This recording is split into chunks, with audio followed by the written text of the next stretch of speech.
Hello and welcome to the Gamescom Opening Night Live 2020 pre-show. I'm Kyle Bossman, and this is my hot and stinky apartment. I realize you probably have a lot of questions right now. Like, who is this guy? Not that important. Is this the show?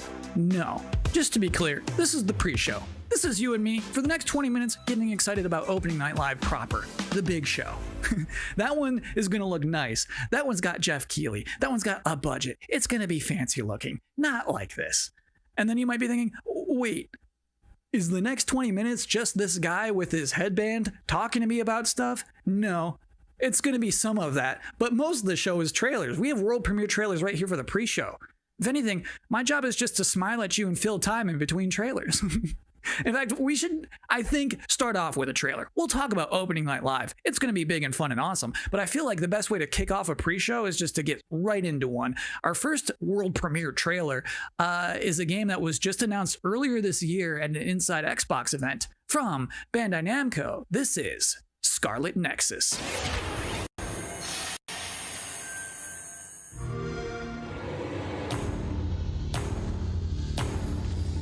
Have to be prepared for anything. Intruders were just detected.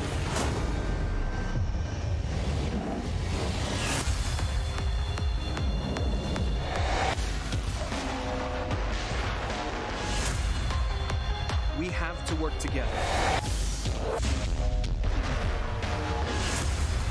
Or the world will be destroyed. We have so many different powers. Let's do this.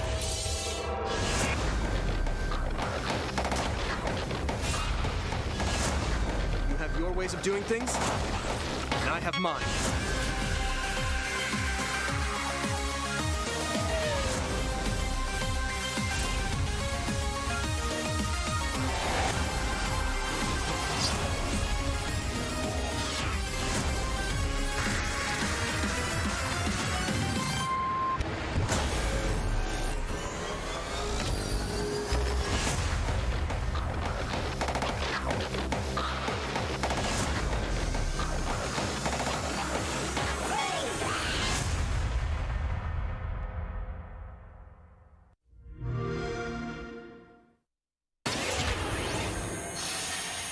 If you're just now joining us, this is the Gamescom Opening Night Live 2020 pre-show. That was a trailer for a video game and not an anime, and I'm Kyle Bossman, not important.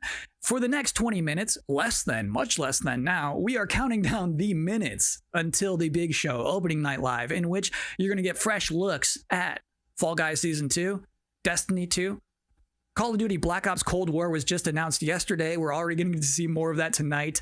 Lots of things to see. Sydney Goodman from IGN is going to be giving out the Gamescom awards for Best PC Game, Best PlayStation Game, Best Xbox Game, as well as talking about some brand new shows from IGN that they are debuting this week at Gamescom. Lots of stuff in ONL. It is going to be a chunky, thick show. But in the meantime, for this pre-show, it is time now for another world premiere on our end. The game next that we're going to see is called Quantum Error. And parents, let me warn you now, it's time to put the kids to bed, because it's about to get scary as hell in here. I don't care if you're in the Western Hemisphere and it is the afternoon. Put the kids to bed.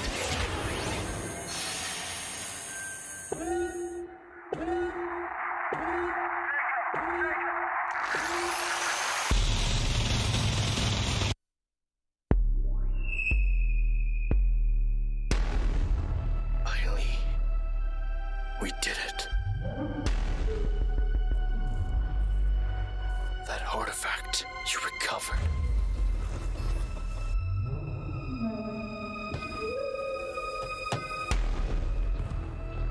Held the answer to all our questions.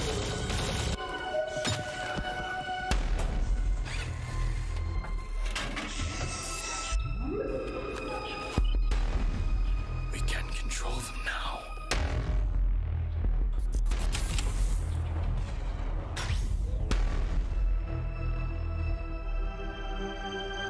Use them to travel the stars.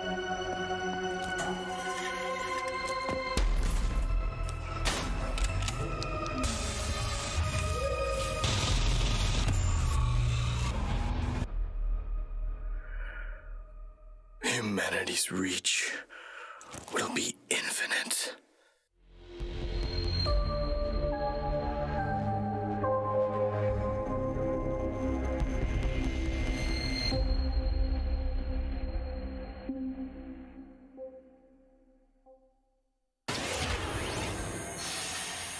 We've got a lot more world exclusive trailers to go, more pre-show to go, an interview with Geoff Keighley. Next up, we have a car brand synonymous with racing and innovation and a key partner of Gamescom for years, Ford.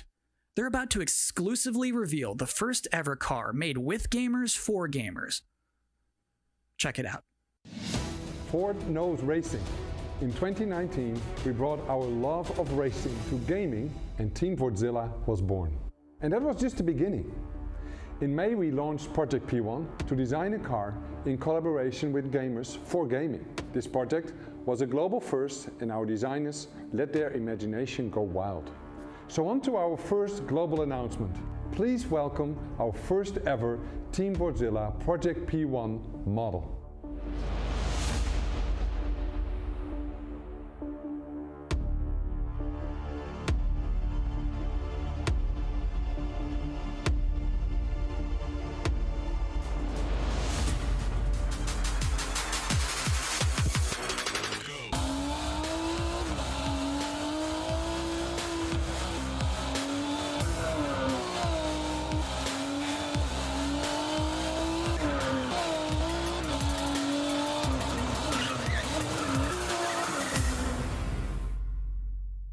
And now our second global announcement. You got us so excited with Project P1 that we are now committing to make a real-world version of this groundbreaking car.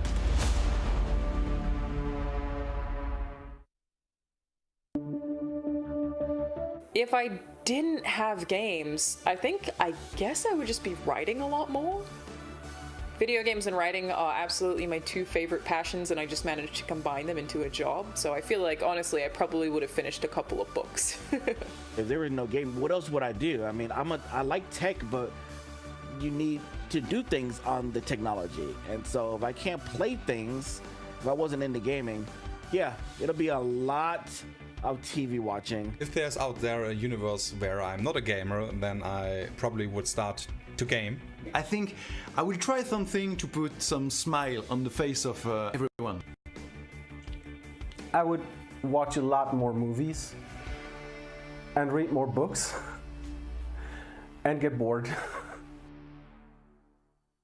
Welcome back to the Opening Night Live pre-show. This is only the second year of ONL existing, but I think it is safe to say that this year's will be unconventional. So to tell us what to expect from the show this year, please welcome Geoff Keighley.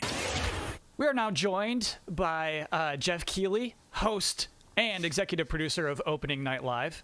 How you doing, Geoff? I'm doing great, Kyle. How are you? I'm doing okay. So back in April, Gamescom said we're going digital this year. When did you start thinking about ONL and how that's going to look? Well, we knew last year we were going to do another ONL this year because it was a big success. But yeah, we had no idea what format it was going to take. Normally we are in Cologne. This year we're doing it from Los Angeles. But I actually, Gamescom came to me and said, we definitely want to do ONL. It's a digital event for the whole world. So even if we don't have something physically in Germany, we still want to do this show with you.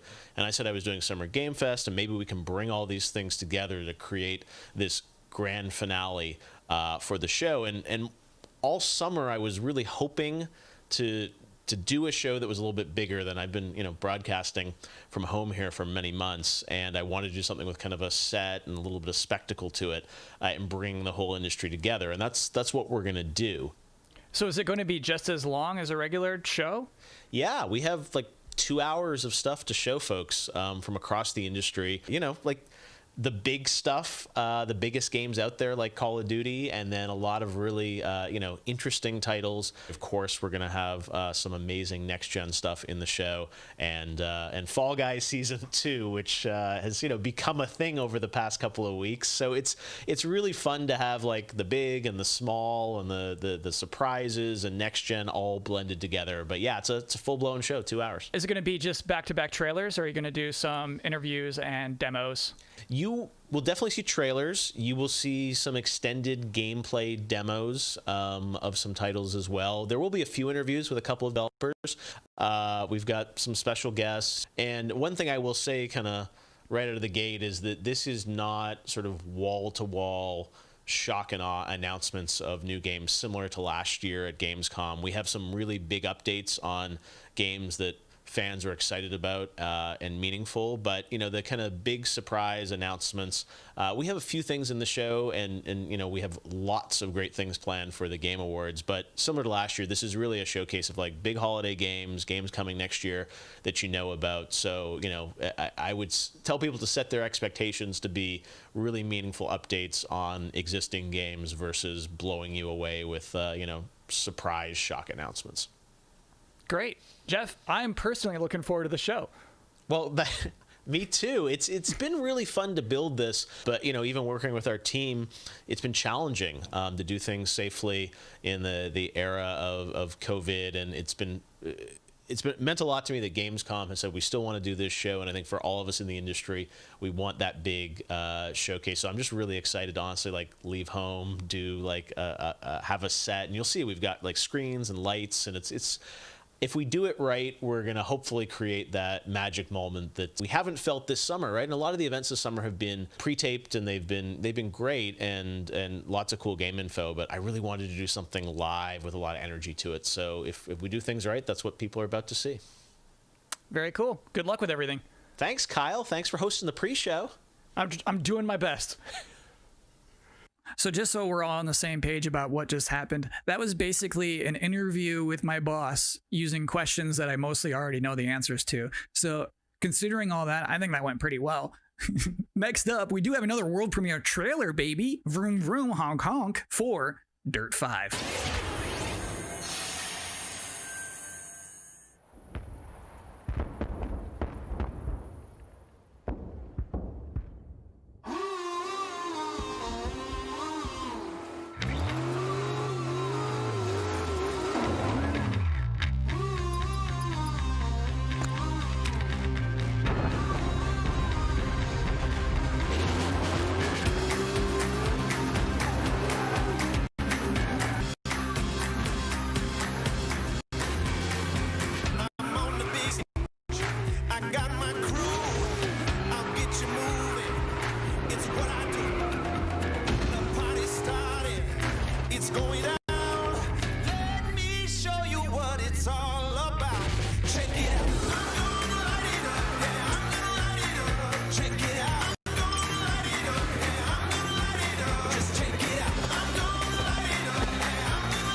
So you think a vampire bit a car and sucked out gas?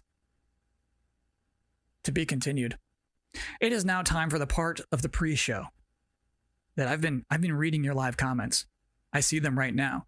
Everybody's blowing up, demanding Kyle's 10 reasons to be excited for Opening Night Live. Well, let's kick it off. Reason number 10 to be excited for Opening Night Live 2020, feeling excited for next gen again. Number 9, Geoff Keighley wardrobe reveal.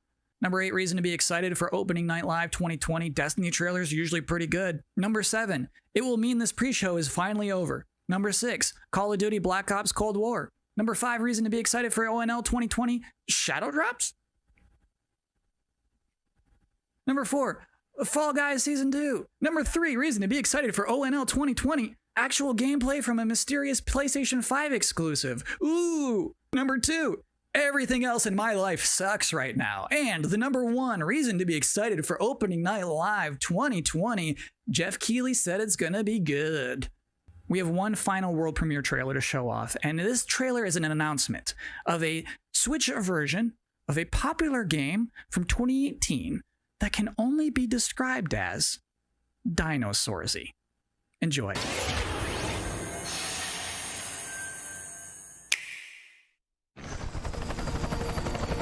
think that things are going to turn out differently, huh? Well, the ones before you did too. Because they believed that they were in control. And control, well, here's the thing. Humanity is desperate for it. We are seduced by it. But we never really possess it. You see, life can be tenacious and stubborn. Life will not be contained. And what makes us such unique creatures is knowing the power of what we're up against and still believing that we can win.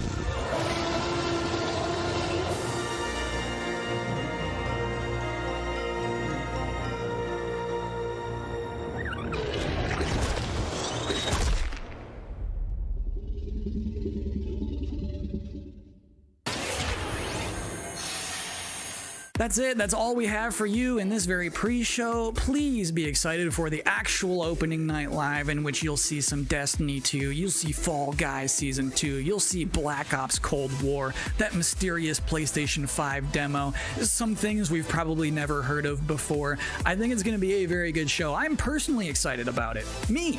I should thank you, actually, for putting up with my nonsense for the last 20 minutes. It is appreciated, but seriously, enjoy the show.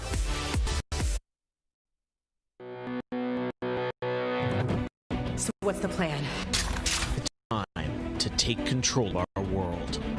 When we feel out of place, disconnected, and divided, there are always repercussions. Do we have what it takes? All right, I'm going in. To be heroes? What we're doing here could change things forever. Tonight, we bring the world together. You're with us now. We celebrate who we are. This is humanity's chance to repent. And what we are. I'm with you every step of the way. The future of gaming. Welcome to Gamescom Opening Night Live.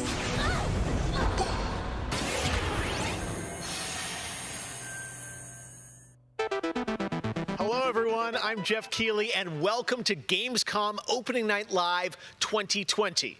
Now, this year, Gamescom is, of course, a little different than normal, and I hope all of you and your families are safe and healthy at home.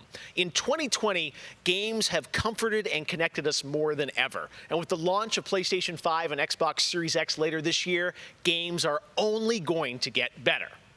Well, all summer, I was hopeful we could get to this very moment, a big live showcase filled with more than 35 games to kick off Gamescom 2020. Tonight, you'll get a first look at Fall Guys Season 2 and an extended gameplay demo of Ratchet & Clank Rift Apart for PlayStation 5. Plus, we might have a couple surprises along the way, too. But before we start, I want to acknowledge and thank all the game developers, marketers, and publishers who have worked under challenging circumstances to keep us entertained. This show is nothing without them or my production team, and doing a show at this scale safely is not easy, especially when all of you at home have some pretty insane expectations. I hope tonight reminds you why you love to play games.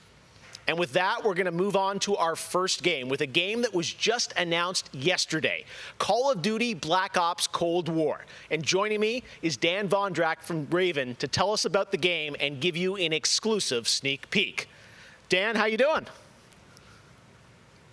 Good, Jeff. Thanks for having me here. This has been a dream project for us to work on from nearly the beginning of development. We knew Black Ops Cold War was going to be a direct sequel to Black Ops 1, and we loved the idea of returning to the pillars that built the Black Ops franchise: deniable operations, conspiracy grounded in history, and that shadowy world of paranoia. And we get to mix all those together, drop the player into the 1980s at the height of the Cold War, and it's really something that we know would feel relevant to today and also uniquely Black Ops. Well, you start playing with Black Ops, everyone wants to know characters. We saw yesterday in the reveal trailers, some familiar faces. So, Woods, Mason, break it down. How does this fit into the Black Ops canon? You said it's a direct sequel, so are we going to see a lot of familiar faces? Yeah, part of the fun in making this game was bringing back the iconic characters like Woods and Hudson and Mason and seeing how all those personalities mix with some of the new characters. So the campaign takes place in 1981, and we love that we've been able to have so many connections to the original Black Ops and really be that direct sequel to the game. Now, one thing that I'm really excited about this is you're pushing the storytelling in kind of a new direction with some branches and some options about how you play through the campaign. Can you maybe walk us through your thinking there? Yeah, one of the driving forces from early in development was to say, let's take this Black Ops thrill ride and infuse it with some player choice and some player freedom, anything we can do to give the player a little more ownership over their experience. So that starts with allowing the player to create their own character for the Cold War campaign. They can name them and pick a military background and really pretend they are that Black Ops soldier that they want to be. From there, we wanted to take some of our missions and infuse optional objectives, multiple paths, and some player choice moments inside some of those missions. And it was fun to find that balance between the hard-driving Call of Duty action and these more non-linear experiences inside some of the missions. So with choice comes the player wanting to feel that impact. So some of those choices earlier in the game and some towards the end will actually shape the ending of the narrative of the campaign. All right, so multiple endings to this game.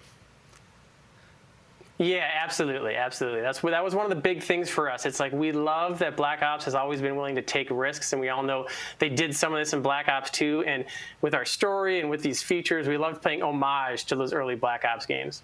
Oh, yeah, I remember the numbers. All right. Well, Dan, we are excited to see more of it. I know multiplayer reveal is coming in September, but since you got a switch there, maybe you could flip the switch on something exclusive for us. Right? What are you going to show us?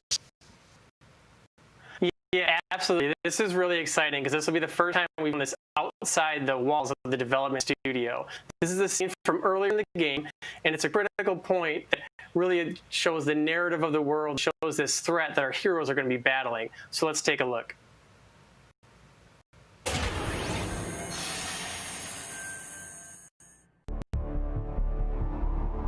(1943).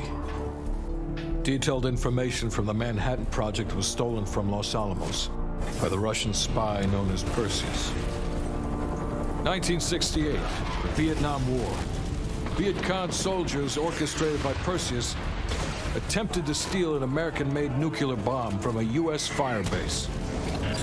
5 days ago, while on a mission, we acquired intel that Perseus is in play again and planning an attack on the West. Perseus. The CIA's analysts consider him to be the single largest threat to the free world. Mr. Hudson, we're all aware of Perseus. We're also aware he's more myth than fact. I mean, personally, I think he's nothing more than the Russian boogeyman. General Haig, allow me to introduce the man best suited to respond to that. CIA clandestine special officer Russell Adler. He's one of the few people who even come close to capturing Perseus. Mr. Adler, why should we take this Perseus threat seriously? You don't have to, sir. Yeah, then a lot of innocent people are gonna die. Why do you say that? Sir. Every time Perseus has come into play, it's shifted the balance of the Cold War.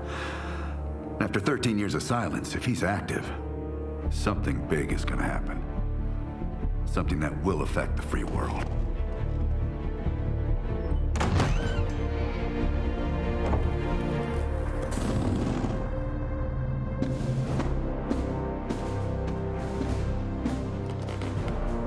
President. Sir. Mr. President. Mr. President, this is Jason Hudson and Russell Adler. I know their names. Who do you think approved their last mission? Is the threat real? Yes, sir, we believe it is. Can you stop Perseus? We can, sir. I've already submitted the requisition for my team. Sir, their requests are highly irregular, most likely illegal. If the press gets a hold... What the hell are you talking about? Do you know who we are? Every mission we go on is illegal. Sergeant Woods, plausible deniability is the backbone of our work. Al, we're talking about preventing an attack on the free men and women of the world. Give Mr. Adler whatever he wants. Gentlemen, you've been given an important task, protecting our very way of life from a great evil. There is no higher duty There is no higher honor. And while few people will know of your struggles, rest assured, the entire free world will benefit. I know you won't fail us.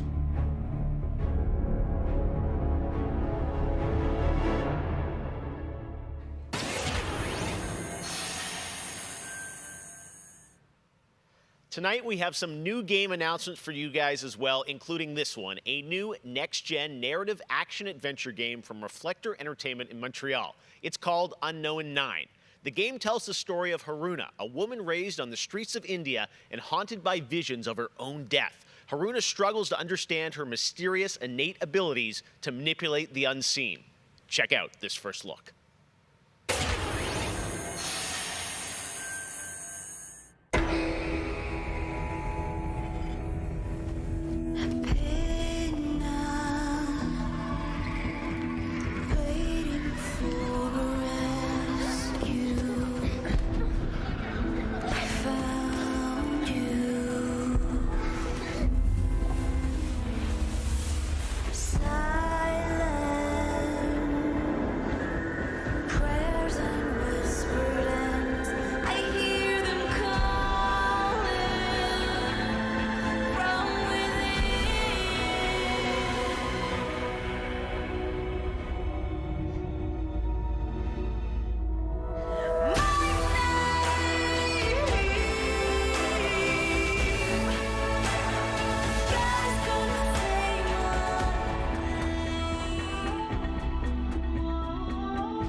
All right, let's get to the gameplay. One of this year's biggest games has been Doom Eternal. Tonight, we've got an exclusive first look at the campaign expansion called The Ancient Gods Part 1.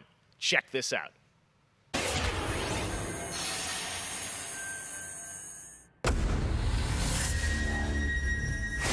We've been allies for some time now. I knew who you were the moment you set foot in the room. Your gifts hold to us now.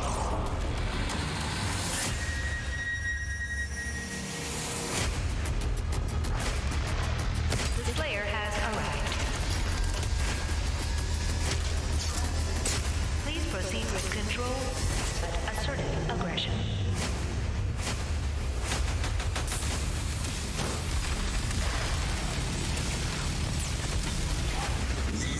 Resurrect the only ones who can save this world.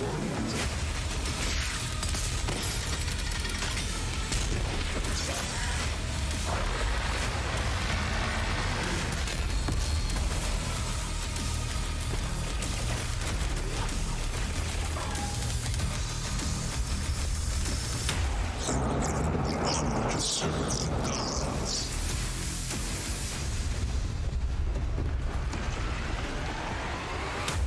Yet again.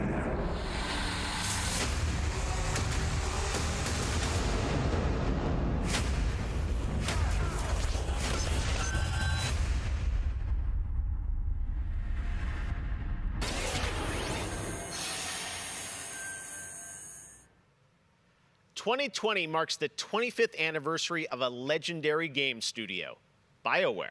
Tonight, Casey Hudson and the team wanted to give everyone around the world a little taste of what's next. Casey, over to you.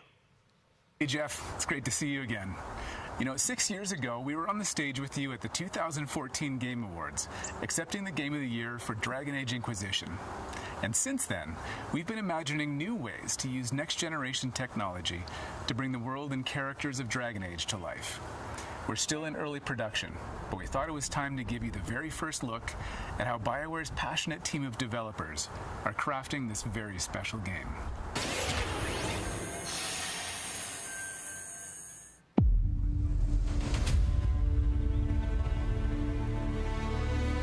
I've been at BioWare for a really long time, so I've got to see it grow up and turn from a company of 35 people to a company of more than 300 people. There's amazing people in the industry. There's amazing stories to be told with other people. I love that character so much. That's awesome. We're very experimental here at BioWare, so we're always coming up with new stuff. We're always trying to improve, innovate, and bring new characters to life for our players and fans to enjoy. The world of Dragon Age really has got it all. It's got frontier stories, it's got mystery, it's got hard-boiled detective stories. And of course, it's all wrapped up in kind of a fantasy setting. You really feel like you're the hero in the Dragon Age world and you're saving people. Dragon Age to me is a wonderful world to play in. I am really excited about the future of Dragon Age. This is an original world, original flora, original wildlife, original architecture. That makes it fun to explore and discover. In the next Dragon Age, you get an opportunity to see new things, new places, and interact with people who lived and grew up in these spaces as well. For the game we're working on now, we want to tell a story. What happens when you don't have power? What happens when the people in charge aren't willing to address the issues?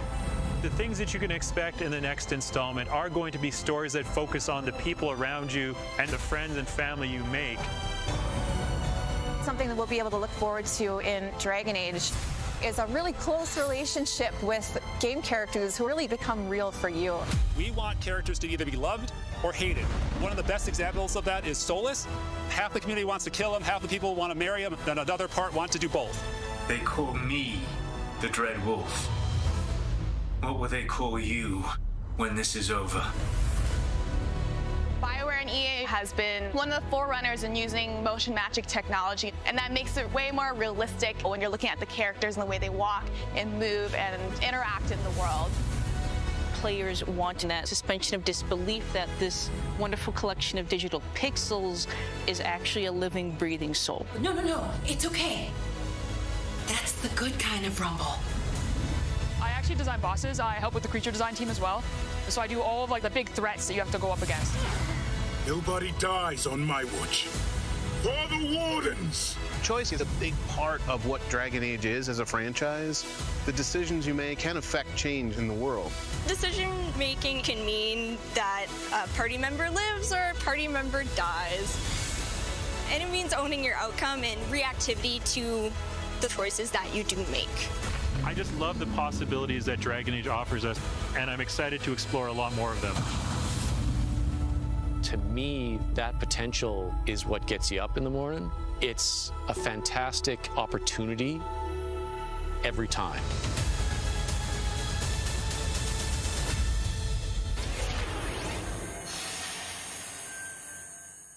Next up, it's time for something special.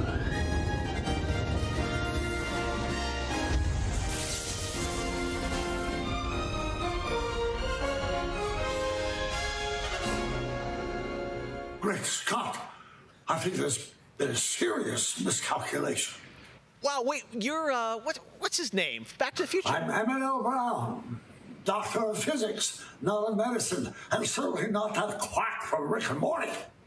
Yeah, we know who you are, but what are you doing here? I did come back from the future to this precise moment on August 27th, 2020, because it's imperative we launch Surgeon Simulator 2 right now.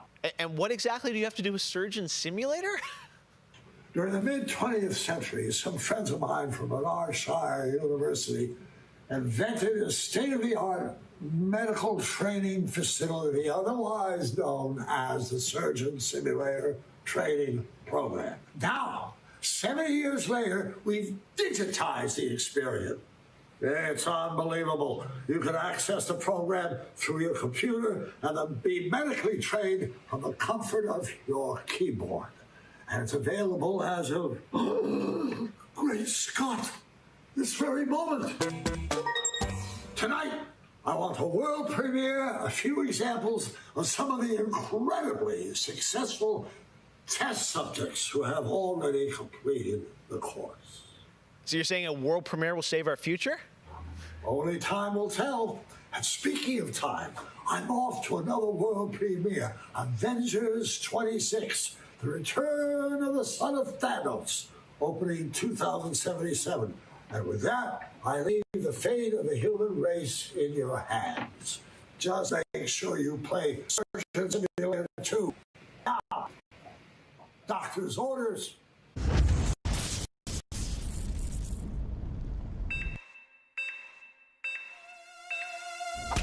Put the arm, that's on his head! No! Going to give him a little pat on the head. Where does this part go? We got it. He looks good as new. Now grab the good arm and bring it in here. We're dying. He's dying. Oh, his face. No, that's not right. My finger slipped. He gets the right. Jesus Christ! Put it back. Oh, it's alive. He's flying. He's perfect. We saved him.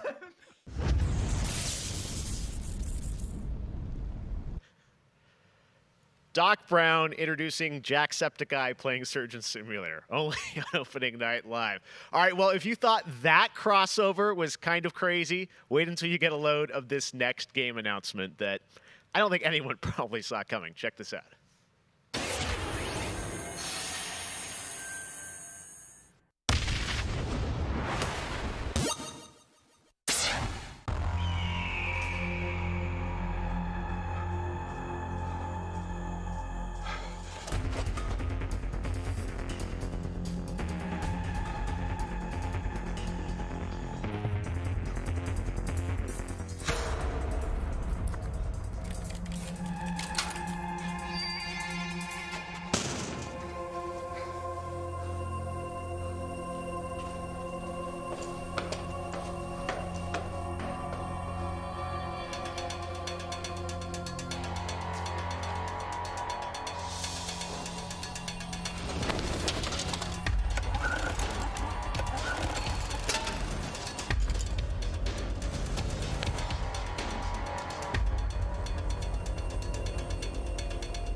Tonight is just the start of Gamescom 2020. Over the next 3 days, there are more streams from IGN and Webedia with in-depth looks at games, a digital cosplay contest, and some special new shows just for Gamescom. Your portal for all things Gamescom this year is Gamescom Now, which you can check out at gamescom.global. Now, one game you'll hear more about later on IGN's post-show is this one, a return of two classic characters that I love. Check this out.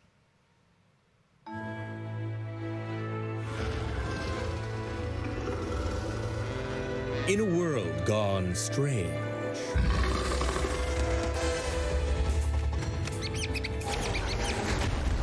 one elite force stands against the darkness.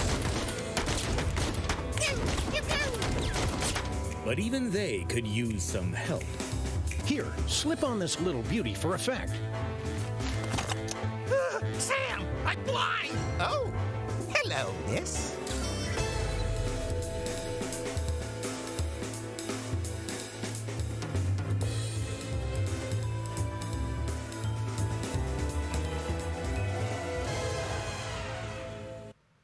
The return of Sam and Max. Yes. All right. And now it's time to say hello to my wonderful co-host for ONL from IGN. Please say hello to Sydney Goodman. Thank you, Jeff. What's up, everyone? I'm Sydney Goodman, and I am thrilled to be here. Gamescom is always such a fun event, and throughout the show tonight, I'll be telling you about all the different ways that IGN is involved in this year's festivities. But first, I have an award to announce. The winner of Best Nintendo Switch Game is Little Nightmares 2. Huge congratulations.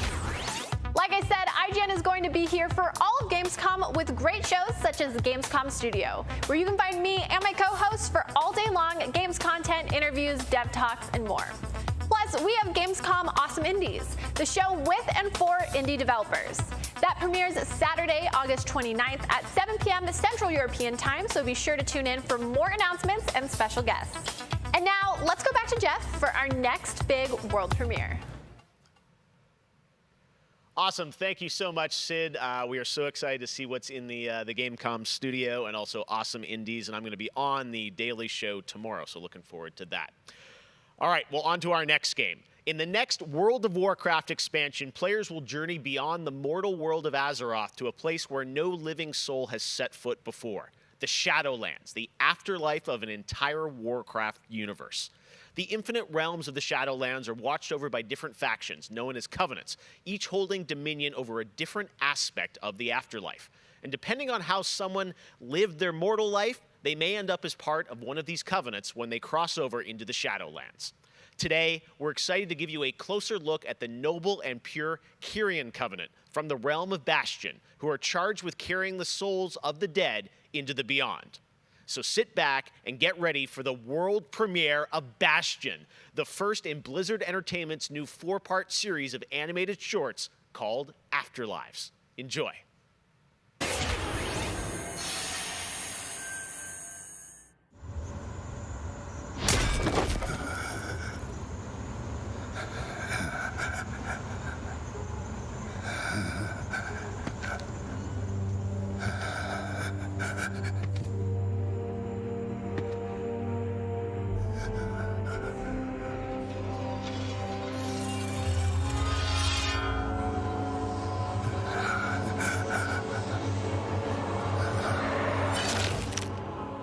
Light, save my soul.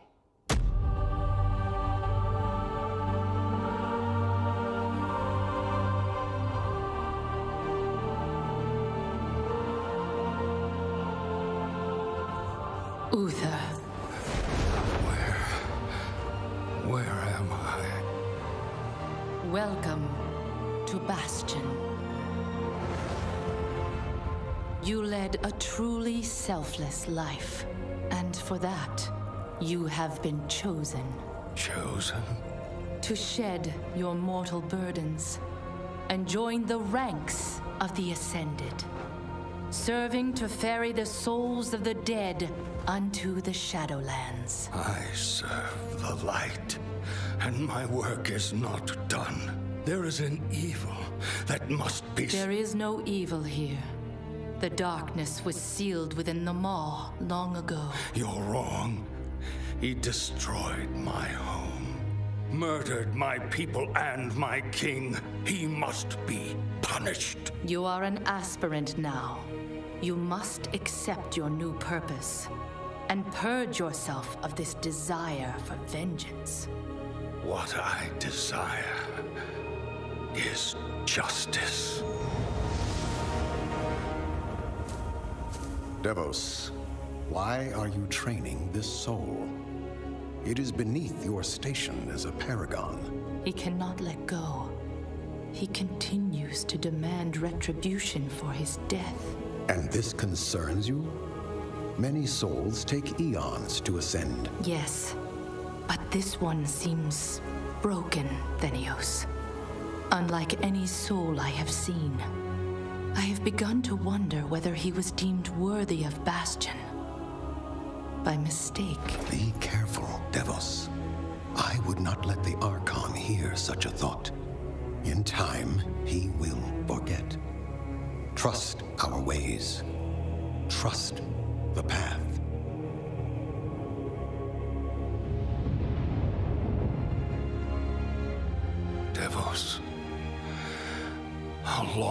must we train? Until you are ready to ascend.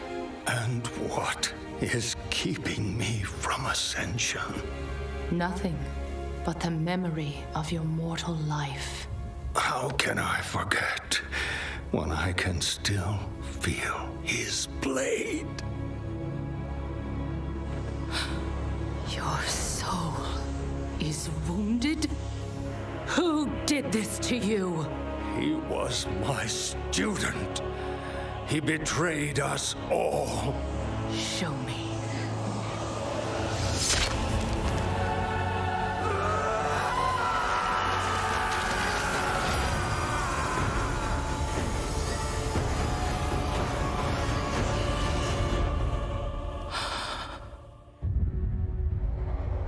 The runes on his blade were unmistakable.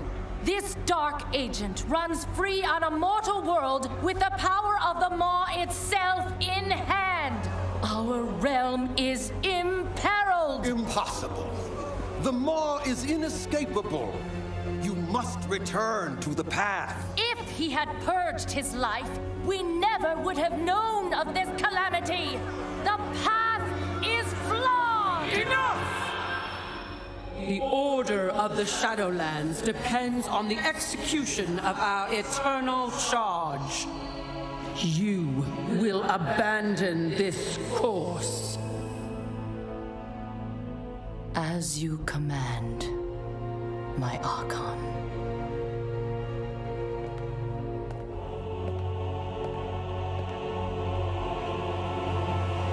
Uther! The time of your ascension has come. I thought I was not ready. Do you wish to see him punished? I do. Then prepare yourself.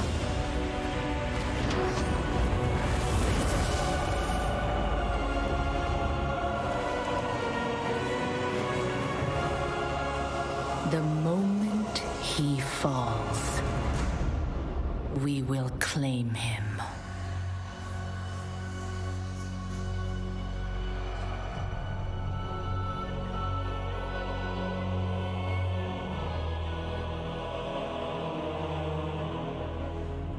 I see. Only darkness before me.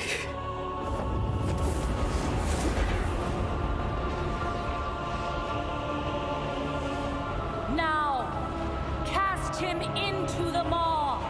Return him to the darkness he served. His eternal suffering awaits. He was my student. Remember what he did, and take your vengeance. Not vengeance. Justice.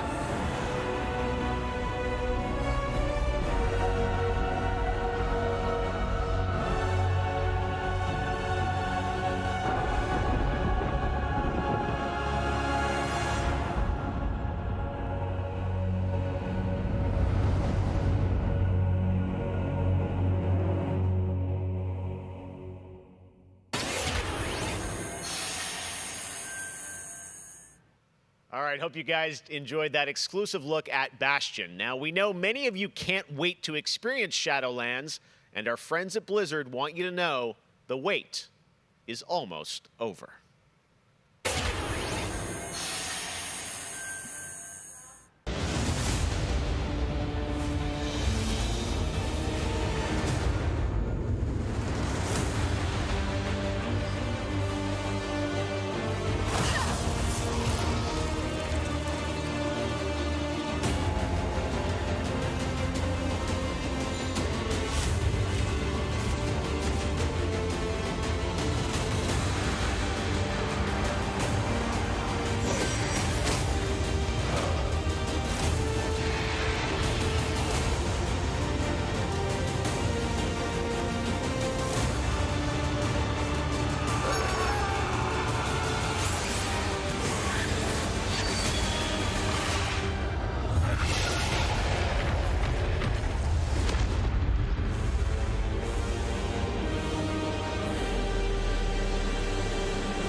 October 27th, it is official. And we have so much more opening night live still to go for you. Ratchet & Clank, PlayStation 5, much more. Stay tuned. All right, but now it's time for the announcement of a new universe that is coming to gaming for the first time with a project from a Canadian studio. Check this out.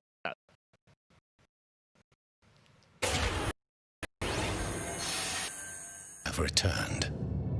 They corrupted, divided, conquered,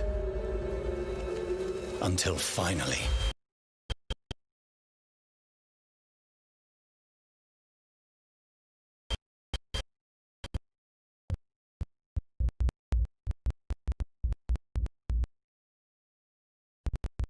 the gates of the realm were thrown open, meaning eternal.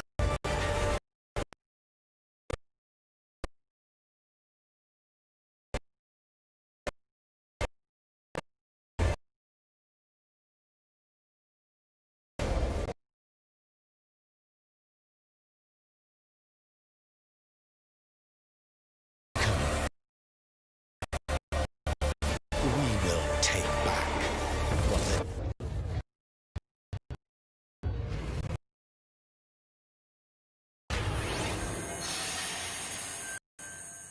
Back, I had some masked fun with my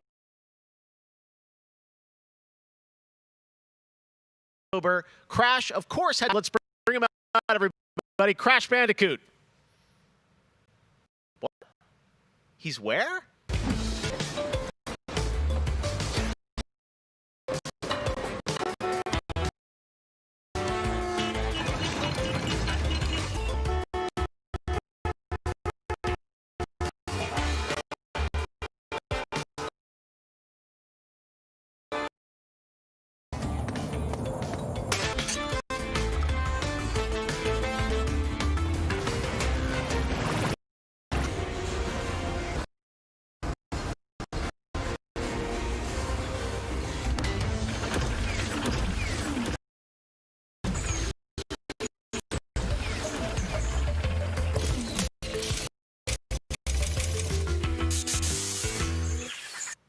Tell us more about what we just saw. I'm joined by Lou Studdert from Toys for Bob.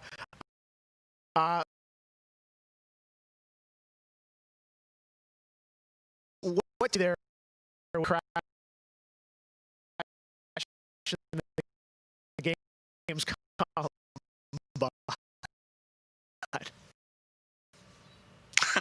around Cologne, but what he was play in Crash 4 narrative.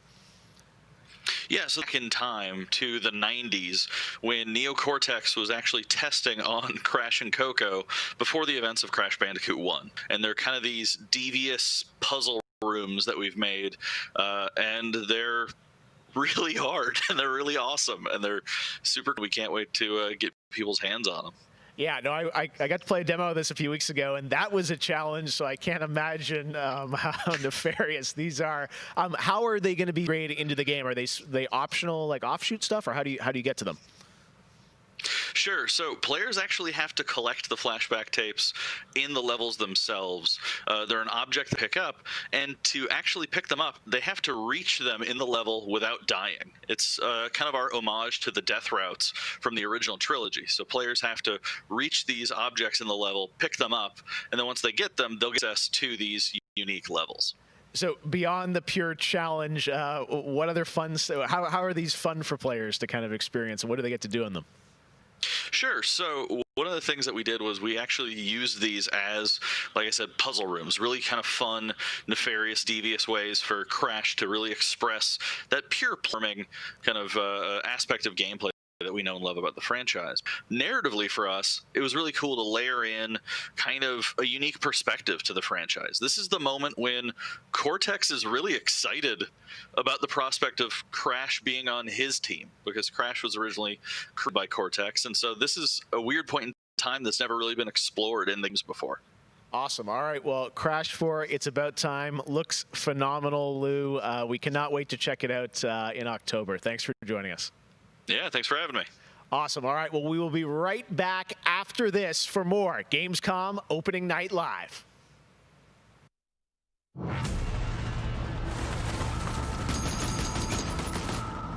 have become terror. The unseen predator. A rupture that obliterates without warning.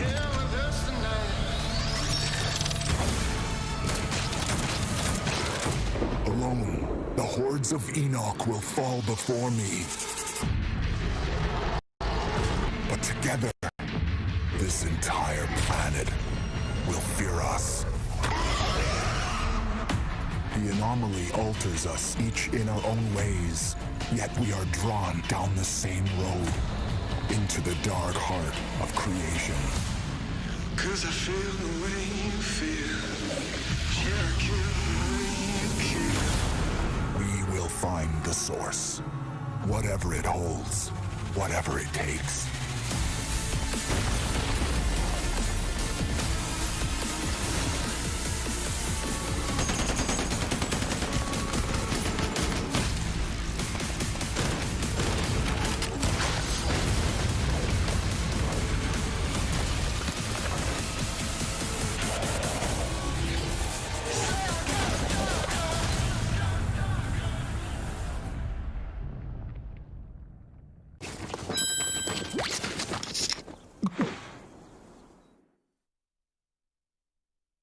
Welcome to the hyperscape.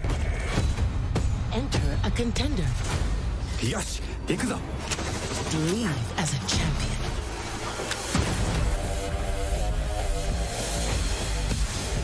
This is it.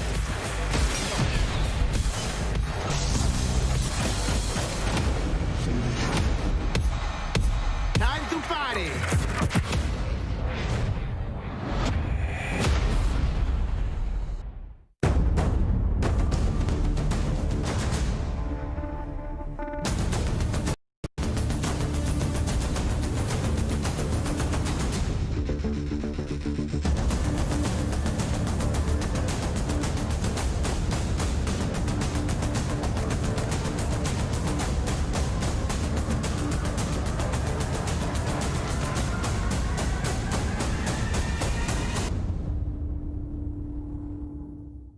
Welcome to Necromunda. I can see you're new here. Let me get you up to speed. The Underhive's named well. A sprawl of humanity suffering away like ants. Deep underground where we ain't causing trouble but are rich boys and girls, no matter how loud we are. And do we ever make some noise? Every Orlok says they could shoot the tail off a lashworm and they'd splash your head from 20 paces for saying they couldn't. I don't want to say immortal, but when their armour, blood, skin and will are of iron, it's a potent combo. Why would someone like you want to know about an all-female gang of psychopaths, drug dealers, killers, cloners and... Oh, makes sense. And Escher will cut you up just for the fun of it. Goliaths are big. That's it.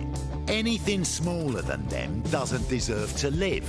And they're just as happy filling you with lead as they are smashing you to pieces with a power maul. Now, mixing that whole pot together in a place like this, you can imagine what happens. Chaos, gang warfare, for wealth, for power, hell, sometimes just for fun. So, think you're ready? Necromunda Underhive Wars comes to PlayStation 4, Xbox One and PC on September 8th.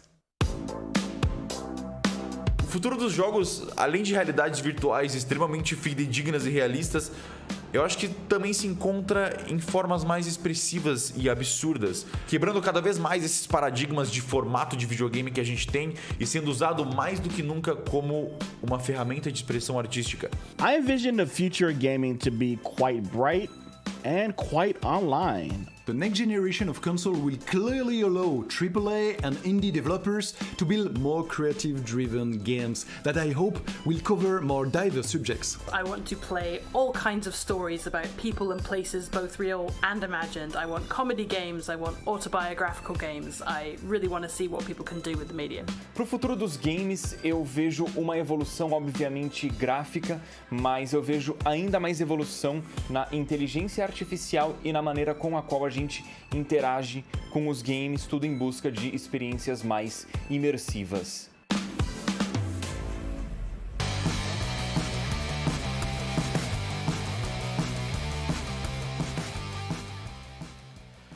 You know, one of the things I love about opening night is that we can show you the biggest games in the industry and also smaller titles that should be on your radar.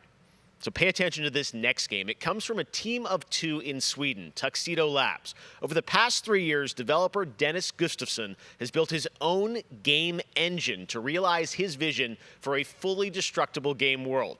What he's building has absolutely blown me away, so I asked Dennis to prepare a special trailer just for tonight.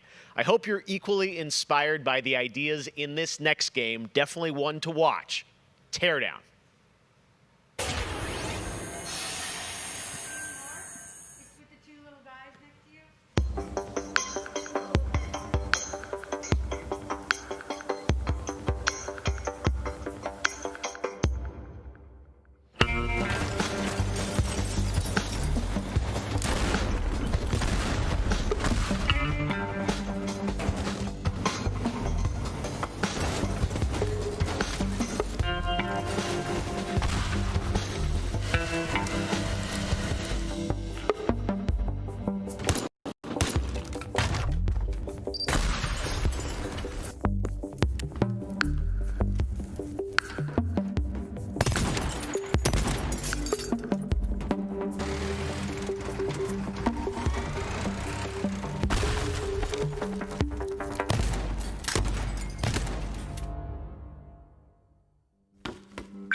Last year at Opening Night Live, we announced Little Nightmares 2 to the world. Well, the team at Tarsier Studios hasn't shown anything since, but that changes right now. Here is a first look at the gameplay of Little Nightmares 2, which is coming next February, with more to come throughout the week at Gamescom, including a live demo on Gamescom Studio tomorrow.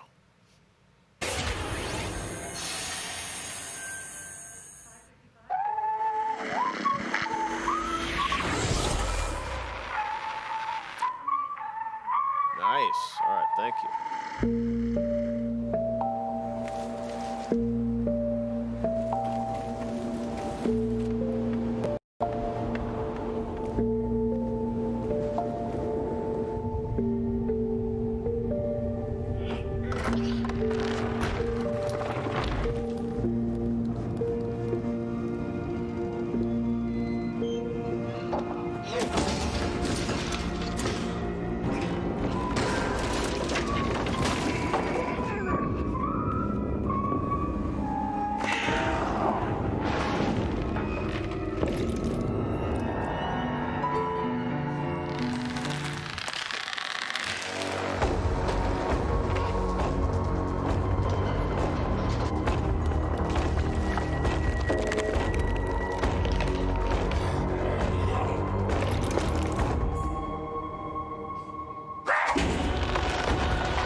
WWE Hall of Famer Jerry the King Lawler, and I'm reuniting with my old buddy Mauro Ranallo to bring you all the over-the-top action in WWE 2K Battleground. Mamma mia! This is great! This arcade-style video game is over-the-top outrageous, with over 70 WWE superstars and legends brawling it out like never before. Oh no, hold on to your toupee, Mauro. Look out below. WWE is LIT. You know, I'm a little more old school than Mauro, so I can't wait to see these WWE legends teach these kids a thing or two. And you know what? Here's a closer look at the insane action. It's a great evening for WWE action. Oh, wow! Take that, Mauro! Man, it's so good to see the Bella Twins at their best. And now, let's keep this party rolling with another matchup. Oh, look out, Mauro! The Undertaker has risen, and Finn Balor is about to be taken for his last ride.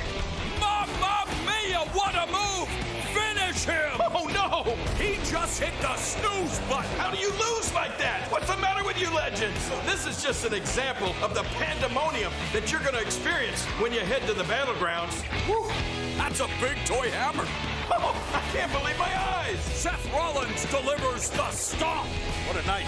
What a night! This is the greatest thing I've ever seen! Pre-order WWE 2K Battlegrounds today and brawl without limits. Mamma mia! Oh, sorry, Mauro, I know that's your line. Hello again. I have even more awards to announce, so let's get right down to it. The winner of Best Action Adventure Game is Watch Dogs Legion. The city needs a resistance. And it starts with you. What do you say?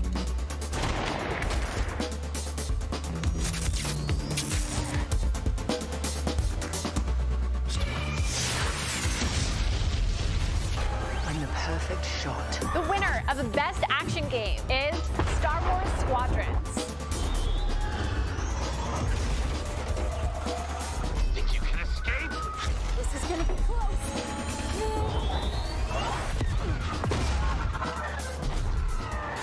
The winner of Best Multiplayer Game is Operation Tango. Operation Tango. It takes two to save the world.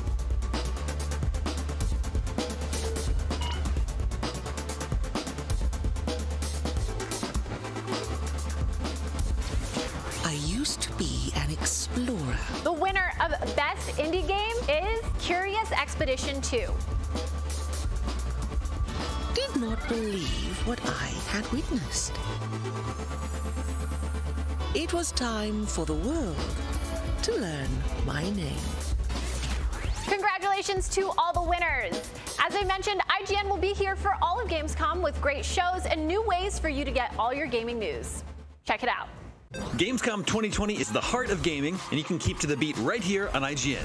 We've turned the single biggest show in gaming into 5. Gamescom Now is your virtual show floor with up-to-the-second live coverage. Gamescom Daily Show, Gamescom's first ever late-night talk show, our Gamescom Awesome Indies Show, the freshest deep cuts in indie gaming, and finally the Gamescom Best of Show, including the Gamescom Award. Gamescom 2020 is available on IGN and wherever you stream Gamescom Now. And now it is time to talk about that Best Action Game winner, Star Wars Squadrons. This is a new immersive space combat game from Motive Studios that delivers the ultimate Star Wars pilot fantasy. We've missed those. In Squadrons, you'll suit up and fly for both the New Republic and the Galactic Empire across intense 5v5 multiplayer battles, as well as an all-new, authentic single-player story set after the events of Star Wars Episode 6, Return of the Jedi. Today, we'll get a glimpse at what Squadron's story has to offer by taking a brief look at one of the single-player missions featuring some light narration by the Motive team. Let's check.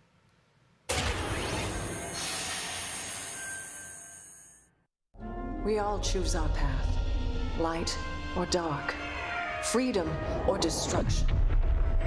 The Empire chose to destroy Alderaan in order to spread fear and douse the fires of rebellion. But the heroic pilots of the Rebel Alliance have chosen to keep fighting. to show the Empire that we are not afraid. It was their bravery that ended Palpatine's reign and brought about our new republic. However, the Empire lives on, shattered though it may be. As I speak, Imperial forces are edging toward the Bormia sector, hoping to end our new republic before we find our footing. As their empire collapses, they try to tighten their grip.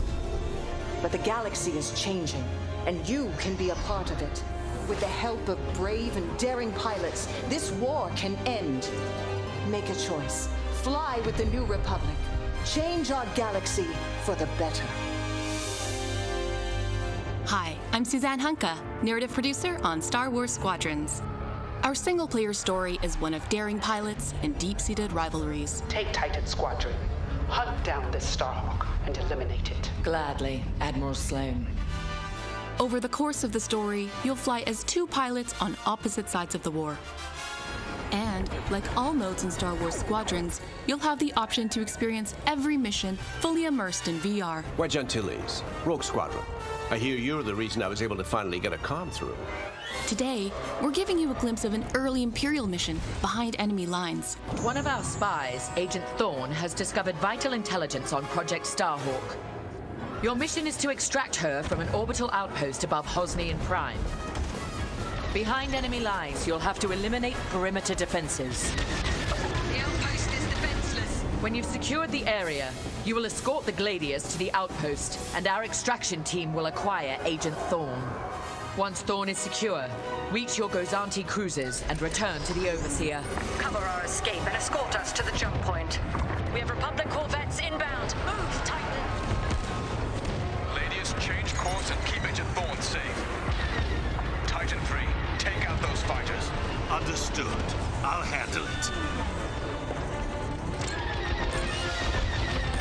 You have my thanks, Titan Squadron. No time to celebrate. Move on.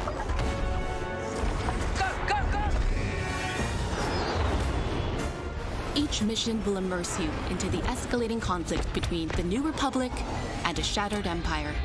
Debrief with your squad mates between missions. You're our new wingmate. Customize and master all 8 starfighters and join the galaxy's finest. I need you focused and ready to go. From bombing runs at the Nadiri dockyards to setting a trap in the Xavian abyss, the story of these rival squadrons will push the war to the brink and define the galaxy for years to come. I look forward to seeing you in combat October 2nd.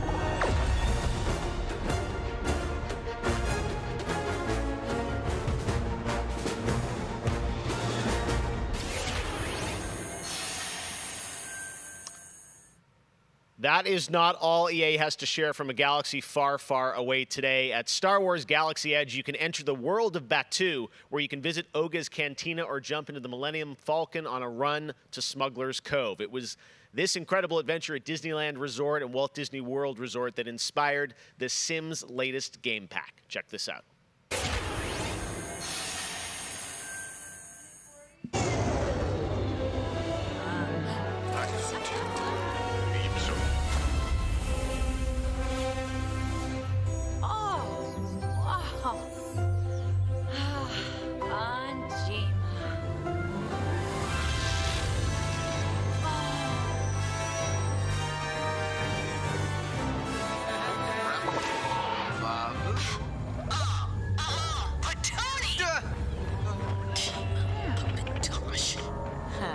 One genie.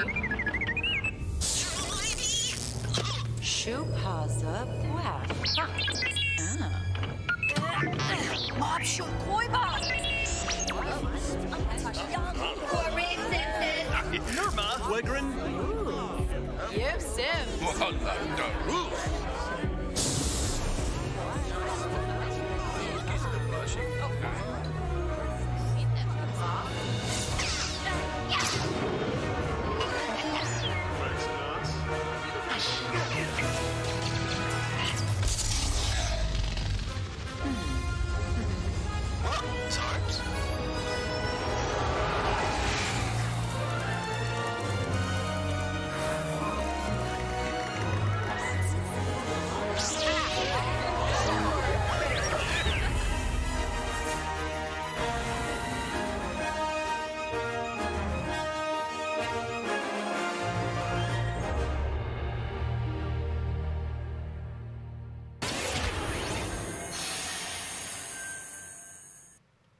There is even more Star Wars to come later in the show. Lego Star Wars, the Skywalker Saga is up, and as we move into our second hour, we've got Fall Guys Season 2 still to come, the reveal of that, which I can't wait for you guys to see.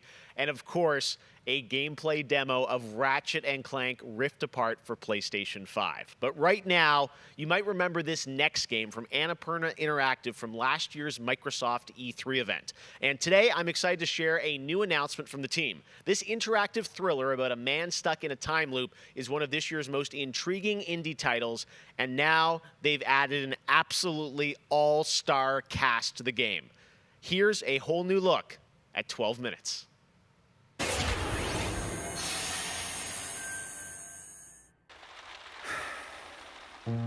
All right, close your eyes.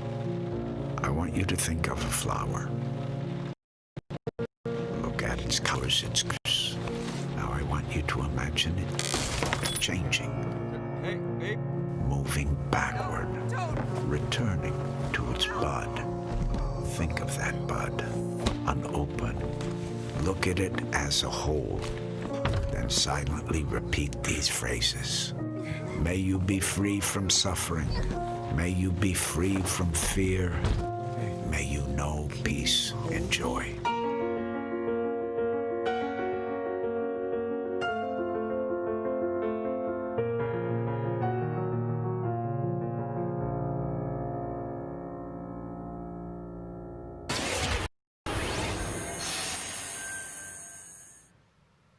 That's going to be a really special indie game. So glad to announce that here on the show.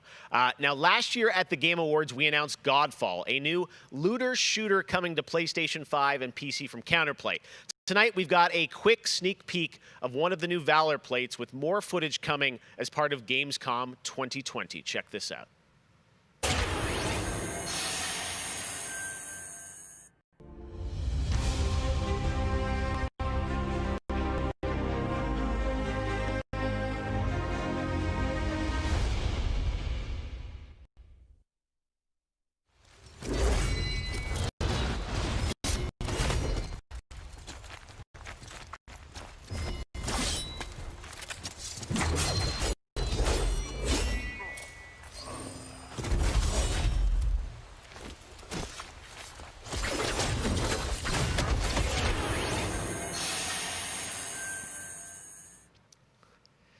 We have much more ONL to come. Exclusive looks at Lego Star Wars, the Skywalker Saga, Fall Guys Season 2. Wait until you see what the Mediatonic guys are up to, and so much more. But first, I'm sure you saw that earlier this week, Heart of Deimos, Warframe's newest expansion, was released on PC, Xbox, and PS4. And today, it's also on Switch, all platforms. Here's a look at the Heart of Deimos. Expand, explore, tear the veil asunder, subvert new territory to our sovereign will. But that was what it wanted too. It raged unchecked through metal, bone, flesh. Life. We are infested with it.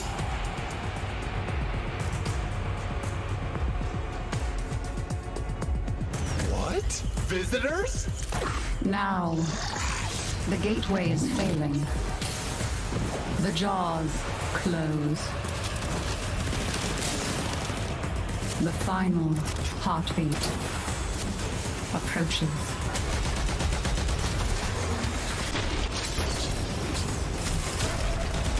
We tried turning it off and on again. But before we fall, we shall scream.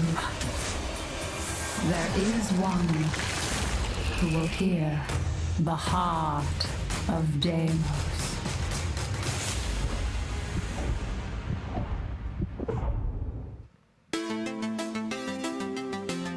So many people have been discovering or rediscovering video games during lockdown, whether it be older people or bored teenagers or middle-aged parents who suddenly find they have to do something together with their kids. And I think I've given out more advice about video games in 2020 than any other time ever.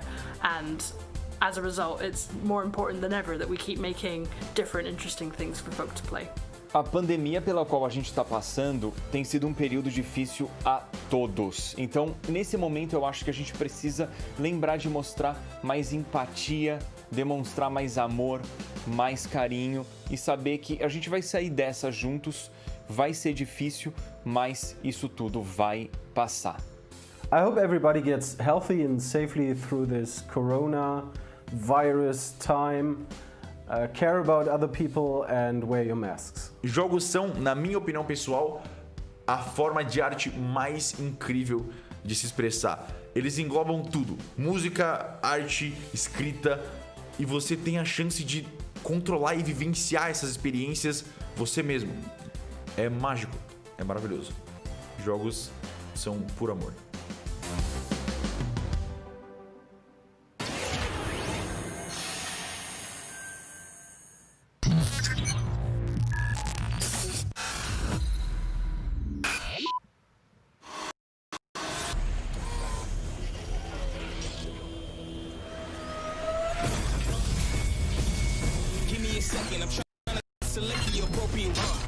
Watch where you stepping, them snakes all around, you know they connected.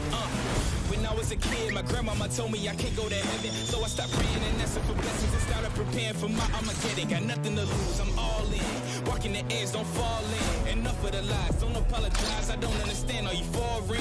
This is the place, this is the site. Grab all your people and log in. I'm waiting, don't care how long it's gonna take. Watching and waiting for that first mistake. Don't come up missing, just checking the list.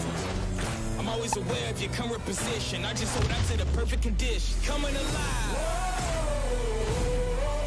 Heat of the night. Now is the time.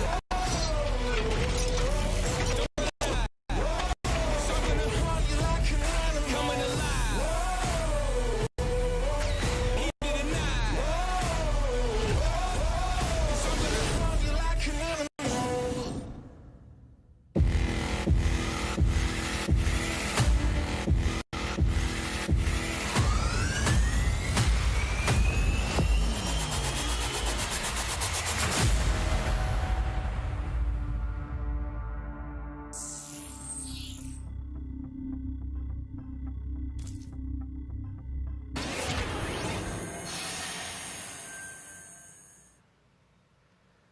All right, guys, we're back officially into hour 2. We've got an hour more of great stuff to show you. Destiny 2, Beyond Light. Stasis, you're going to see a brand new look at that. Fall Guys Season 2 and Ratchet & Clank for PlayStation 5 and so much more across the next hour. Opening Night Live continues, and it just is the start of Gamescom 2020. But right now, on September 25th, Mafia Definitive Edition launches, a comprehensive, built-from-the-ground-up remake of the original Mafia. Tonight, we've got the exclusive debut of the next trailer called A Life of Reward Too Big to Ignore, which deals with Tommy's induction into the Salieri crime family. Check this out.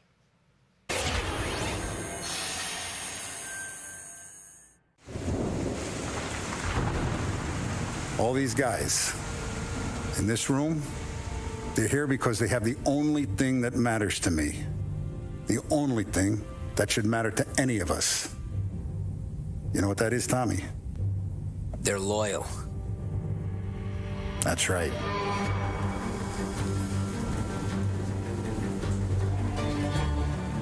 One day you're busting your back, doing an honest day's work in a city that's been trying to scrape you off its heels since the day you stepped off the boat. And the next you're stuffing your pockets full of Salieri's dirty money. Go get him, Tommy! Teach these boys a lesson. Break every bone in their bodies. You want me to become one of those Wall Street boys? Don't sass me, Tommy. I'm trying to teach you the ropes so you don't get strangled by them. Now you stay straight with me, you're gonna be living the high life, Tom. You abuse my trust. Don Salieri, you won't ever need to worry about me. Okay, then. Welcome to the family.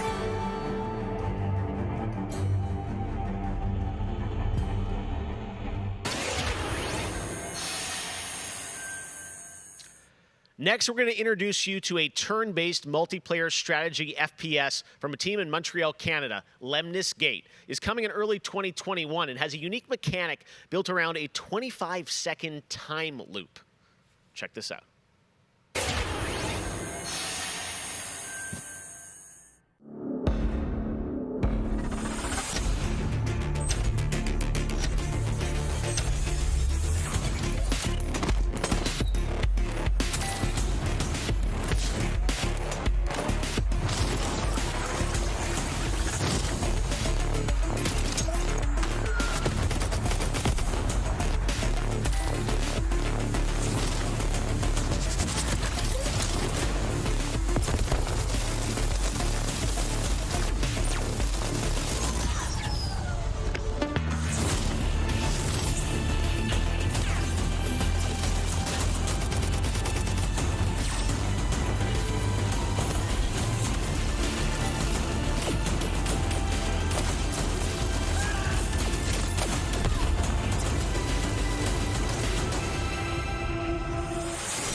Next spring, get ready to experience memorable moments and non-stop action from all 9 Star Wars films in LEGO Star Wars: The Skywalker Saga. The entire series has been reimagined with new fun-filled LEGO humor, and now we've got your first look at the gameplay trailer.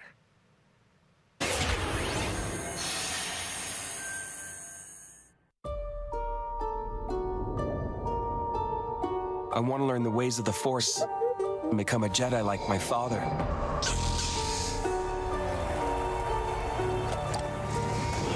The Force is unusually strong with him. That much is clear. Twisted by the dark side, young Skywalker has become. Help me, Obi-Wan Kenobi. You're my only hope.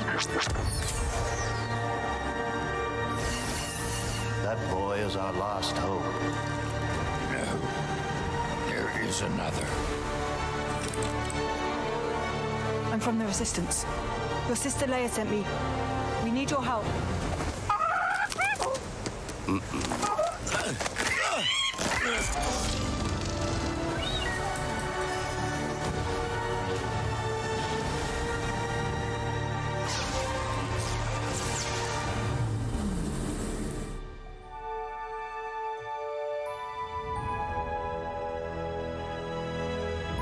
The Force will be with you, always.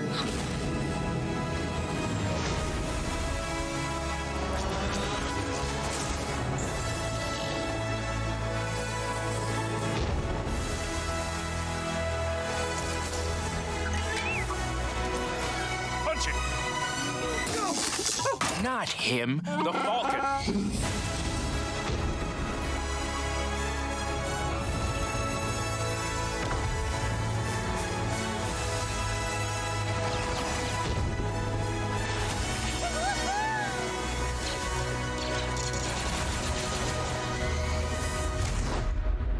I am a Jedi, like my father before me. So be it, Jedi.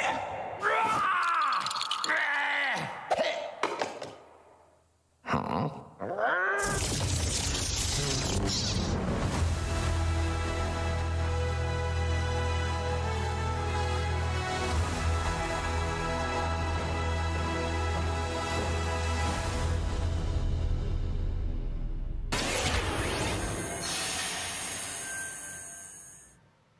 Man, LEGO Star Wars looks so fun, coming to next gen as well. All right, we'll be right back with more world premieres from huge new games like Ratchet & Clank, Rift Apart, Medal of Honor, Above and Beyond, and Destiny 2. But before that, here's a look at a game that is launching tonight on Nintendo Switch and Steam. It's called Struggling from Frontier, a fun physics-based platformer where up to 2 players control Troy, our fleshy hero. Check this out, and remember, you can play this tonight.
We're near Little Hope.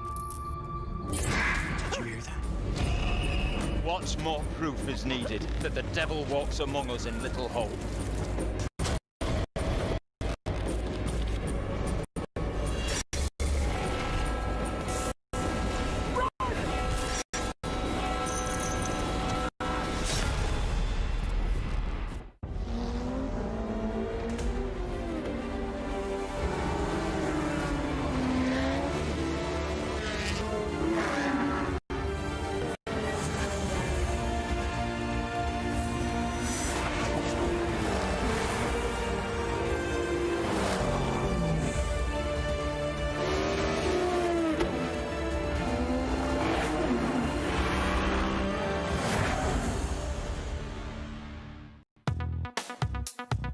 I gotta say, the game that I've given the most hours to, that I love going back to, is Assassin's Creed Odyssey. I have to say, since Origins came out, this new reboot of Assassin's Creed, so to speak, that was my first time getting into it, and I have put almost 400 hours into Assassin's Creed Odyssey. At the moment, I enjoy to play Fall Guys with my friends. It's very funny, easy to learn, but hard to master. I have a few games that I binge play, games that I return to every year. Halo, the entire Master Chief Collection, is really a big one for me where that's concerned. But I also still just casually binge Animal Crossing, and I've been doing that basically all year. I haven't put down Animal Crossing since I downloaded it. I find the daily repetitive rhythm so soothing and predictable. Although, much like my house, my island is still a complete 10. Up next, we have the award for Best Microsoft Xbox Game. And the winner is Tell Me Why. Congratulations to Don't Nod Entertainment. Well, after a big day of Gamescom events and announcements, you'll be happy to know that IGN is going to help you digest all that info with Gamescom Daily Show, where you can get all the daily highlights and a late night show experience from gamers for gamers. Back to you, Geoff. Thank you very much, Sid. And by the way, congratulations to Don't Nod for Tell Me Why, a really important game that is out now that you can play on Xbox and Game Pass. And as we know, there's a lot going on in the world, and that goes beyond the pandemic.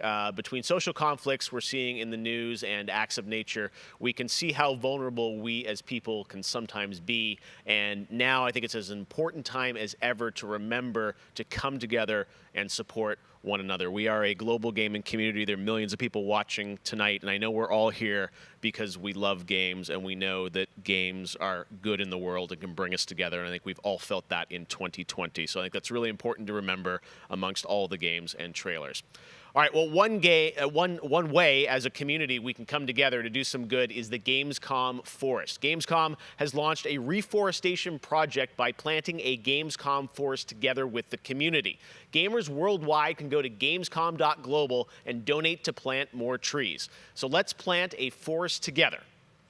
All right, well, now we're going to move on to another game, and this one was announced back in May. Chorus is a dark space combat shooter where players take control of Nara on a quest to destroy the dark cult that created her, featuring rich, ray-traced 4K 60 FPS environments on next-gen hardware. Here is the first look at gameplay from Chorus.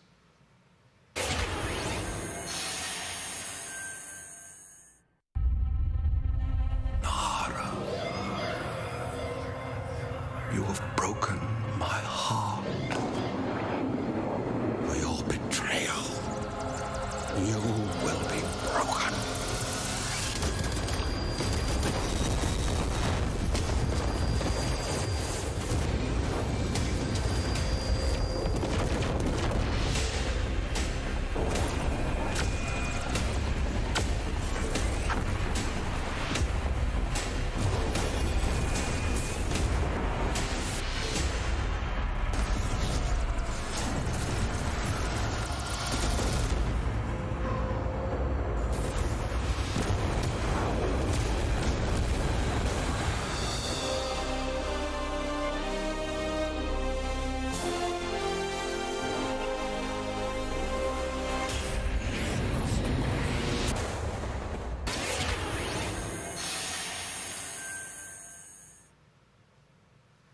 How many crowns have you won? If one game has defined the summer of 2020, it absolutely is Fall Guys from Mediatonic in London and Devolver.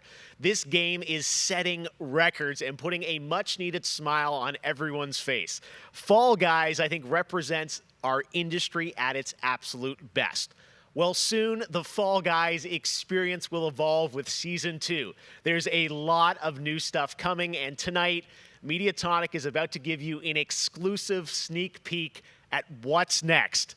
Get ready, I think the internet is about to freak out. Here it is, Fall Guys Season 2.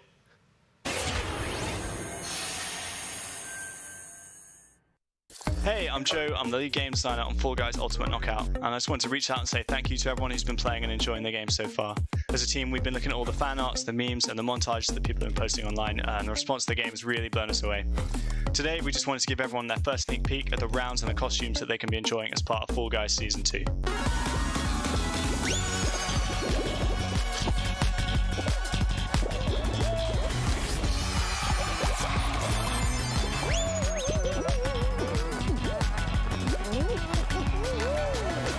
In Season 2, you'll be dressing your Fall Guy as a medieval hero and competing across brand new rounds inspired by epic quests from the Middle Ages. Traverse giant drawbridges, dodge swinging axes, and scale movable siege ramps in the quest for ultimate game show glory.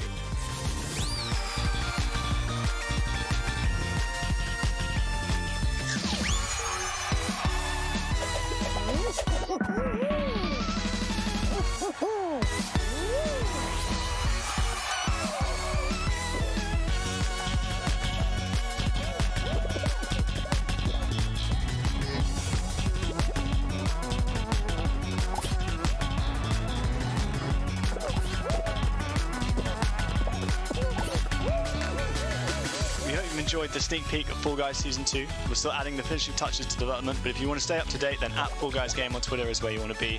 See you on the start line.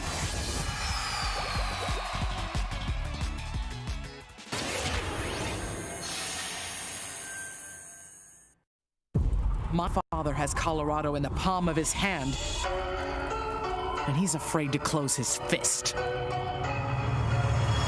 I am not.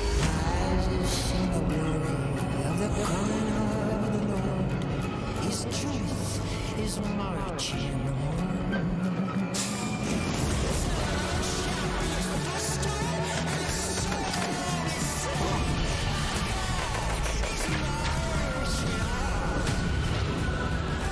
Liberty's got more brains and cunning than both her brothers put together.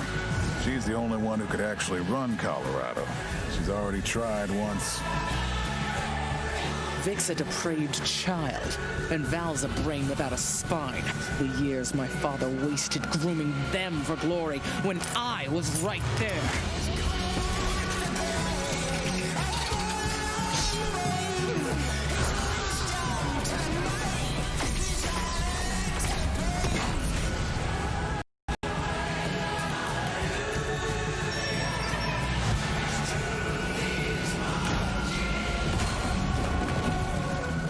To Arizona, Rangers, and I'll pretend none of this happened. Stay, and you die alone.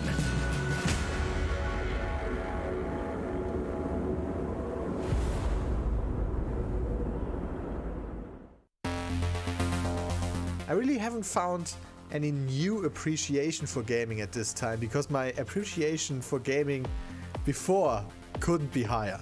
Com certeza, jogos multiplayer preenchem completamente a conexão social que eu preciso ter com outras pessoas nesses tempos de isolamento, e é o mais próximo que a gente pode ter de experiências reais com pessoas que estão longe da gente. You get to travel all over the world in games, which is something I've always taken for granted. At the moment I'm playing Ghost of Tsushima, and you know, I kind of prefer it to the real Japan just because I've heard that in real life they don't let you run around with katanas. I appreciate games a lot more than films, music, or whatever, and it's just fine for me to have the time to play with friends or even with my family, to have a lot of fun. I've been mostly at home with small children and gaming is the only thing that I get to do for myself anymore, I find it's not only an escape, it's also a way to challenge my brain. Gaming is becoming clearly more important for a lot of people.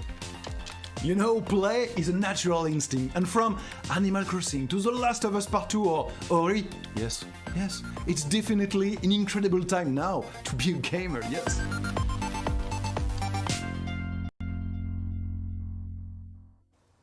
Hey everyone, I'm Vince Sampella, head of Respawn Entertainment. When we set out to create Medal of Honor Above and Beyond, we knew we wanted to bring the series back to its roots. The Medal of Honor franchise is known for its powerful and exciting single-player stories that put the player in the boots of a soldier who was there. It's a series that is grounded in history, which tells emotionally authentic stories. Peter Hirschman, who directed the original Medal of Honor in 1999, is back at the helm of this project. You'll hear more from him in just a bit. Peter and I actually worked together on Medal of Honor Allied Assault in 2002, and I'm really happy he's joined us at Respawn to craft a completely new experience in VR. The team is creating a riveting and emotional journey through World War II like you've never seen or played. It weaves in the personal stories of the veterans and survivors of the war through powerful interviews that help set the stage for what players will experience. It's more than just a game. And we could not be more excited to show the world the next look at Medal of Honor Above and Beyond and the game's action-packed story. Let's take a look.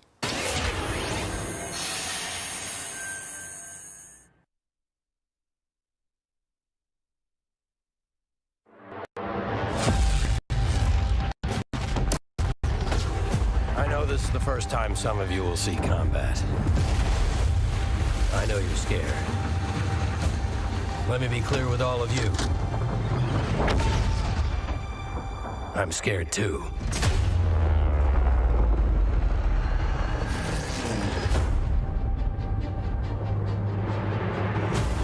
Welcome to France, gentlemen. I lead the local resistance cell.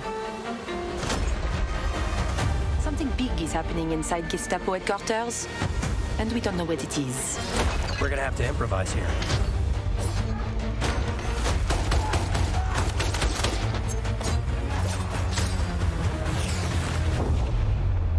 Members of the resistance are perhaps the bravest people fighting in this war. But you really should stop. There is no future in it. Sorry to interrupt, Lieutenant.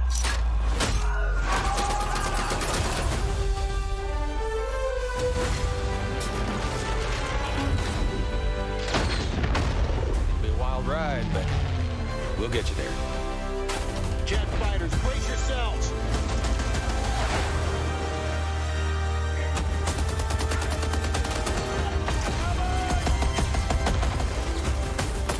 Like I said, boom!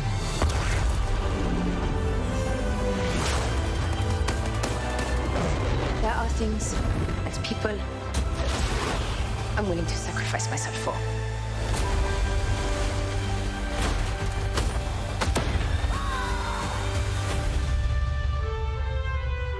Somehow, this motley crew has been tasked with saving civilization.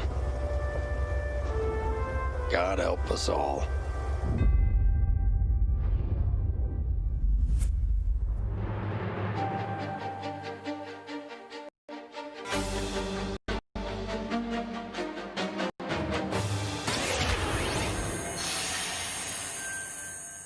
Thank you so much, Vince. That looks incredible. And now we're here with Respawn Entertainment's Peter Hirschman, game director on Medal of Honor Above and Beyond, to talk more about their new VR experience. Peter, I got to say, the trailer really grabbed me. Such an incredible story that you're telling to. Tell us a bit about this single-player experience. What can we expect? Well, Geoff, thank you for having us on the show. I'm representing a whole team back at Respawn that's been working really hard on this, and it's so exciting to premiere the trailer with you. Medal of Honor, going back to its roots, was always about putting the player in the boots of a soldier fighting in World War II. And with VR, we're able to do that in almost a literal way. It's definitely the most immersive experience, most immersive combat experience I've ever been able to work on. And the story follows you as a player being recruited into the Office of Strategic Services, commonly known as the OSS. And their mission was sabotage, espionage, search and rescue, everything in between. You name it, they did it. And they're known by a different set of initials now, the CIA. But during World War II, they sent operatives all over Europe, deep behind enemy lines. And that allows us to tell a story where you get to go to these places and locations and participate in events that really helped shape the outcome of the war. One of the things I love about the trailer is you can tell there's a lot of interactivity in the environment, emergent gameplay. You got the piano and other things in there. Tell us a bit about how you're using that to tell the story. It seems like it's all kind of through a first-person perspective, but there are some story sequences. How do you tell the story? Oh, well, we shot over 120 pages of narrative, which is more than some feature films. We had a huge international cast of phenomenal actors. And it was fantastic. And the story follows a classic three-act structure. Act 1 is working with the French resistance, getting ready for the invasion. Act 2 is D-Day itself and the fight to get to Berlin. And then the third act is dealing with the Nazi secret weapon program, which involved things like the 262 jet and the V2 rocket and things that could have really turned the tide of the war if we hadn't stopped them. So you get to go on this journey, this story. And the story is shot all from your perspective. Because it's VR, your head is the camera. We don't have cutscenes. We don't have edits.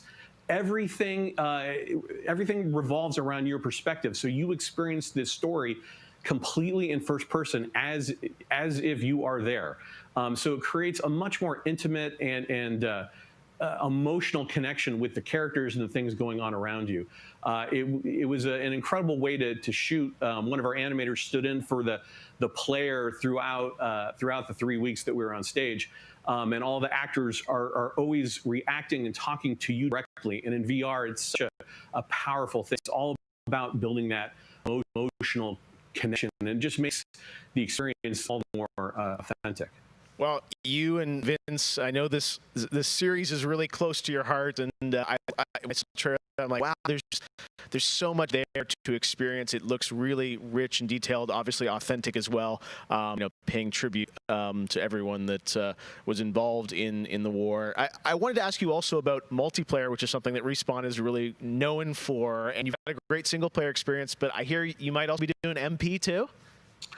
Oh, well, yeah. I mean, the thing about VR is that, I've spent we've known each other a long time. So much of your career trying to map natural human movements to a controller and just figuring out things like making it feel good. And one of the hardest ones is leaning. And in VR, you know how you duck? You just duck. And how you lean in VR, you just lean. And so the ability to lean around a corner, just kind of peek around the corner and see where the bad guy is just, it heightens the tension so much. It makes it feel all the more real. And when you put that into a multiplayer experience, it just raises it to a whole nother level. So we are shipping, in addition to the campaign, we are shipping a full suite of VR modes, including a few that you can only do in VR. And we're really excited about people playing those, after it comes out. Wow. Well, definitely a full-blown VR experience. I got to say, I'm really excited to put the headset on and try this. And it's coming out later this year, right? Coming out holiday. So, yeah, fasten your seatbelts. We are so excited to bring it to players. We've been working on it a long time. Like you mentioned, it's a passion project for Vince and I and everyone at Respawn. It's a wonderful full circle experience for a lot of us that started our careers working on those original set, going back first one and Allied Assault, and now to be able to bring Above and Beyond to a whole new generation is one of the most exciting things we've been involved with. Awesome. Thank you so much, Peter. Opening Night Live will be right back. And in the meantime, here's a look at a new game that is launching tonight. The world was broken, fractured by the magic the Vow Keepers said they would protect us from. Spellstorms still rage across the ruins of the Hollowlands. This is proof, they said. It isn't safe. It can't be controlled. Magic cannot be used.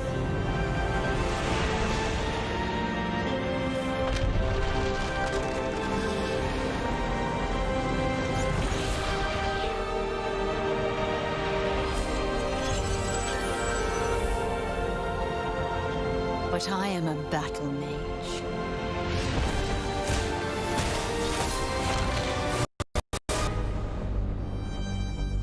I have broken my vow, and now I fight to break free.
So many great games in Xbox Game Pass, and many of tonight's games are in it as well.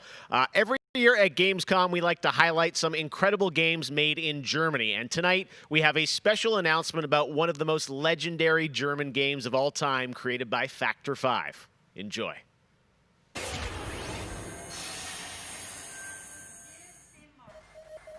最初タリカンの音楽を聴いた時に曲が素晴らしいだけじゃなくてアミガのサウンドそのものも素晴らしいと思いましたね。日本じゃ本当に聴いたことがなかった音楽でした。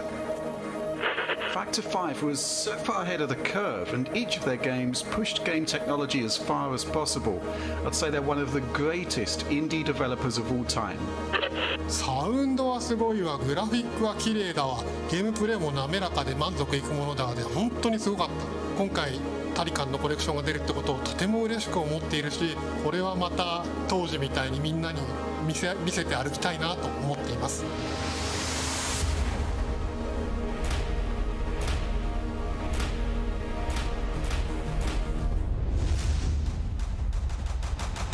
This was the first game that allowed me to completely fulfill my musical vision. It defined my career and the fans have been there ever since. To this day, it's one of my proudest works.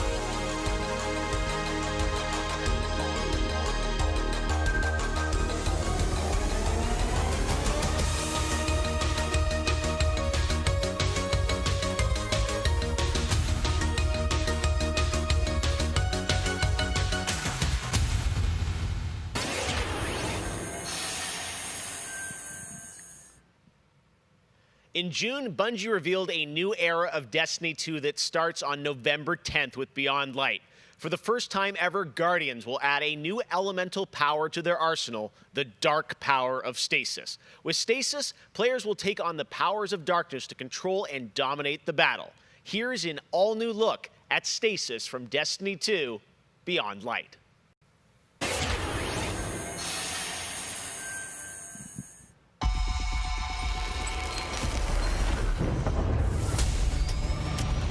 The floodgates are open. The darkness is here.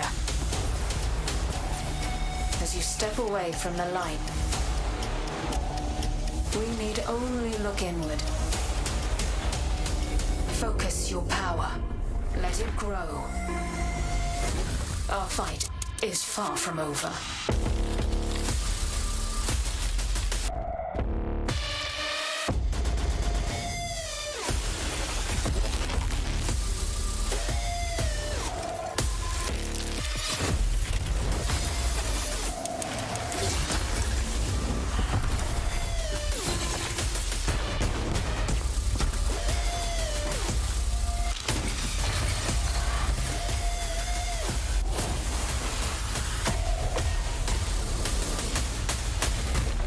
Let them come. This is their fate. One after another.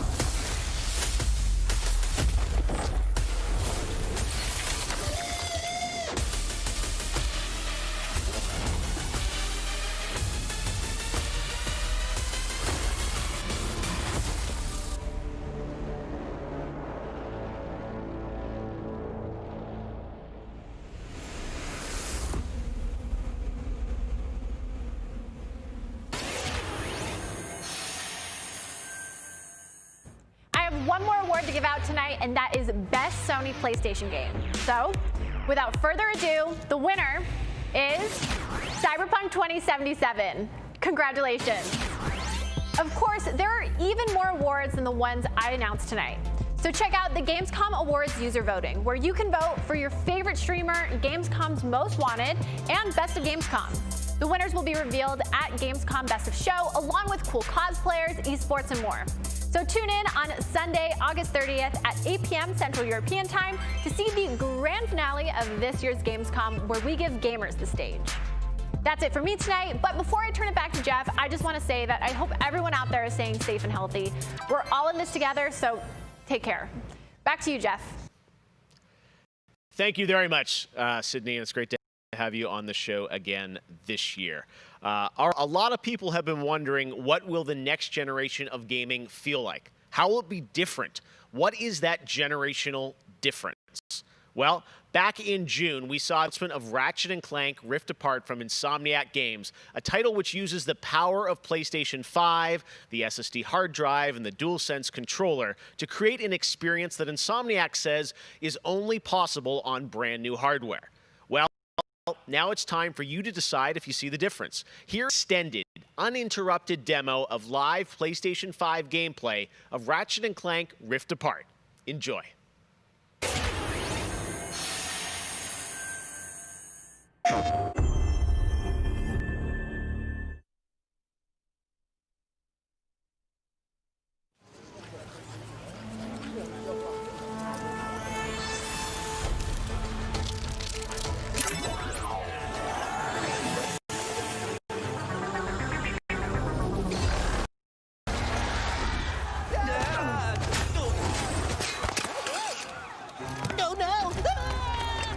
We're back.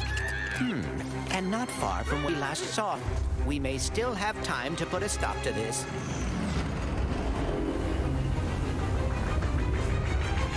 Hey, I think I found the Wombat! Oh dear.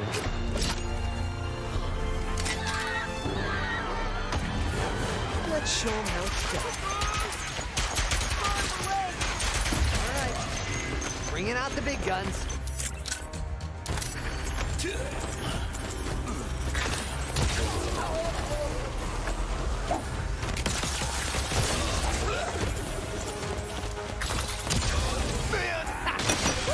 Feels good to be back in action.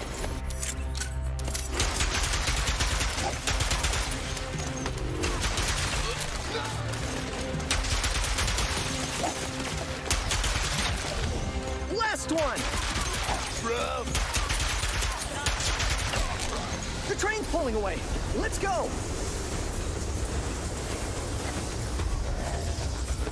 Now I definitely gonna miss my train.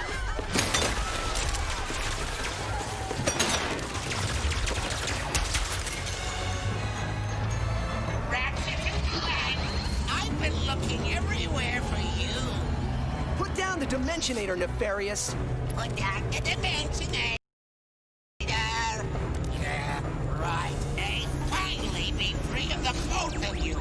Soon, everything you see will be mine. Say goodbye.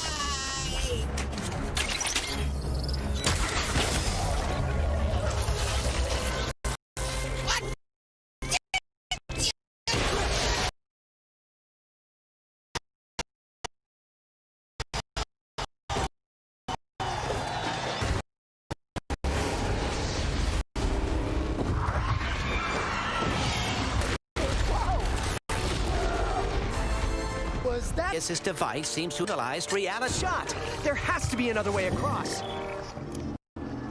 The rifts appeared to your device. Trying it at one of them.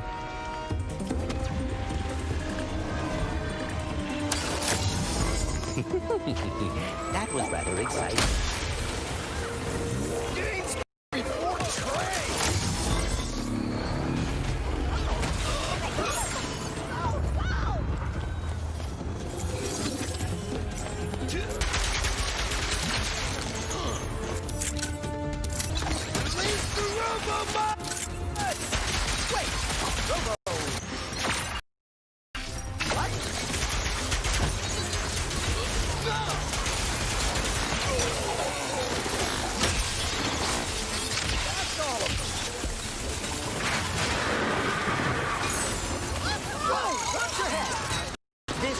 Than I had imagined.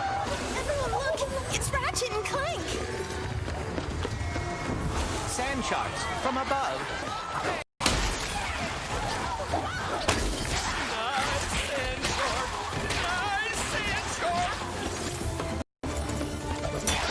My heroes!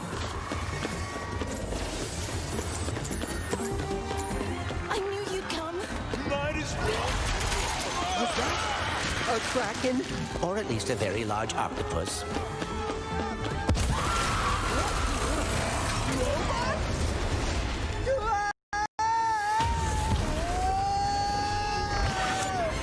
I will never get used to that.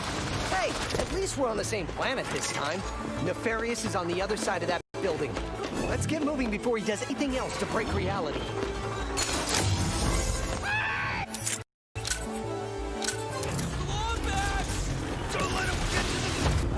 Dr. Nefarious really resurface after all these, just to try and take over the universe again? Yeah, I kind of wish he was doing a worse job. He must have more planned than he is telling us. That's what I'm afraid of.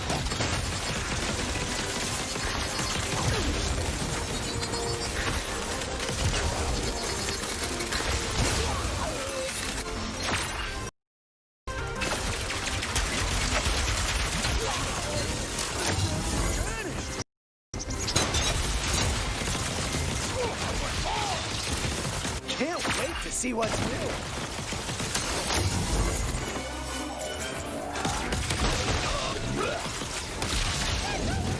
Get him, Robo-Mike! More butts?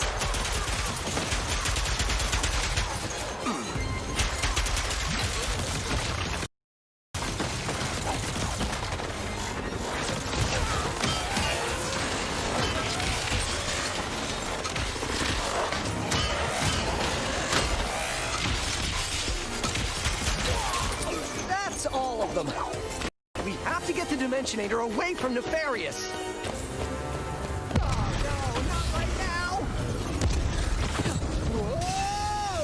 The dimensions are weakening considerably.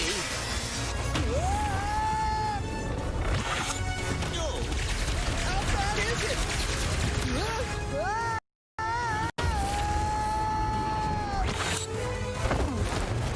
Well, it is certainly not good.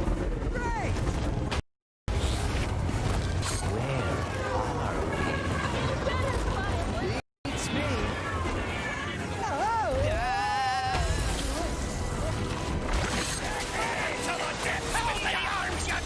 Beast! We've been poorly! Get off me!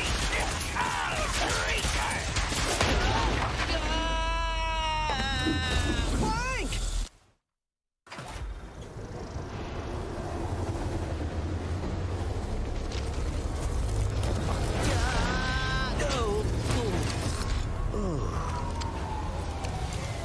Ratchet, we are too late. Ratchet? Who?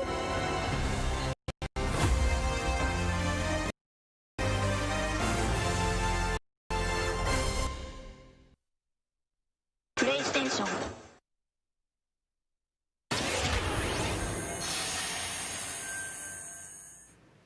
There you have it, Ratchet & Clank, Rift Apart, and now I am joined by Marcus Smith and Mike Daly from Insomniac Games. Guys, it was so great to see that long, uninterrupted of Rift Apart, and I have so many questions. It's amazing to see what you're doing with the power of PS5 and the SSD. Let me ask you first, Marcus, what are you able to do with Rift Apart that you haven't been able to do before in a Ratchet game because of the power of PS5? I mean, first and foremost, it's just pure horsepower enables us to fill our worlds with the kind of density and life that we've never been able before. More important, perhaps, though, is the dimensional shifting that we have going on, which uses the SSD that allows us to fling the player from planet to planet to planet lightning fast, like in way faster than anything we've ever been able to do before.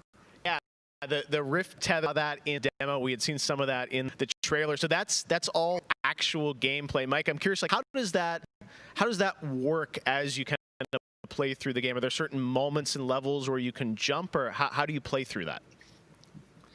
In the game, there is dimensional damage spread throughout the galaxy that Ratchet and Clank have to find a way to fix. And you can find these weak points in space-time that you can pull to you with your Rift tether. It's like being able to lasso a portal.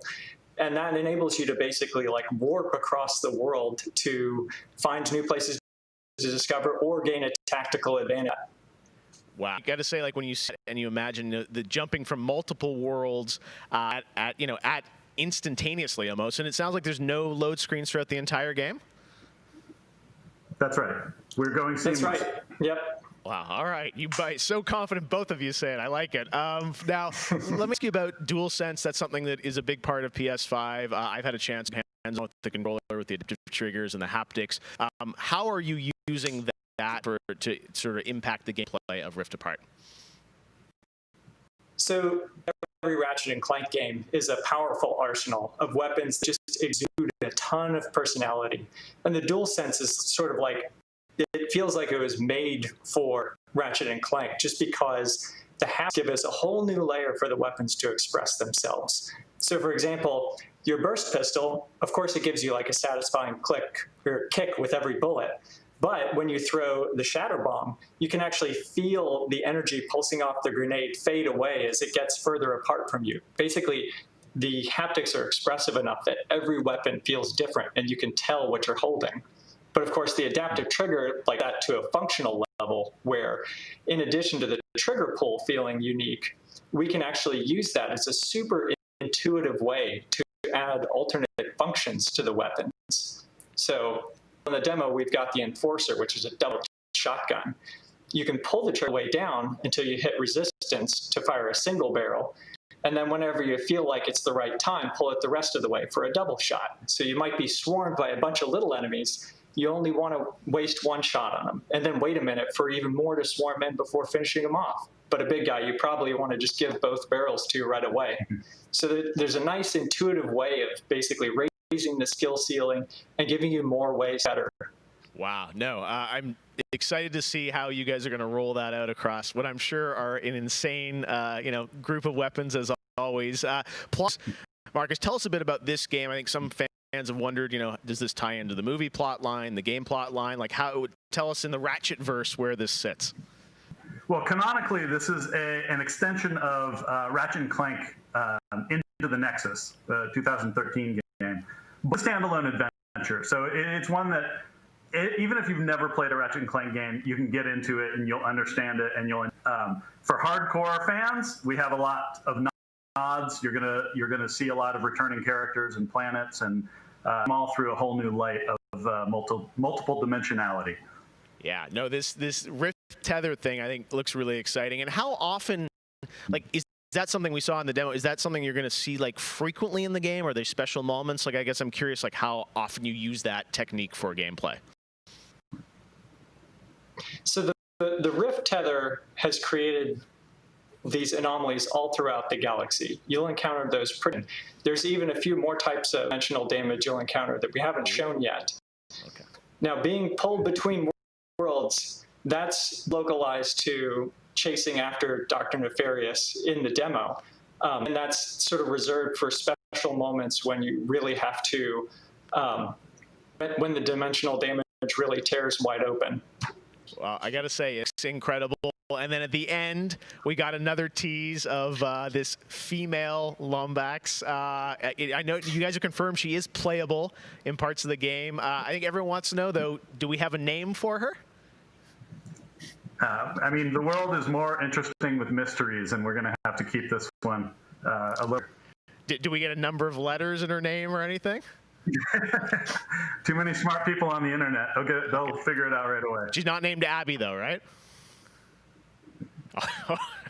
All right, well, we'll have to wait and see what you guys have in store for us. I got to say, it looks incredible. The Ratchet games are always so much fun, and as you said, of the power of SSD and the DualSense all coming together, it looks really exciting. Before we go, though, I think everyone around the world wants to know when we're going to get to play this game. Anything you can share with us on where you're at in development right now?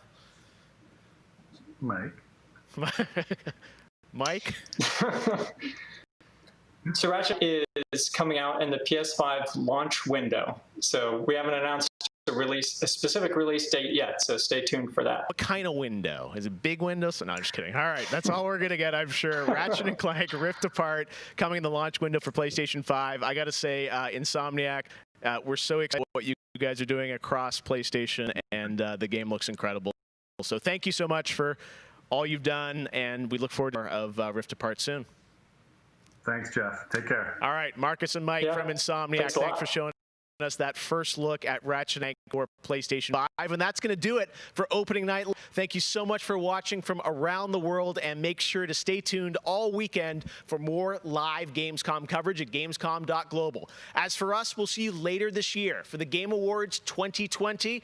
Our team is hard at work to build a very special live show for you coming in December. We'll see you then. Good night.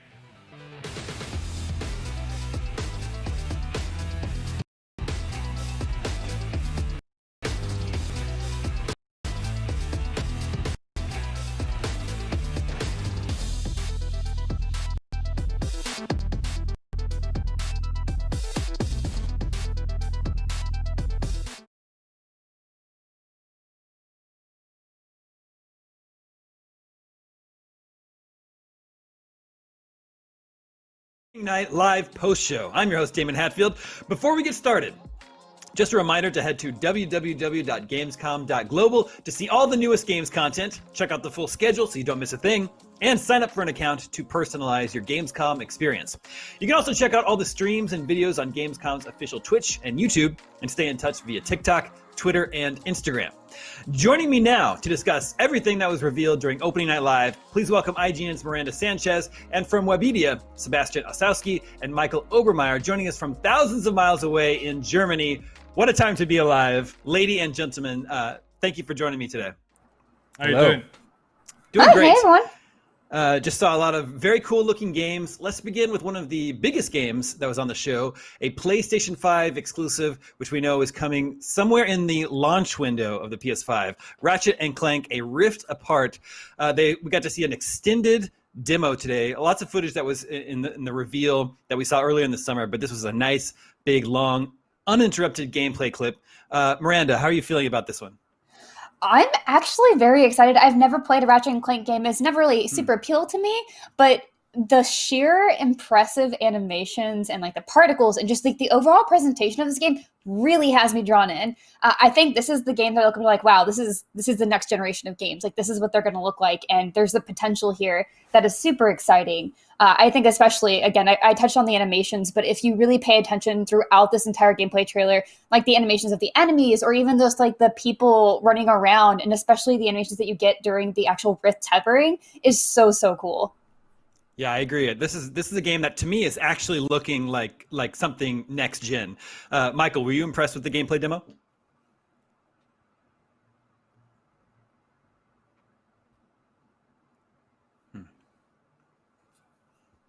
Mm-hmm.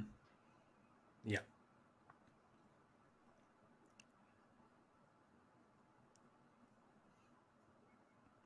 And Seb, how about you?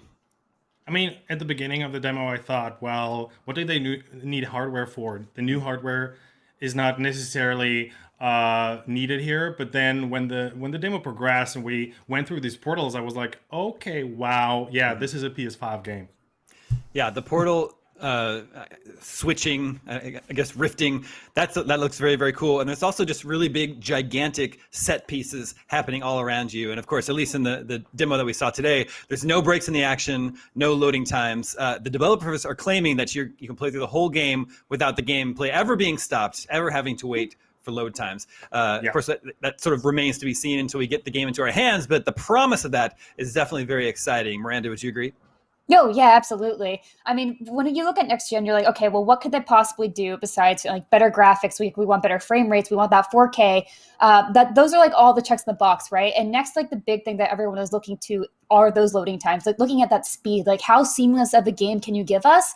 And them touting this at the very forefront, at the very beginning of this generation, this next generation, is very exciting because, you know, this is only the start, right? And we always look at every console generation and see how much they evolve over time. So this is the beginning. It's very exciting.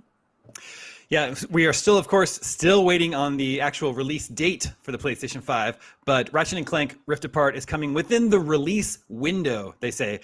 Michael, what does that mean to you? Like, do you think we could still get this game before the end of 2020, or do you think maybe like the first quarter of 2021? I mean, they need a strong lineup to sell the console, so actually bringing this out when the PlayStation 5 launches will be very important for them. So my hopes are that it's out before the end of 2020, but maybe we have to wait until spring 2021. Yeah, it's unclear how big the launch window is that Sony is considering. Yeah. But let's move on to a big game that actually is coming this year and does have a release date. It's Call of Duty Black Ops Cold War. We know this one is coming out on November 13th. Seb, you're excited for this one? Yeah, pretty much. I mean, Cold War era is something that I was always excited about in school, and we live in Germany here, so we were very close to the wall. I'm from eastern part of Germany, so I basically live behind the curtain. So seeing this game tackling this era is very, very close to my heart. Miranda, I know you play a lot of Call of Duty. Are you excited for Cold War? Yes, as I have posted for once, this is the first time I'm actually excited about a Call of Duty campaign. I'm a multiplayer person. Every time I get Call of Duty, I usually jump straight to multiplayer. That's changed a little bit since I started reviewing the game, but I think this has the potential to be something really interesting and to shake up what we expect from Call of Duty campaigns. As Seb mentioned, I also really enjoy the Cold War. I think that conflict is really interesting, and I think it's going to pose some very neat aspects of gameplay for the campaign. And it is done by Raven instead of Treyarch, so that's really exciting because they're usually a support studio. Yeah, exactly. I think it's kind of neat and funny that they've got fully animated and voice acted Ronald Reagan in the game. Yeah. Very weird. Michael, how are you feeling about Cold War? The 80s aesthetics is one thing that really speaks to me. The other thing is this combination of they have this made-up conspiracy theories in the game, and also they're basing it on true declassified US secret files. And this combination with reality blending over into fiction is really interesting. Mm-hmm. Yeah, it's been a while since I've played a Call of Duty campaign, but like you, Michael, the 80s setting is very appealing to me, so I might have to check out that one. Let's talk about a big game. We know it's been developed it's in development for a long time. We don't know much about it, though, is Dragon Age 4. Today, we got to see a sort of behind-the-scenes video with the developers. They didn't show us, much, didn't give us much information, but I don't know, for me, this was like the first time I just thought it was really nice to know, okay, this game is definitely in deep development. It's being written, voice acting is being recorded, animations are being recorded. So that's sort of like reassuring to me. Miranda, how are you feeling about Dragon Age 4?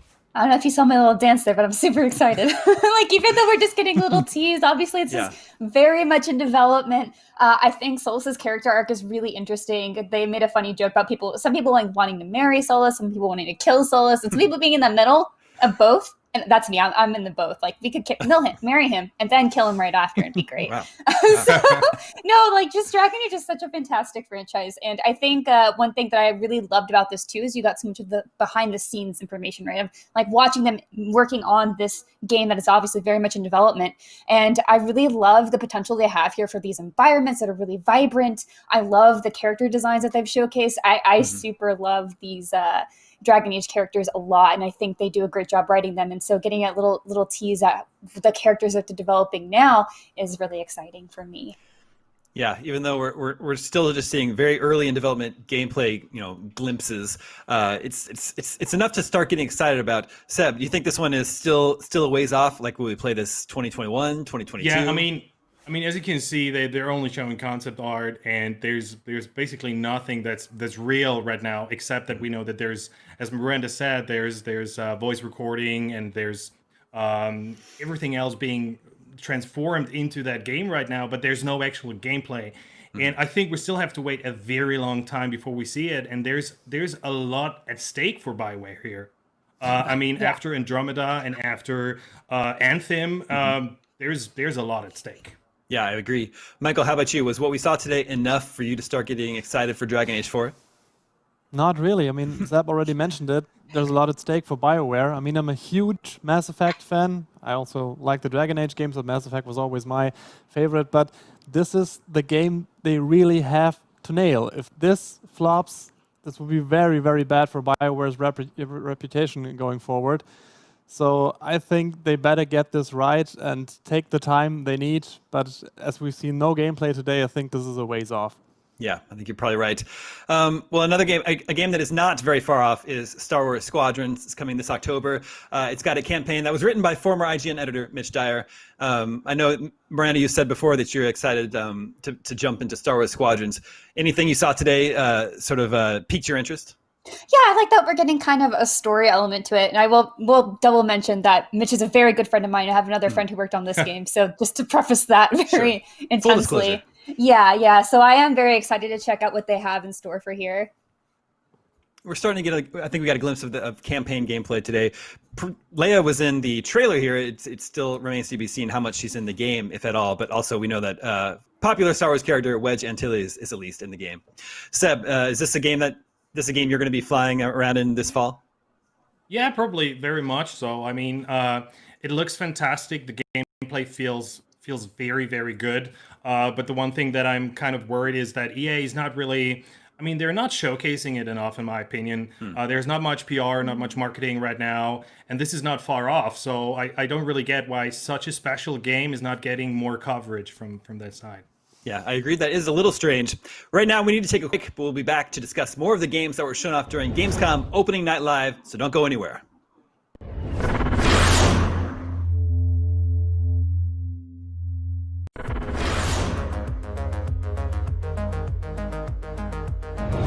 Gamescom 2020 is the heart of gaming, and you can keep to the beat right here on IGN. We've turned the single biggest show in gaming into 5. Gamescom Now is your virtual show floor with up to the second live coverage. Gamescom Daily Show, Gamescom's first ever late night talk show. Our Gamescom Awesome Indies show, the freshest deep cuts in indie gaming. And finally, the Gamescom Best of Show, including the Gamescom Award. Gamescom 2020 is available on IGN and wherever you stream Gamescom Now. Not only is IGN the world's biggest media brand for games and entertainment, but we also have a team of some of the world's biggest fans of your favorite franchises. From breaking news and exclusives, never-before-seen looks at movies and games, to reviews, let's plays, and live streams, IGN brings you all the coverage you need, no matter where you are. IGN, the #1 source for all games and entertainment fans worldwide. The next generation of video gaming is on the horizon, and IGN is here to bring you the latest PlayStation 5 and Xbox Series X news and analysis in our new weekly show, Next Gen Console Watch 2020. We'll bring on the experts to discuss and analyze all the latest developments around these new consoles. From frame rates, services, features, peripherals, and even all the new tech jargon, Next Gen Console Watch 2020 will keep you up to speed on everything leading up to the next generation of gaming. Join us every Friday for a new episode.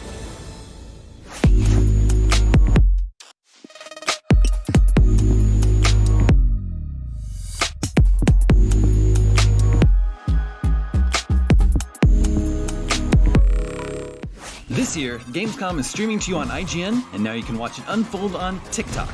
World premieres, exclusive gameplay, cosplay, interviews, and unforgettable moments from the biggest show in gaming can now be crammed right into the palm of your hand. Check out IGN and Gamescom's TikTok accounts and use the hashtags Heart of Gaming and Gamescom 2020 to get in on the action.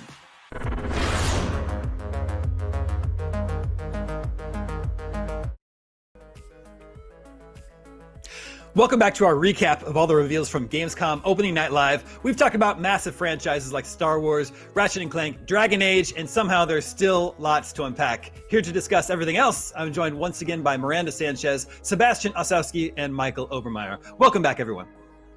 Hey. So Fall Guys, the game is having a bit of a moment right now. It's kind of the game of the moment, and Fall Guys Season 2 Bit of a moment. was revealed. Miranda, I know you've been playing a lot of Fall Guys. Season 2 is adding medieval costumes and traps. Are you excited for this one? Yeah, I've had a lot of fun playing with friends. It's one of the few games I can play with all of my siblings. Like, there's a lot of belly laughs whenever you get into some very silly situations here. You're all just like screaming at the screen. It's like, why didn't I make it through there? Get out of my way. Stop holding on to me. So There's a lot of really great fun here. And I like that they are dedicating their seasons to themes. Medieval is very fun, especially since we're getting into that fall season. And I think, you have the witches, you got the dragons, you got some fun cosmetics coming. Michael, how about you? Have you been playing Fall Guys? Yeah, actually I won my first crown, I think, last week, and it was one of the greatest moments of my life. Congratulations. Now, really, all the excitement and the spectacle, this is one of the greatest multiplayer games I've played in a long time. I'm really happy that they're continuing this trend. I mean, it's a huge success for them. I don't think they expected these sales numbers in that short amount of time. And as Miranda already said, I like it really much that they put their seasons in special themes, and I hope that they continue this a long time. It's a great game. Yeah, it's been very fun. We also learned it's the most downloaded PlayStation Plus game of all time. Seb, how about you? Are you a Fall guy? Well, yeah, sort of yes and sort of no, because I get way too aggressive. Like, my emotions, I go crazy, and there's better no one around when I play these kind of games, because there's always competition. When there's competition, I get really, really emotional. So Fall Guys, it's like sports, and I don't want anyone close to me when I play this game. Thanks for the warning. A game that was shown off today that apparently had been announced before, but I wasn't aware of, but I think it looks very, very cool, was Teardown. Miranda, can you explain a little bit more about what this game is all about? It appears it uses sort of a Minecraft art style to create completely destructible environments where you have to pull off a heist. Yes, absolutely. So this had kind of been making the rounds on social media. Like, you especially saw all this fantastic destruction as you're seeing right now. As you said, the idea is that you're supposed to pull off a heist using anything that you have at your disposal. And I think the most exciting part is that even though it does have kind of like that fun, almost Minecraft-y aesthetic to it, it does have like an element of realism to it, and especially in its physics. As you'll see, like, any of those explosions just look really cool, and like the fire looks great, and you actually have to extinguish it or other stuff will catch on fire. And I think the interactivity here is what's really eye-catching, and I'm glad to see it get more of a spotlight. So right now, I think I was reading, because it's an indie developer, smaller developer, smaller team, and they were saying that right now all they have is just pulling off heists. And the whole idea is you got to go in, get your stuff, and get out before security comes. And honestly, that's enough for me. I've probably just run around and just destroying everything. Like, I was one of those kids where I love playing with the Legos, but then destroying at the end is also part of the fun too. So yeah, I totally agree.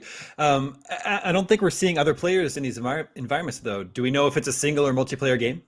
I'm not too sure. I will have to check out Tuxedo Labs. That's the developer's names, their website for Teardown. Michael, what do you think about this one? What I'm curious about is, do we already know if this comes with a level editor or something that the community can do their own levels? Because I think that's would make this game really great if they can do their own heists and give it a long legs to last very long.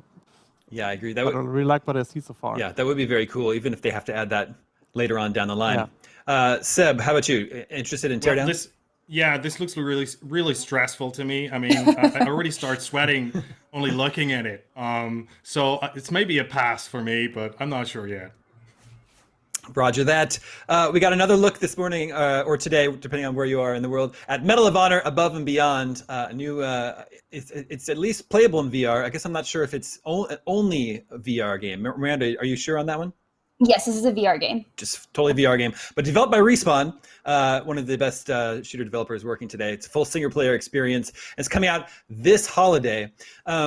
Michael, is this one on your radar? I'm a big Respawn fan. I have to be honest, I would have liked it better if they announced something Titanfall related, but I'm fine with Medal of Honor as well. And after Titanfall 2, you know that this team can pull off an amazing single-player campaign. And I mean, they're going full on VR on this one, so they're really concentrating on VR features. We've seen in the trailer very different and varied gameplay. Looks really cool. The only thing I'm not so sure about is this seems to be an Oculus exclusive. Really sad for all the people who don't have an Oculus-powered headset. Would be cool to get it on PlayStation VR and other VR headsets. Sure. But we have to wait and see. Sure. Seb, do you play a lot of VR games? Well, not really, no. And I'm honest here. This is a war game, and playing a VR game and combined with this setting, it's difficult for me to really feel something about this. And I already said it. Playing a game. This is set in World War II. I don't know. I'm not so sure. All right, so you're taking a little bit of a wait and see approach to that. Let's talk about Destiny 2 Beyond Light. Miranda, is this a new expansion for Destiny 2? What is Beyond Light? Yeah, so we got this new expansion that was delayed. It was supposed to come out a little bit earlier. But honestly, I actually have kind of fallen out with Destiny. I played a ton of Shadowkeep, but I am interested in coming back for this because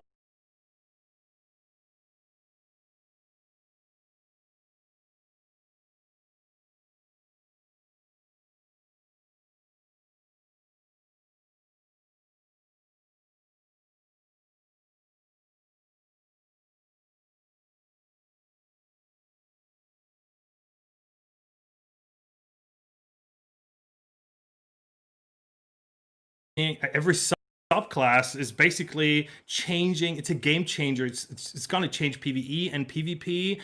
We're seeing the Revenant for the Hunter right now. He's basically throwing an axe and everything is gone.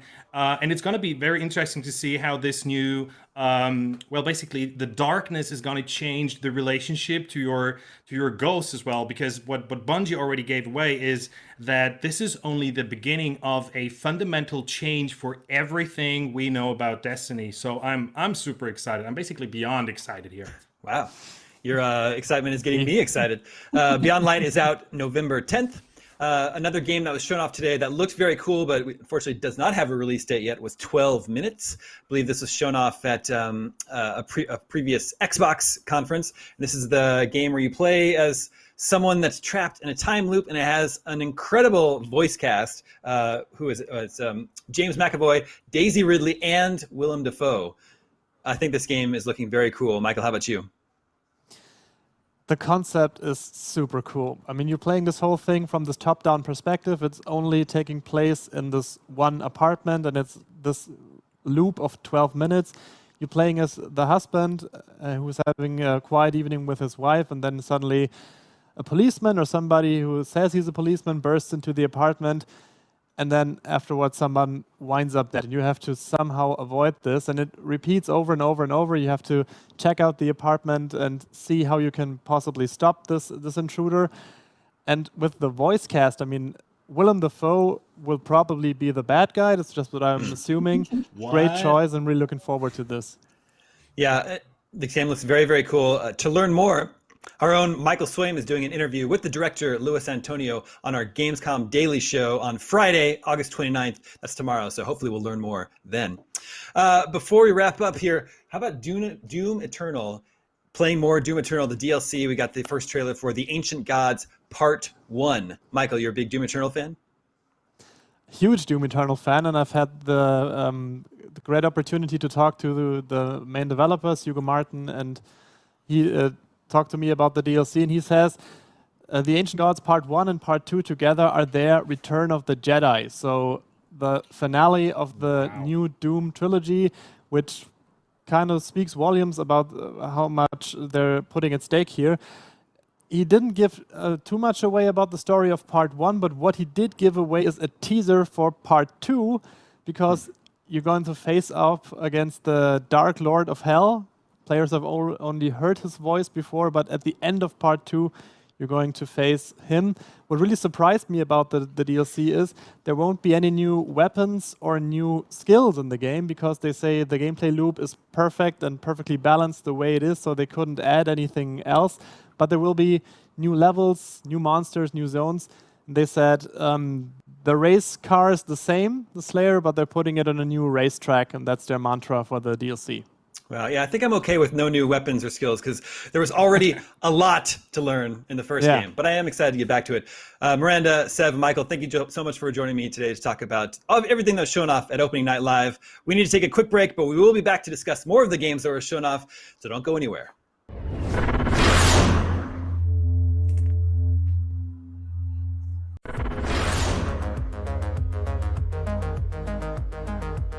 The next generation of video gaming is on the horizon, and IGN is here to bring you the latest PlayStation 5 and Xbox Series X news and analysis in our new weekly show, Next Gen Console Watch 2020.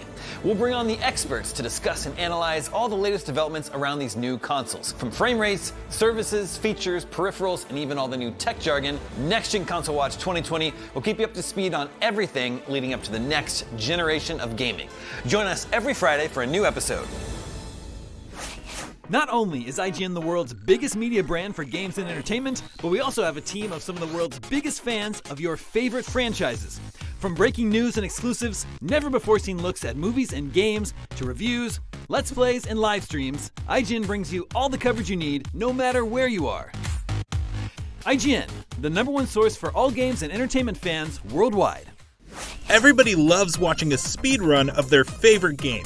But what if you got the opportunity to peek into the minds of the developers while they watch their games getting completely wrecked? That's exactly what happens in every episode of Game Devs React to speedruns. You can do that. Oh my god! We invite you to ride along with the developers as they react to, question, and enjoy some of the most skilled players exploiting and speeding through a game it took years of their life to create. Join us every Saturday for a new episode.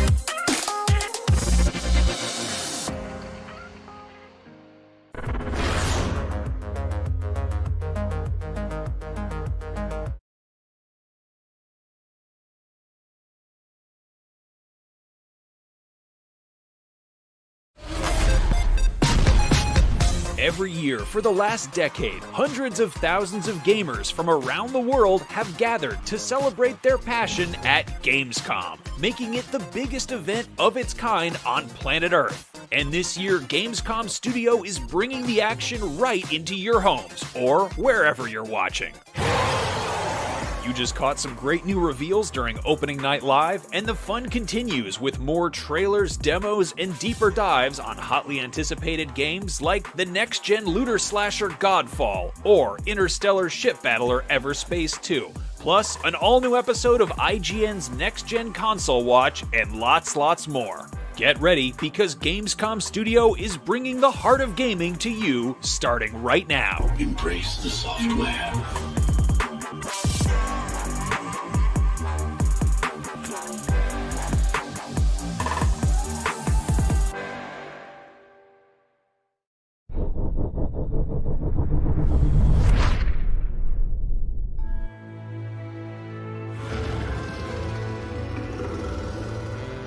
In a world gone strange,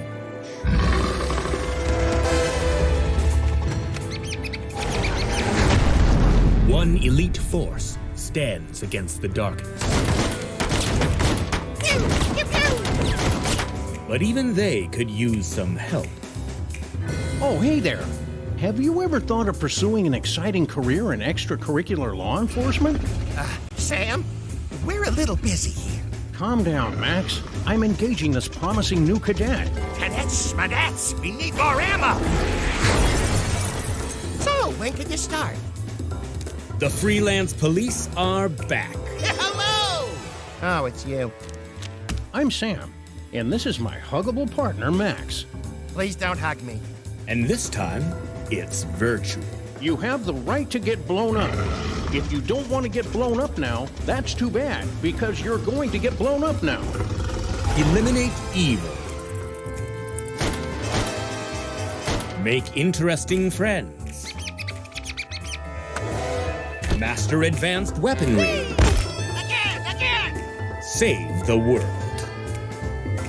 Is this some kind of joke? Here, slip on this little beauty for effect. Sam, I'm blind! Oh, hello, miss.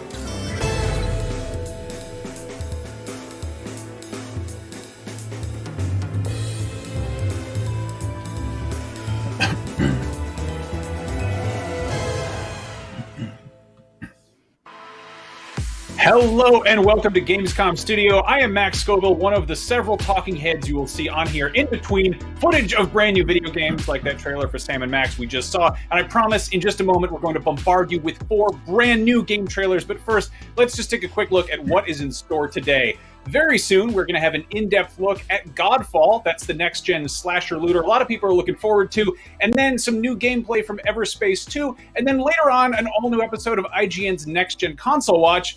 Brian Altano and Casey DeFritas, did I forget anything? You forgot to say that you can head to www.gamescom.global to see all the newest gaming content, check out the full event schedule so you don't miss anything, and sign up for an account to personalize your Gamescom experience. And not to, beat a dead horse here, but you also left out the part where you can go check out all the streams and videos on Gamescom's official Twitch and YouTube, or stay in touch via TikTok, Twitter, and Instagram. So really, you screwed up a lot here today. Wowzers, I'm absent-minded to the point of incompetence, and I'm glad you're both here to remind me. Now, I seem to remember promising that we had a bunch of new trailers, so let us all stop talking and check out some games. Trailers.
for.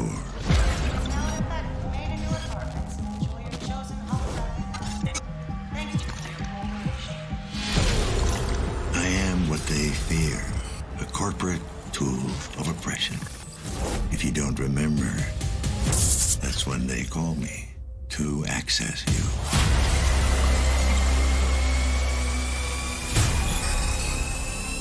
To gather evidence. To dredge up whatever's hiding in the darkest corners of your mind. Careful what you say. This is a monitored channel. Adam, you're still there? Adam. Yes. Well, what's left of me? Dad. I really thought I could pull it off, you know? I was so close to making a difference. Setting us all free. And now it's... can't be for nothing. For once in your life, just listen to me. Whatever happens, I need you to remember, you're not in control.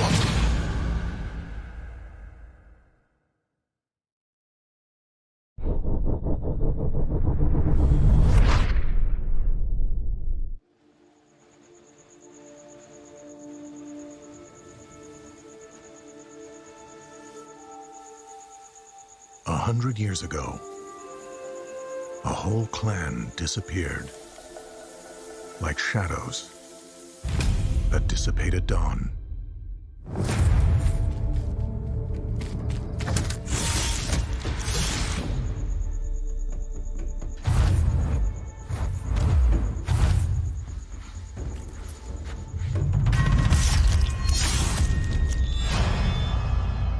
You are the ultimate warrior of your kin, a cursed being wielding shadow powers, on a mission to protect this land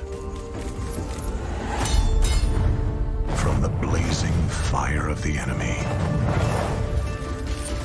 But where one might fail, a whole fellowship shall succeed.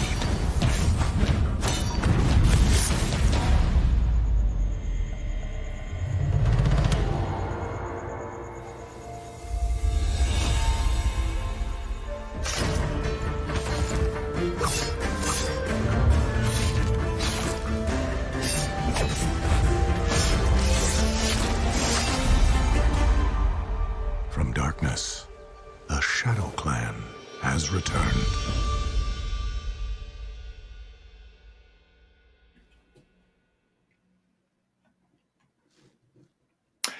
You just caught 4 brand new trailer reveals right here on Gamescom Studio. Let's discuss them amongst ourselves.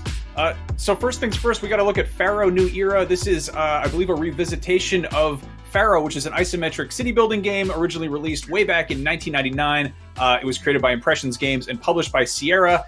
We got what looks like mostly kind of a cinematic sort of animated trailer, but it's still really, really gorgeous. There's one shot at the end that kind of gives you an idea of what it's going to look like. But yeah, Casey, what was your take on this? Well, the trailer was really beautiful. I really enjoyed the animation, but isometric city building games are a great, relaxing way to kind of pass the time. I recently have been playing Surviving Mars and Tropico, and though I haven't played the original Pharaoh, I do assume that it might be like something similar to that. Yeah, no, I'm curious if this is an entirely new from the ground up installment, or if this is kind of revisiting the original. A New Era kind of could be interpreted either way. But yeah, I mean, it's cool to see, you know, older games getting a new fresh coat of paint, or, you know, older IPs getting dusted off. Brian, did this do anything for you?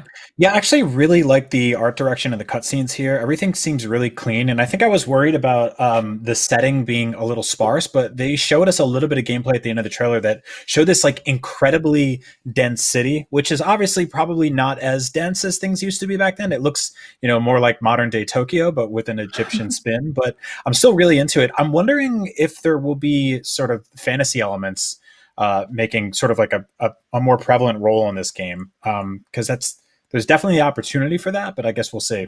That would be really cool. It's also odd for me to point out, but I really like the audio effects at the end. I think the birds chirping and such. Birds quite are nice. cool. I would be cool if some bird-headed deities showed up. Then, of course, we got to look at Project Cars 3, which is a little bit less of a big surprise because the game is actually out this weekend. This is coming out. This is, Project Cars' long-running racing series, or third installment anyway.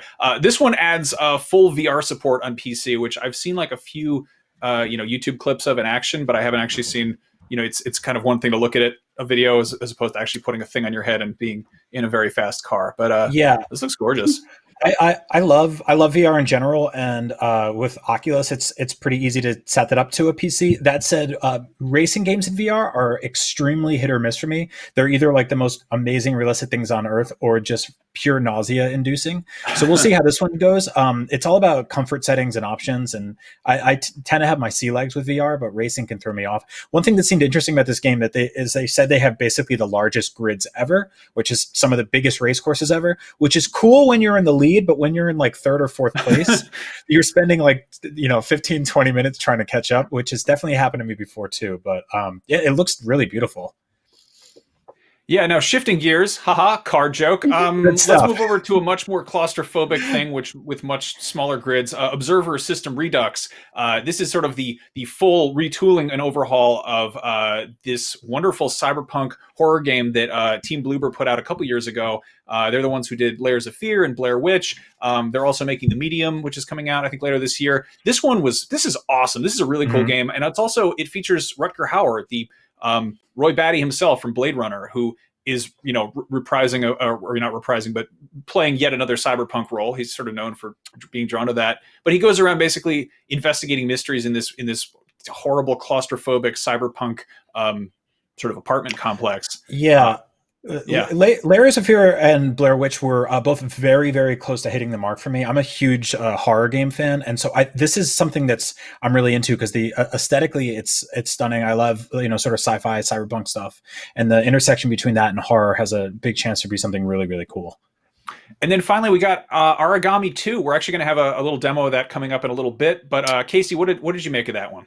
So Origami 2 looks pretty cool. It's an action stealth game with co-op. I know the original came out around in 2016, and though it got kind of mixed reviews on Metacritic, it's really positively reviewed on Steam. And this one looks really cool. I mean, especially it's not just your run-of-the-mill ninja stealth game because you have shadow powers, and that's neat. This reminds me of the kind of games we got during the PS2 GameCube era, and I really miss stuff like that. Sort of like action, high action stealth co-op type games that aren't like totally over the top in terms of cinematics, but really deliver like a fun experience. Yeah, it looks like it'll be a lot of fun to play with friends. Yep. Yeah, I think like cooperative stealth stuff is such a cool idea. It also is like, it's one thing if you're doing stealth solo, you get to feel like sort of a lone wolf sneaking if you screw up, and not the end of the world, no one saw it. But if you got three friends watching you and you totally botch a mission, that is another story entirely. But yeah, like we said, we've got lots more Origami 2 coming up. So let's take a look.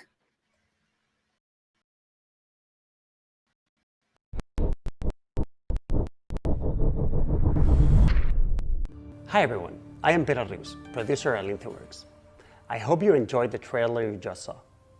We are so happy to show you a sneak peek of our next title, Origami 2.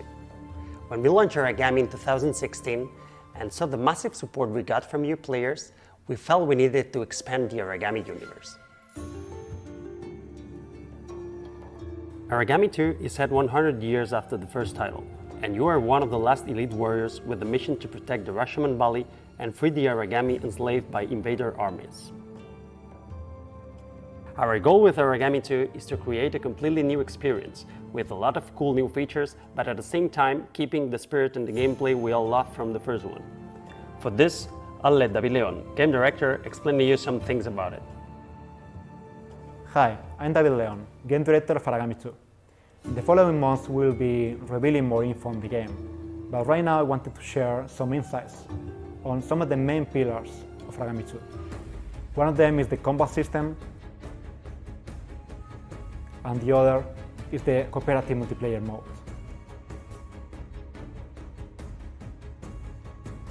The game is still primarily a stealth game. We wanted you to also be able to enter into action-packed combats, finding the right balance between both playstyles. Combat in Origami 2 is tense, and brutal, but when everything else fails, it may become your only option.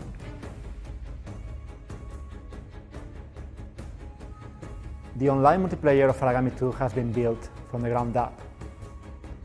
You can now play the full story by yourself in single player or play online as part of a squad of up to 3 Shadow Assassins. We can't wait to show you more about Aragami 2 in the future, so please stay tuned.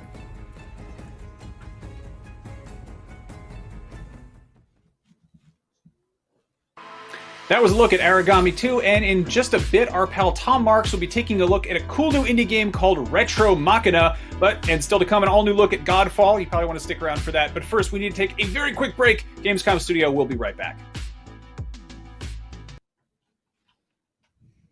I just noticed you got the monkey.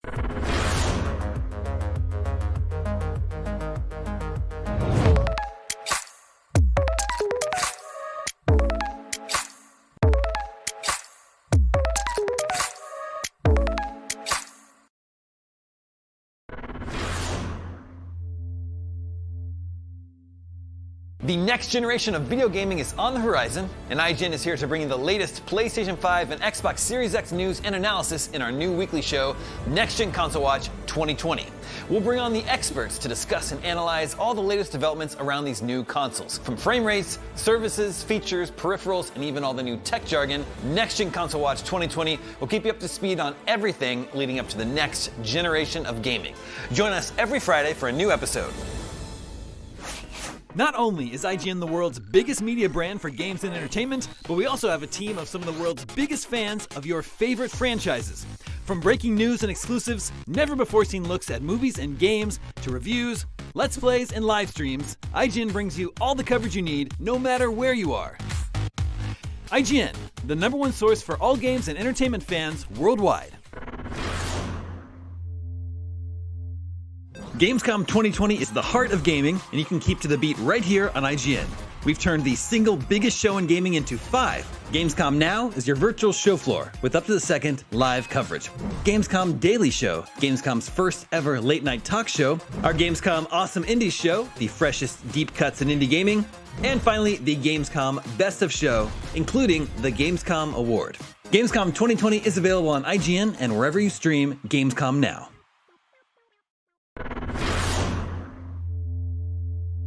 Hey there! Do you have opinions on games, movies, TV, or other weird stuff on the internet? You can take part in our new show, Power Ranking, where you can vote on all your favorite things on the internet. Do it now! Do it! Just go! Vote! Go vote!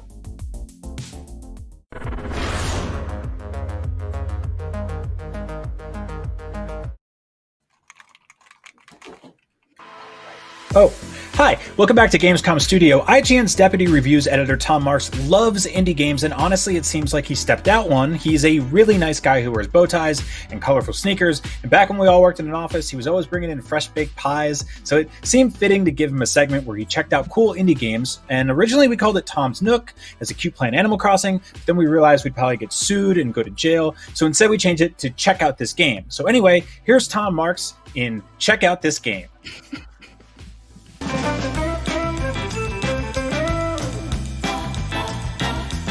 Welcome to Check Out This Game, where we highlight exciting, under-the-radar games worth your attention. Our first of Gamescom 2020 is an isometric action game where you control a charming little robot in a long-destroyed retro-futuristic world. Here's exclusive gameplay of Retro Machina.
Like what you see? You can watch the extended version of this gameplay at IGN.com or YouTube.com/IGN. And be sure to tune into Gamescom Awesome Indies Saturday, August 29th at 10 a.m. Pacific for more exclusive gameplay, trailers, and reveals of exciting upcoming indie games.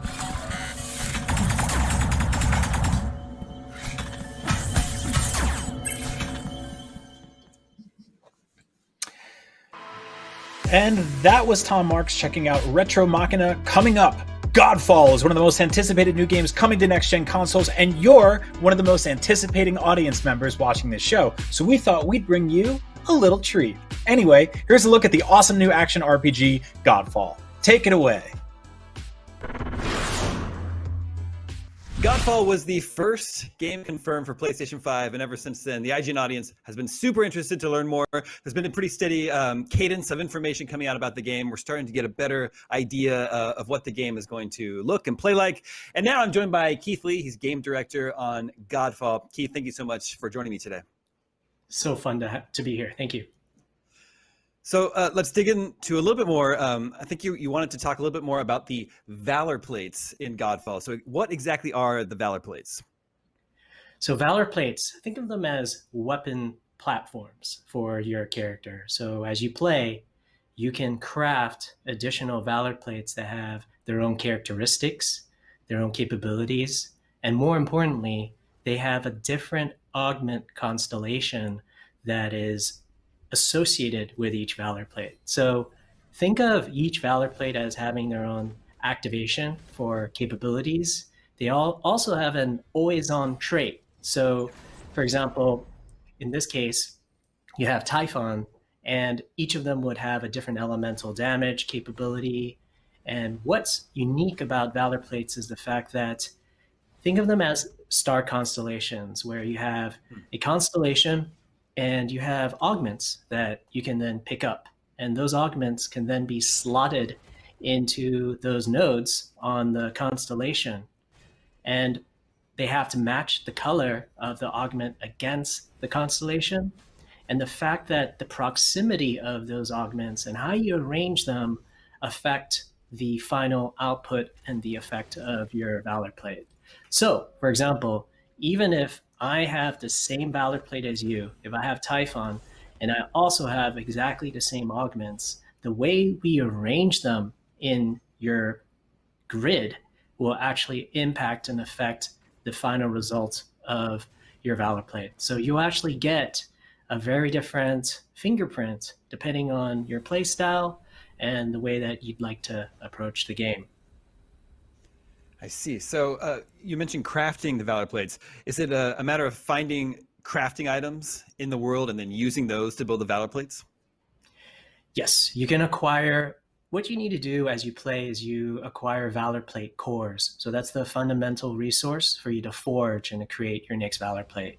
There are a total of 12 Valor Plates, including the first plate that you own, which is Silvermane. So the other 11, you can go back to your base, and then you can go to your forge and then construct them. And typically it does require Valor Plate cores, as well as some additional resources that can drop from enemies, completing missions, and even in custom game modes and in treasure chests. Interesting. So what was the sort of the inspiration for Valor Plates? It seemed like a very unique idea for this genre. We wanted to, again, make this into a weapons platform. So there's a lot of weapons as well as augments that you can place to customize your overall play style. The inspiration for us actually bridges a lot of different areas. Of course, for us, there's shard plates from Brandon Sanderson's Stormlight Archive, all the way to Iron Man and a lot of the Marvel sort of comics, and just sort of being able to play off that fantasy of being able to equip medieval armor. And so to us, really the inspiration is medieval European Western knights and being able to make it our own and to kind of build our own identity around these very elite, powerful, knight-like Valor Plates that you can then equip to become godlike. So can you give us some examples of how choosing specific Valor plates allows you to customize your gameplay? So taking a step back first, out of the 12 Valor plates, imagine that we actually have a lot of different types of plates and a lot of different types of functions. So for example, we have balanced Valor plates, which are hybrid Valor plates. We have specialized Valor plates, and we also have exotic Valor plates. And each of them also have a different role. So some Valor plates are geared to be high DPS. Some of them have more focus on cooldown abilities and being able to accelerate and decrease your CDs. We have certain Valor plates that focus on debuffs when you play in co-op, as well as crowd control and, of course, tanking. So a lot of configurations that we see players do is picking a high DPS player and then also slotting in 2 non-DPS categories, such as CD abilities all the way to elemental damage. And it's a little bit also a function of the mission that you decide to take together, as well as the type of boss that you're going to encounter. We have many different types of mid bosses, as well as end bosses, which are very difficult. And we want to make sure that players have many different ways and configurations to defeat a boss. Very cool. Let's move on to Archon modes. And I guess, first of all, am I pronouncing that correctly? You are. Okay, perfect. Nailed it. What do we need to know about Archon modes? So Archon modes can be broken up technically on a high level as an ability that you can activate during your mission and during your run. And you have a bar that fills up. So every time you break urns or you defeat enemies, these Ethereum balls come out of the enemies, and you can pick them up and it'll fill out your bar. And once your bar is full and it's fully charged up, you can then press the L3 and the R3 analog stick simultaneously to then activate it.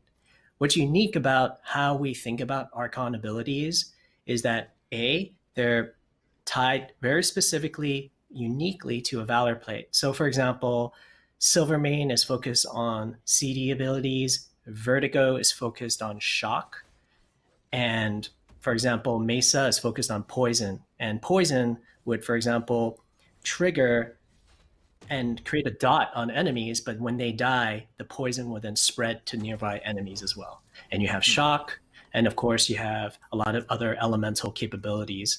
And I would break up Archon abilities into 4 fundamental pieces. There's one aspect of it which we view more as a passive, where if you just equip that equipment, like Silvermane, you're gonna then get a special always on trait that is active when you have that Valor plate equipped.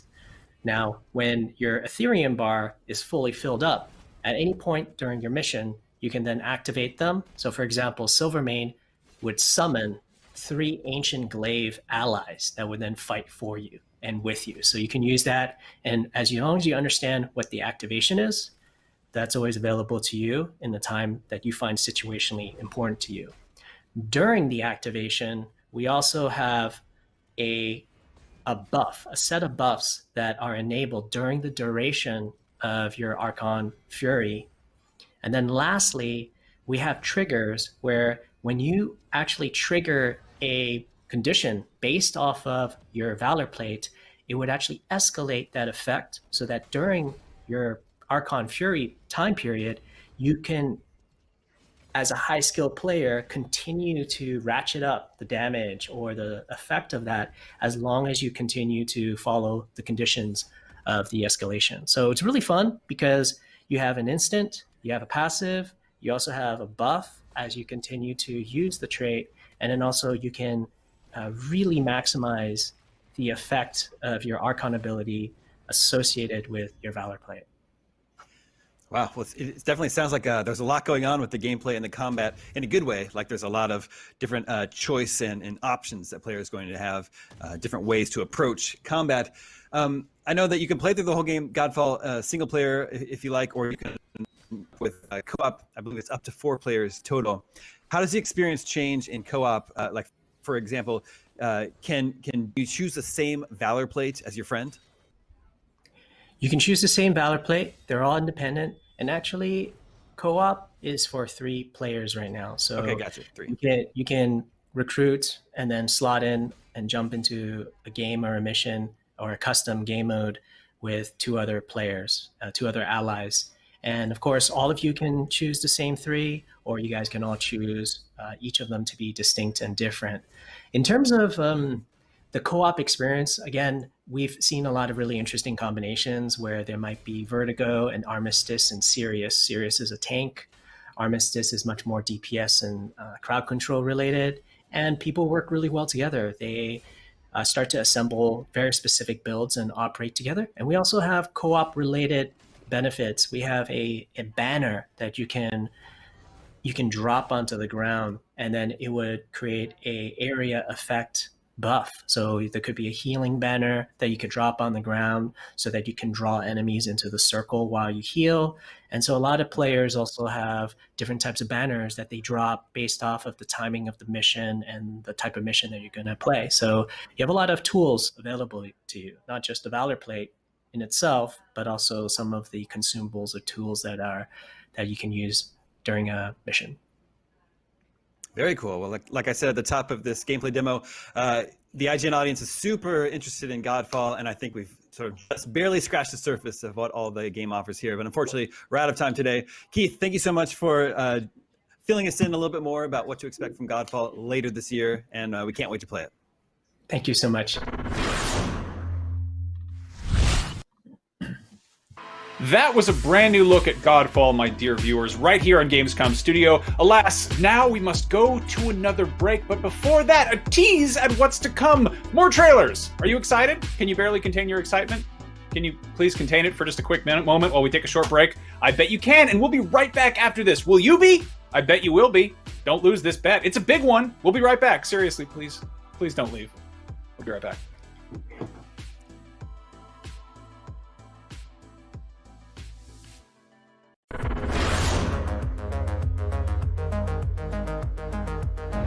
Gamescom 2020 is the heart of gaming, and you can keep to the beat right here on IGN. We've turned the single biggest show in gaming into 5. Gamescom Now is your virtual show floor with up to the second live coverage. Gamescom Daily Show, Gamescom's first ever late night talk show. Our Gamescom Awesome Indies Show, the freshest deep cuts in indie gaming. And finally, the Gamescom Best of Show, including the Gamescom Award.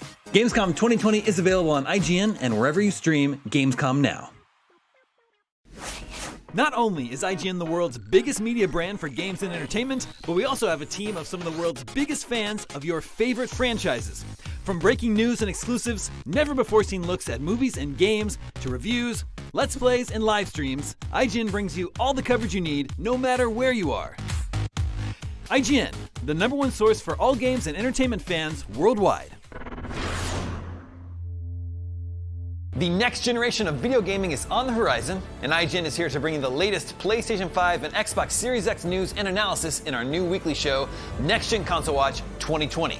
We'll bring on the experts to discuss and analyze all the latest developments around these new consoles. From frame rates, services, features, peripherals, and even all the new tech jargon, Next Gen Console Watch 2020 will keep you up to speed on everything leading up to the next generation of gaming. Join us every Friday for a new episode.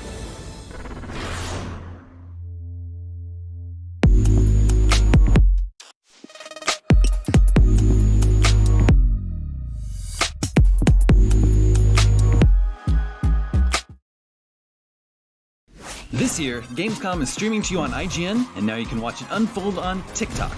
World premieres, exclusive gameplay, cosplay, interviews, and unforgettable moments from the biggest show in gaming can now be crammed right into the palm of your hand. Check out IGN and Gamescom's TikTok accounts and use the hashtags Heart of Gaming and Gamescom 2020 to get in on the action.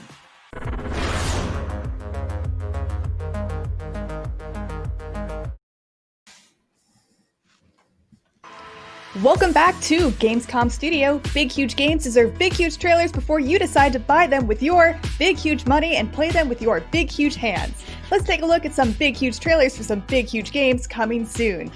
I'm sorry I made fun of your hands. I just have very small hands compared to most people, compared to me. Could someone please roll the trailer so I stop talking about hands?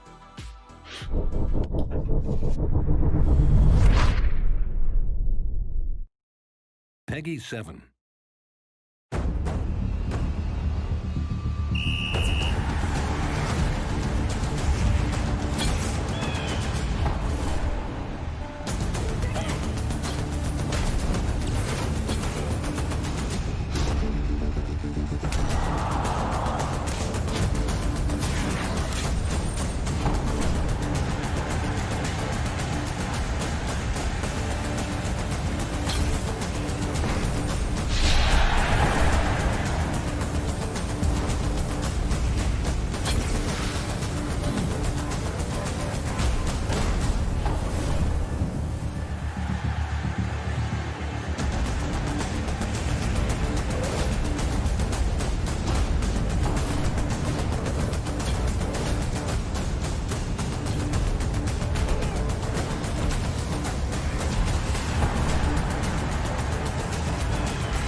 And we're back. We just saw brand new trailers for Captain Tsubasa, Rise of New Champion, Cinders, I think it's French for Cinders, Solasta, Crown of the Magister, and Everspace 2.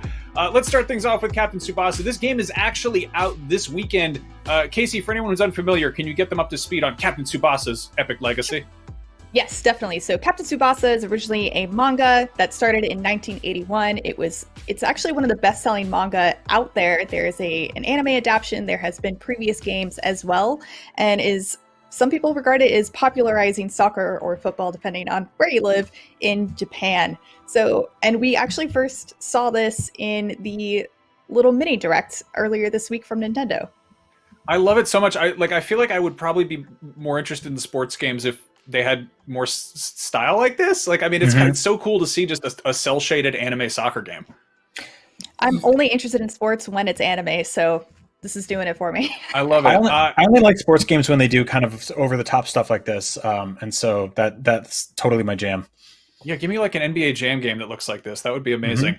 Now, on the complete opposite end of the spectrum, we also got to look at Cinders, which is a post-apocalyptic survival game. I believe it's a sort of upscaled version of one that was made by a bunch of French students. There's footage of sort of their earlier version floating around, which had a very cool sort of hand-drawn aesthetic, and it looks like they've totally overhauled it, and now it has this amazing look like an old movie. I'm a huge sucker for black and white games. I love the Kurosawa mode in Ghost of Tsushima.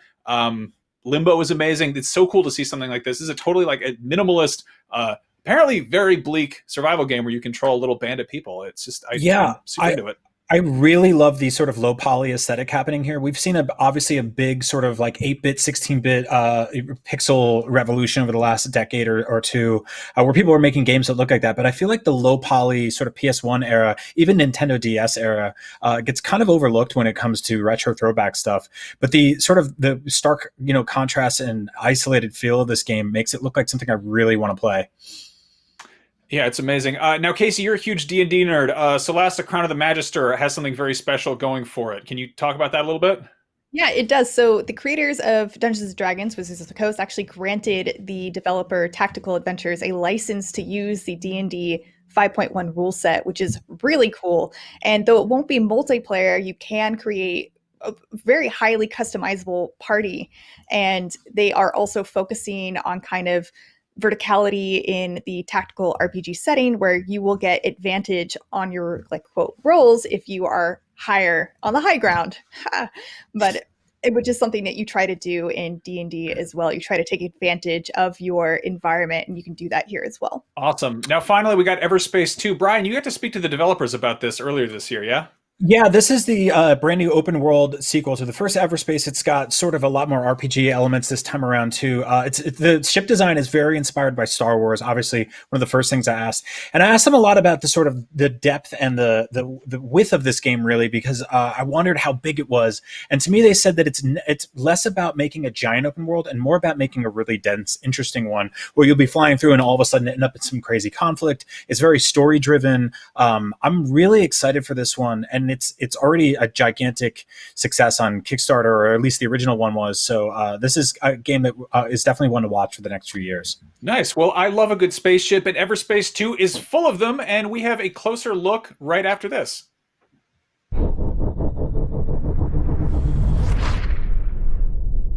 Greetings and welcome to this exclusive gameplay presentation of Everspace 2. I am your host and your guide, Eric Schrader, Community Ambassador for Rockfish Games. Here we've discovered a ripped-apart asteroid that's being used largely for scraps and a secret outlaw base. Those ping sounds mean they've got a lock on us, so here we go.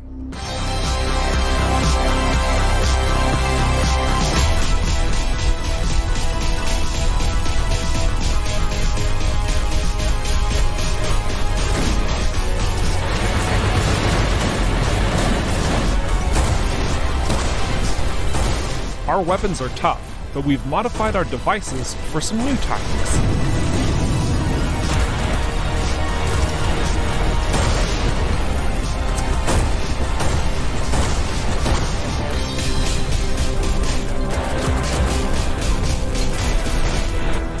Those fuel tanks would make an awfully nice explosion and easily take out a foe in one shot.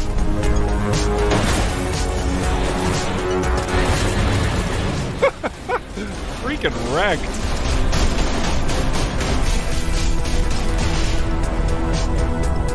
These Outlaw Ravagers have visible armor plating. You can blast it off for serious damage. Or you can just barrage them, like this. Now with our foes dispatched, we can explore and gather some loot nearby. We have this secure container and what looks to be a button panel. We shoot one, it opens another, it opens the last one for a nice and easy...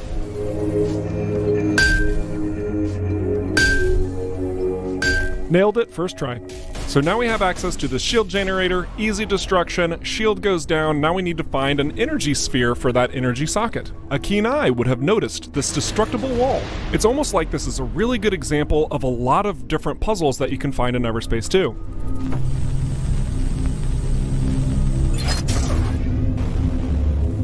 There will be many challenges scattered across the various sectors, and they will reward you, but only if you take the time to figure them out. We scooped up the last of our loot, let's move on.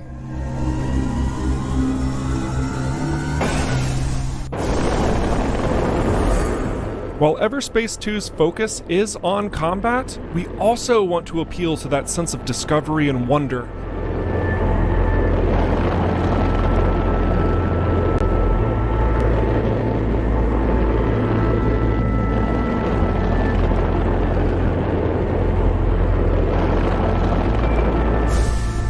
These top-notch visuals are not simply for show. In fact, there's a lot of functionality here. The entire heads-up display is gone, and everything you see is directly from the cockpit itself, all in working order, all true to what you have in-game. You even have a little speedometer there.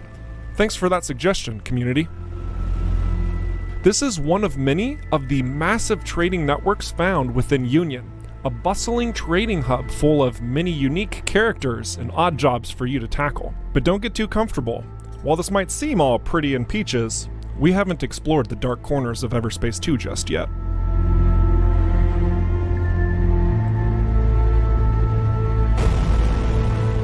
We've been dialing up the immersion factor, and for you to capitalize on this, we're giving you even more control. Free looking around the cockpit isn't anything new, but it's going to be a great experience to see how you've customized your cockpit. But that's a story for another time. Otherwise, we are working on an inertial dampener toggle, and this is going to give you a more realistic perception of space, slipping around in a frictionless void. This was another recommendation from the community, so thanks again. Here's a new gas giant that we get to explore to our heart's content, but that's a lot of outlaw. I'm going to change my equipment up. Here we have a scattergun that's made by Baron Industries. They have different manufacturer bonuses. I'm going to cycle this out for my coil gun, and I'm going to swap out my EMP generator here with this magnetic repulsor, but I'm going to change the mode so it affects nearby targets as well. This should do nicely.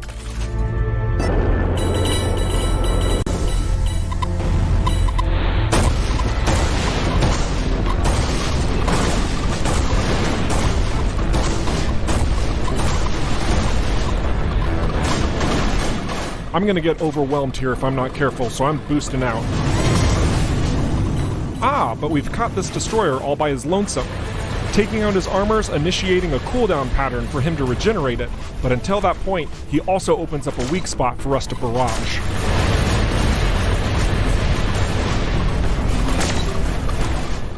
His support's back, but I'm gonna be stubborn and focus him down anyway.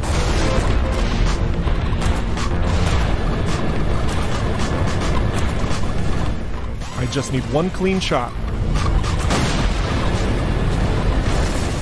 Now to clean up the lackeys. Hey Ravager, take a seat.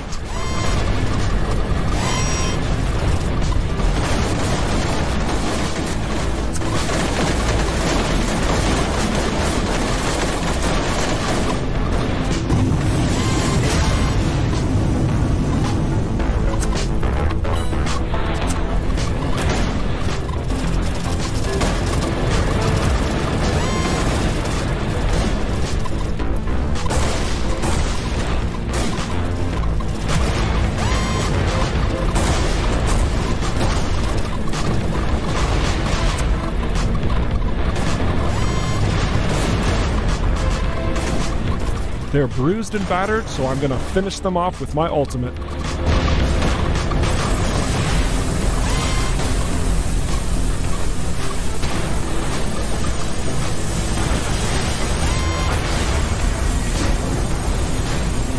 While this outlaw bomber doesn't seem to be going down, we just annihilated everything nearby. So that's a plus.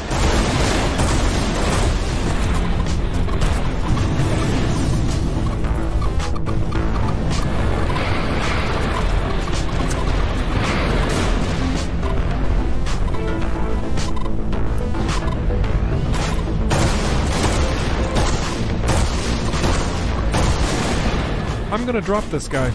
Literally.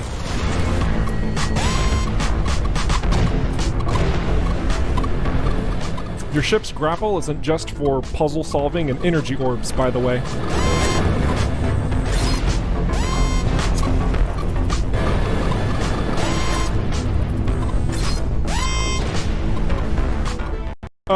Okay. This bomber with the missiles, he's gotta go.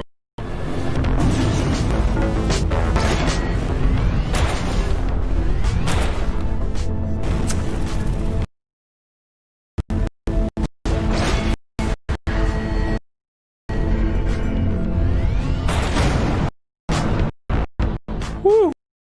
Okay, that felt good. That mine layer over there, he's gonna deal with some freelancers. He's probably gonna get wrecked. Fine. We've got plenty of loot over here to collect. So, thank you, Everspace 2. I have been your host, Eric Schrader, the community ambassador of Rockfish Games, and next in an alpha step. If we've even remotely got on, it's going to be a wild ride. Doodles.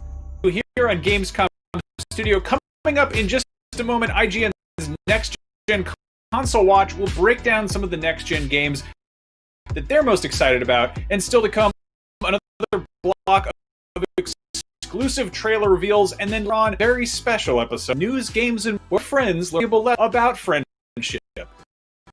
Or maybe they just break down the biggest news of the day. Either way, there's more Gamescom on the way. That is true.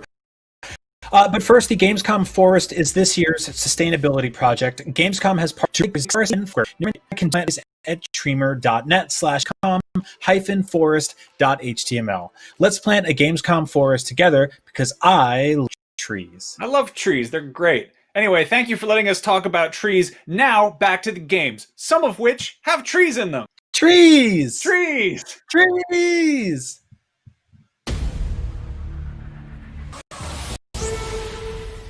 In case you missed it earlier in the show, we're going to take a look at the new trailer for Bloober Team's cyberpunk horror game, System Redux. The year is 2084.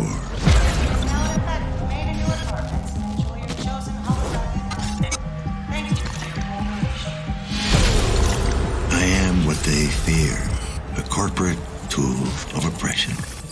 If you don't remember, that's when they call me to access you.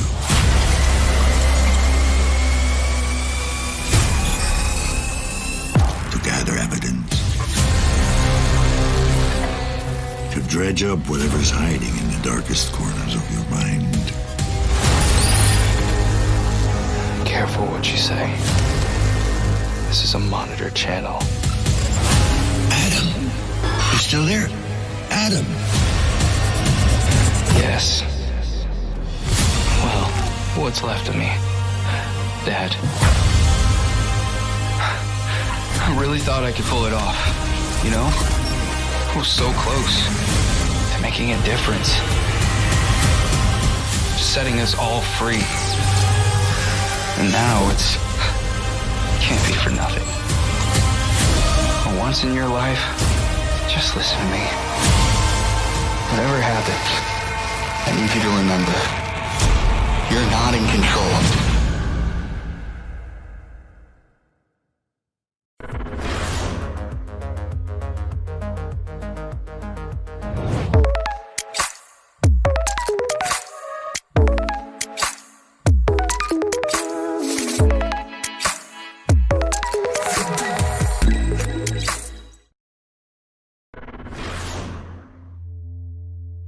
next generation of video gaming is on the horizon, and IGN is here to bring you the latest PlayStation 5 and Xbox Series X news and analysis in our new weekly show, Next Gen Console Watch 2020. We'll bring on the experts to discuss and analyze all the latest developments around these new consoles. From frame rates, services, features, peripherals, and even all the new tech jargon, Next Gen Console Watch 2020 will keep you up to speed on everything leading up to the next generation of gaming. Join us every Friday for a new episode. Not only is IGN the world's biggest media brand for games and entertainment, but we also have a team of some of the world's biggest fans of your favorite franchises. From breaking news and exclusives, never-before-seen looks at movies and games, to reviews, let's plays, and live streams, IGN brings you all the coverage you need, no matter where you are. IGN, the #1 source for all games and entertainment fans worldwide. Gamescom 2020 is the heart of gaming, and you can keep to the beat right here on IGN. We've turned the single biggest show in gaming into 5. Gamescom Now is your virtual show floor with up-to-the-second live coverage. Gamescom Daily Show, Gamescom's first ever late-night talk show. Our Gamescom Awesome Indies Show, the freshest deep cuts in indie gaming. And finally, the Gamescom Best of Show, including the Gamescom Award. Gamescom 2020 is available on IGN and wherever you stream Gamescom Now.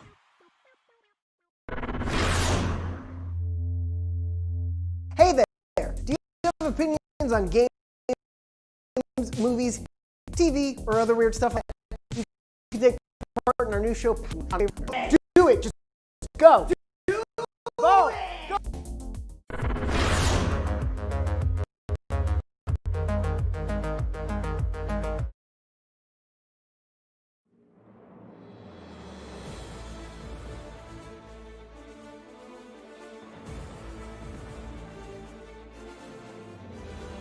It's 2020, our show following all the news and rumors on the PlayStation 5 and Xbox Series X, and this week, the Nintendo Switch. I'm Damon Hatfield, and this week I'm joined by Ryan McCaffrey, host of IGN's Xbox podcast Unlocked. Good to see you, Damon. You as well. And Jonathan Dornbush, host of IGN's PlayStation podcast Beyond. Beyond.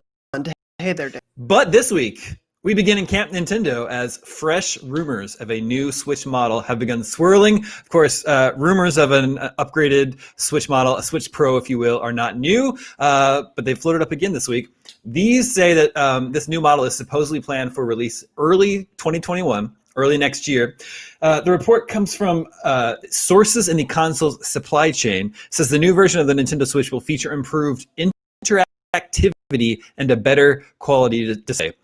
Jonathan, what's your sort of read on the latest rumors, and how legitimate do you believe them to be? After we saw these rumors come out, there was further confirmation, I believe, from the Wall Street Journal, a couple other sources that seem to back this up. And I definitely think we're looking at the potential for a Switch relaunch, a Switch 2.0 at some point in the next year. I think it makes a lot of sense. For these rumors have been a while, and a lot of people have talked about, well, maybe we're going to get a Switch Pro this year to go up against the PS5 and X. It makes absolute sense for that. It's already huge. Worked so Switch when it first launched to teen, and it makes sense to try that again with a second Switch. Ryan, what do you think? Yeah, I mean, where there's smoke, there's fire, and this is a rumor that's eventually going to come true. And the fact of the matter is, Q1 of 2021, 4 years since the Switch's debut. And yes, we got light, but that wasn't really hardware change. So it is time. I mean, it does make perfect sense. And I mean, it could even work, whether or not Nintendo exactly planned it this way, but maybe Breath of the Wild 2 is the showcase title. Not that it won't work on the current Switch, but maybe it's the Switch Pro's sort of flagship showpiece title, the same way that Breath of the Wild was the killer app for the Switch in 2017. Yeah, that makes a lot of sense. But to be clear, we're talking about an upgraded version of the current Switch, not like the entire the successor to the Switch, Nintendo's next console. Is that right, Jonathan? Yeah, the rumors seem to be, and obviously there is still such a huge audience around the Switch, and obviously we've seen it even this year. The Switch has had tremendous sales success, especially with Animal Crossing: New Horizons bringing in so many new and obviously continued Switch users. I don't think they would want to suddenly split the user base immediately. I think that would probably cause them more hassle than it was worth, and so I'm pretty sure what we'll likely see is something in the vein that we've seen Nintendo do.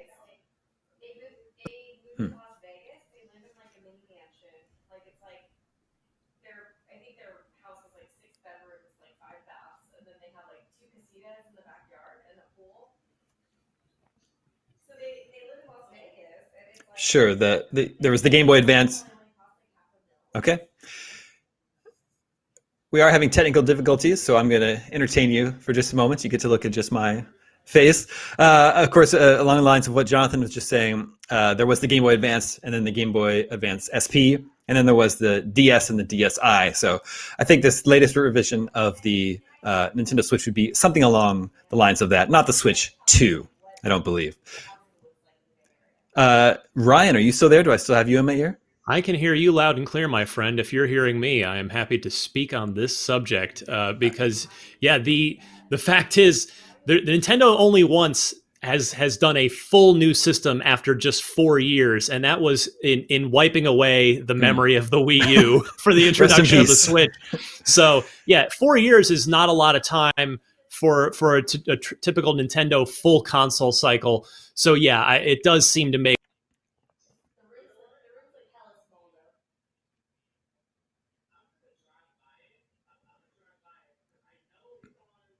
Mm-hmm. Now these rumors claim this new Switch would feature a better screen and improved interactivity. Although that's the confusing part to me. I'm not entirely sure what new interactivity would mean. Of course, we already have two Switch models. There's the Switch and then the Switch Lite, which doesn't switch, ironically enough. So it's interesting to think of introducing a third model into the Switch family. I would think they wouldn't want to fracture the audience. There's already a fraction of some degree in the fact that with the Switch Lite, you can't use the motion controls of the Joy-Cons. I was just wondering aloud to myself about what the rumors about this new model featuring improved interactivity could mean. Jonathan, any guesses? HD Rumble is back. No, it's interesting that would be such a clear selling point in some way. I do think it could be something along the lines of functionality in the Joy-Cons, maybe just to the point where they don't drift. Obviously, Joy-Con drift has been such an issue this year, and to improve the hardware, or this generation, forgive me, there's been so many issues around that, unfortunately, for players. I think just some improvements to the Joy-Con. But one of the things Nintendo talked about sort of since the beginning of the Switch's life was, where you slot in the Joy-Con, they could put other things conceivably there, and they could use those slots for different types of control schemes. And we've seen them use the Joy-Con in an interesting way when it comes to Labo, and those have been, a pretty big success when it comes to family. So I wouldn't be surprised if we saw something that found new ways to either use the Joy-Con in creative ways that we haven't seen just yet, or find new ways to do something with the control scheme of the Switch. Yeah, those are some interesting ideas. Of course, the Switch has been phenomenally successful. Some may wonder if we even need a new version of the Switch. Ryan, what do you think? There are two new consoles launching later on this year, Xbox Series X, PlayStation 5. Do you think we need a more powerful version of the Switch? I do, actually, because for third-party purposes, we've gotten Nintendo. They got off to a decent start with third-party, which they just really struggled with in the last couple of generations. And we got The Witcher 3. It runs on the Switch. You can play it, and it is a portable game. It doesn't run great, but it's there.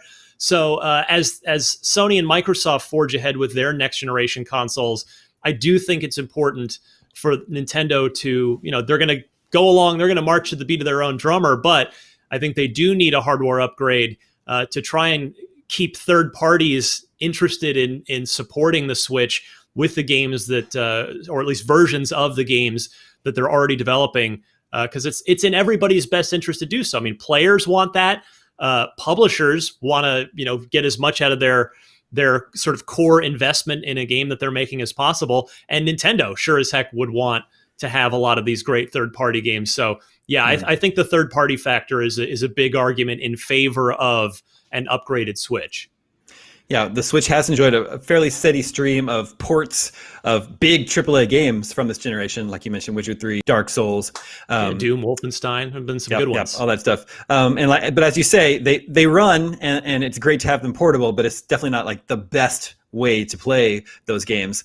If we got an upgraded Switch, presumably those games would run better. But you think there's any chance it could run next-gen games? PlayStation 5 and Xbox Series X games, even if now it's integrated versions. We'll see. I mean, a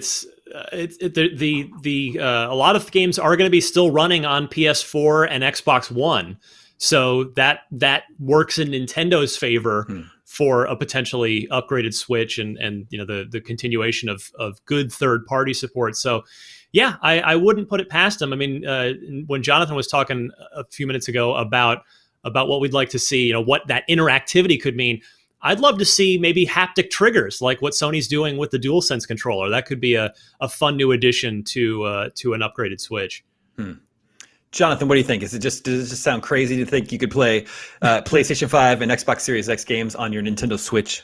No, I mean, it's along the lines of what Ryan was saying. They're going to want to keep parity in order to keep third parties happy. And I think especially, for the first year of these new consoles' life, they may be okay because, as Ryan was saying, even big games next year like Gotham Knights are planned for a current gen release as well.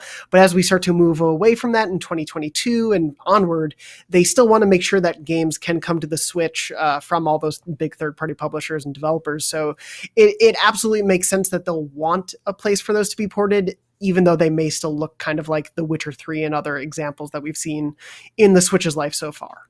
Mm-hmm. At the top of this conversation, Ryan was just guessing that Breath of the Wild 2 could be a cool game to launch alongside this revised model. Jonathan, does that sound exciting to you? Yeah, absolutely. And I think it would totally make sense, especially from what we've seen of the last few generations. There's kind of been a Zelda at the launch going back a few times. So it totally makes sense that you would want people to join the new generation of Switch with a new Zelda. All right. Well, we need to take a quick break. Next Gen Console Watch. We'll be right back.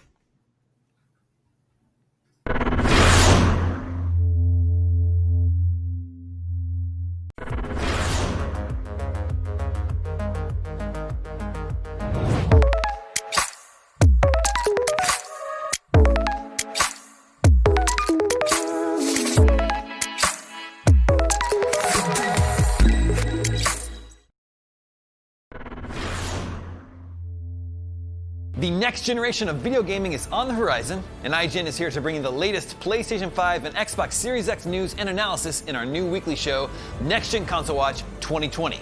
We'll bring on the experts to discuss and analyze all the latest developments around these new consoles. From frame rates, services, features, peripherals, and even all the new tech jargon, Next Gen Console Watch 2020 will keep you up to speed on everything leading up to the next generation of gaming. Join us every Friday for a new episode. Not only is IGN the world's biggest media brand for games and entertainment, but we also have a team of some of the world's biggest fans of your favorite franchises. From breaking news and exclusives, never-before-seen looks at movies and games, to reviews, let's plays, and live streams, IGN brings you all the coverage you need, no matter where you are.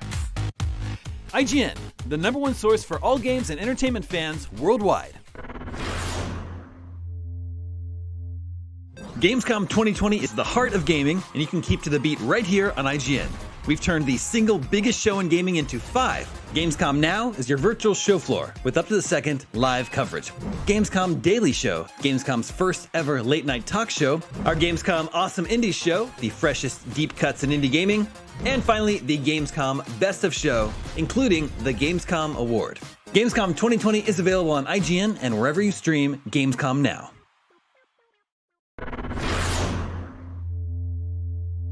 Hey there! Do you have opinions on games, movies, TV, or other weird stuff on the internet? You can take part in our new show, Power Ranking, where you can vote on all your favorite things on the internet. Do it now! Do it! Just go! Vote! Go vote!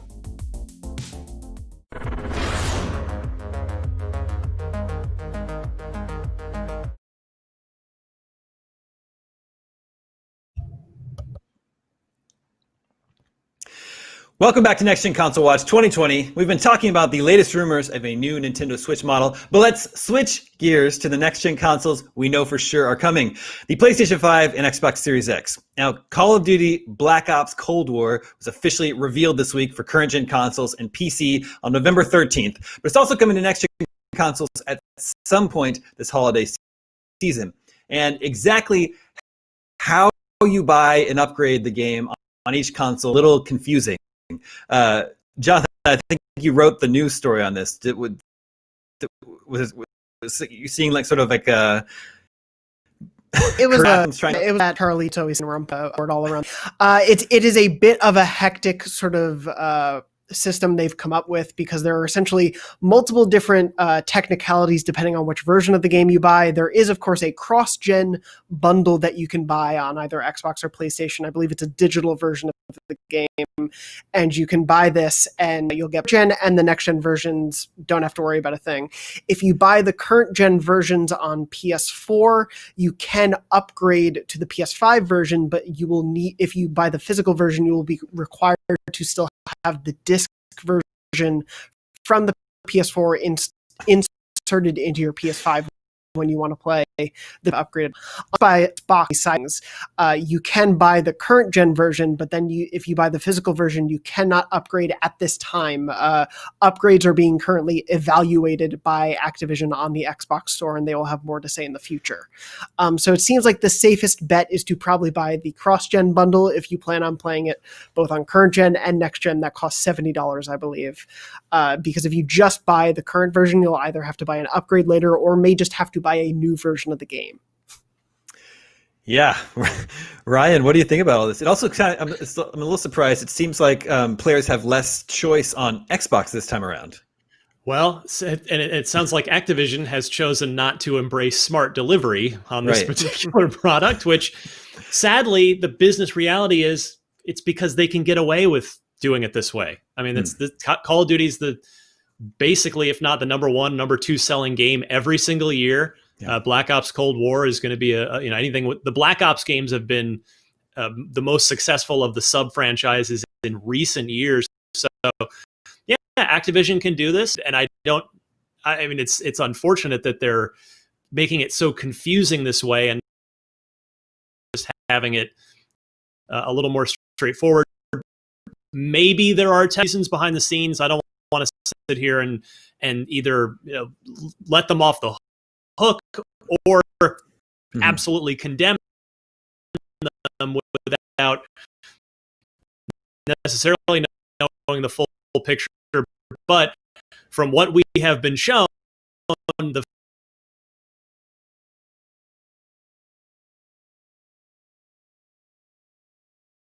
fact, the bottom line is that yes, this is can do what we can that is one to all the confusion. On the flip side, looking at the version Xbox disc both because of this cross-generational focus. But if you buy the PS5, that is kind of a smart delivery. If you buy the PS5 disc, you can't put that into your PS4. So it's this. There are ups and downs in every version. We have a full list of all of it again, dig into, especially if I misspoke because it is such a tangled web of versions to buy. But yeah, it's a very interesting situation right now.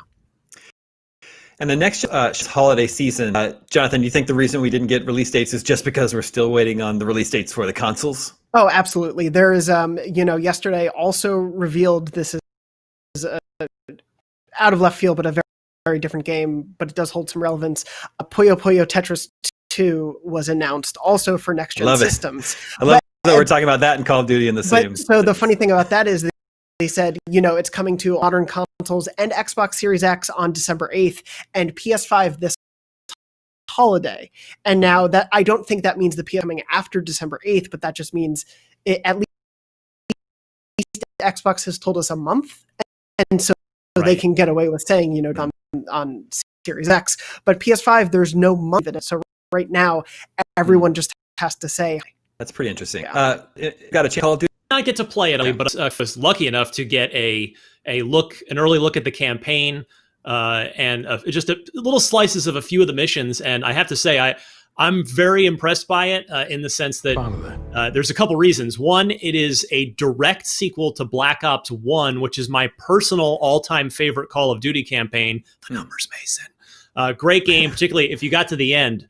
The twist at the end of Black Ops 1 was so good. So very excited about that.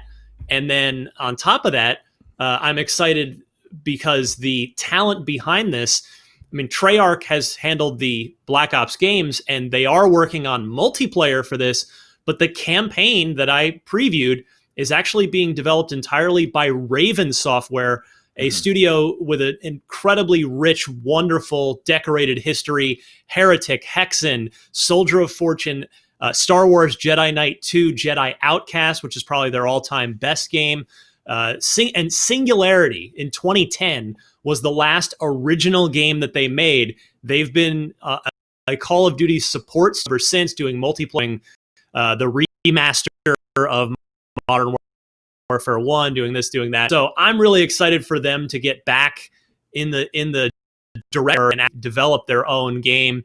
So they're just very talented. So between their pedigree and the fact that this is a continuation of Black Ops 1, my favorite Call of Duty campaign, super excited about this one. Yeah, I'm getting excited for it too. I haven't played a Call of Duty campaign in a while, but this one might bring me back in. Now, earlier today on Gamescom's opening night live, we got a very long extended gameplay demo of PlayStation 5 exclusive Ratchet & Clank Rift Apart. I continue to be impressed by this game. Jonathan, what did you think? It's every showing of it. Sorry, I'm just so excited about it. Every showing of Ratchet makes me so much happier because I've loved this franchise since the PS2 era, but I feel like it's kind of been almost forgotten when it comes to the big Sony tentpoles, especially just because there haven't been as many entries of it in the PS4 generation. But this looks great. I think it continues to be one of, if not only the real rare examples of what next gen is allowing for game development and allowing for the final end product when we get to play those games. When we see the sort of Rift-based gameplay where Ratchet is able to sort of hop onto these rifts and tether them to him and instantly jump a location in the world or even onto different worlds. And that demo today really showed that, hey, this wasn't a trick of the reveal trailer that you saw. This was just how that level plays out. This is Ratchet and Clank jumping from location to location with no loads. After the demo, Insomniac confirmed there won't be any loads in the whole game, that this is, exemplary of what we're going to get in the full product. And I'm very excited about that. Yeah, I agree. Ryan, did you have a chance to watch the gameplay demo earlier? Ratchet & Clank, two things here real quick. One, this is the most next-gen game that I've seen from either Sony or Microsoft yet. And I say that just with full compliments. I mean, this is a fantastic display of the SSD hard drive loading technology, of just the extra horsepower of the PS5. Hopefully it's going to play great too, but man, it is the most, I think, just jaw-dropping next-gen thing we've seen so far. And number two, Insomniac, as if they hadn't already made their purchase price, whatever the $220 million that Sony spent to buy them from Spider-Man. I'm sure they made all that money back and then some already, but they are the real MVP of basically entire console, next generation console launch. They're dropping Morales at launch, and then this is to now be the launch, which I, from my experience, presume to mean we probably expect it within the first 6 months. If I'm March, just as an educated guess. So Insomniac is just two incredible next gen games. Hopefully, at least they're two very exciting next gen games for sure. Yeah, couldn't agree more. Okay, real quick before we go, I have the results of the poll we ran last week. We asked you, has Sony and Microsoft's silence on price and release date affected your next gen hype? Some people are getting frustrated, waiting to find out when the 2% of are bailing on the next gen launch quite yet. Here for you to vote on for next week. Are you ready to upgrade to a next-gen Nintendo Switch? Yes, you ready, or you love your Switch just the way it is, or are you waiting to see costs? Make sure to vote at IGN.com. We'll share the results with you next week. And that will do it for this edition of Next Gen Watch 2020. Thank you to both Ryan and Jonathan.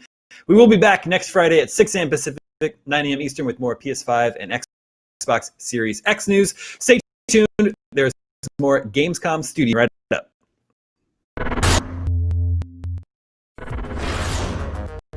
Everybody loves watching a speed run of their game. But what if you have the opportunity to peek into the minds of the developers while they watch their games getting completely wrecked? That's exactly what happens in every episode of Game Dev's Guide to Speedruns. Oh my god! We invite you to ride along with the developers as they react to, question, and enjoy some of the most skilled players putting through a game it took years of their life to create. Join us every Saturday, new episode. Not only is IGN the world's big brand for games and entertainment, but we also have a team of some of the world's biggest fans of your favorite franchises. From breaking news exclusives, never before seen looks at movies and games, to reviews, let's play streams, IGN brings you all the coverage you need, no matter where you are. Whether you're on IGN.com, app, YouTube, Facebook, or Snapchat, we've always got you covered. IGN, the #1 source for all games and entertainment fans worldwide. Still using those tiny phones and tablets to watch IGN? Give your eyeballs a rest because IGN has moved to your living room. Get first looks and in-depth reviews of the most talked about titles. Thank you so much for chatting with me. Pleasure to be here. And take a front row seat to the biggest events of the year. Tune in on your Samsung TV Plus, Pluto, and Flex, and take a load off. Into IGN 1. The next generation of video gaming is on the horizon, and IGN in the latest PlayStation 5 and Series X news this in our new console watching. We'll bring on experts to discuss and analyze latest developments around these new consoles. From frame rates, services, features, peripherals, and even all the new tech jargon, Next Gen Console Watch 2020 will keep you up to speed on everything leading up to the next generation of gaming. Join us every Friday for a new episode.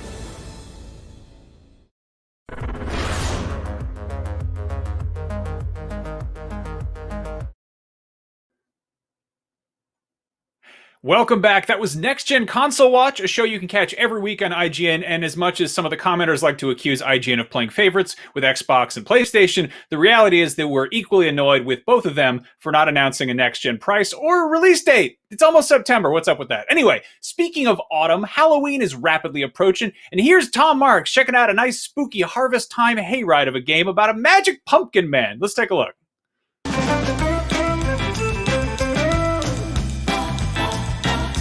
This time on Check Out This Game, we've got to look at Pumpkin Jack, a spooky action platformer inspired by classic 3D adventure games of past generations. Here's some exclusive new gameplay.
Like what you see? You can watch the extended version of this gameplay at IGN.com or YouTube.com/IGN, or visit the game's interactive digital booth by visiting indiearenabooth.de. Also be sure to Gamescom Indies, August 10 a.m.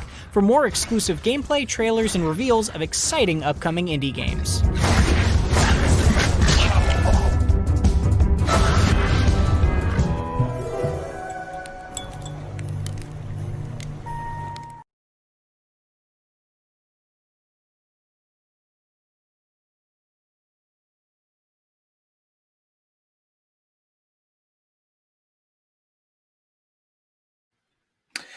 That was Tom Marks with Pumpkin Jack. Hey, thanks, Tom. There's more Gamescom Studios still to come. And remember, this is just the first of 4 full days of streaming content covering the latest and greatest new games. I love the latest and the greatest newest games. Speaking of which, you've been very well behaved, I think. So we have even more trailers for you because you've been so good. So come on, enjoy. Have a good time.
Years of hardship.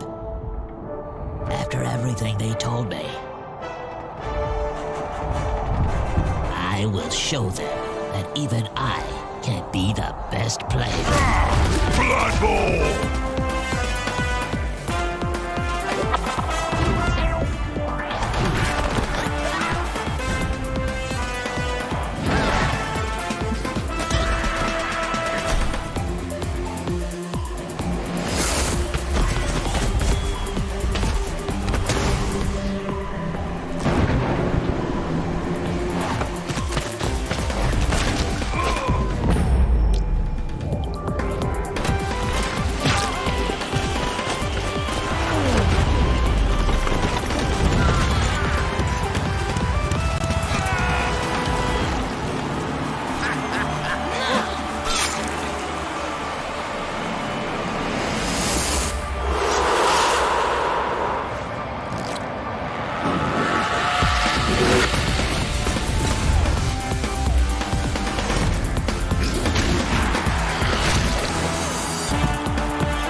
Peggy 12.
悪いな。負ける気はねえ。人を助けるのがヒーローの仕事だ。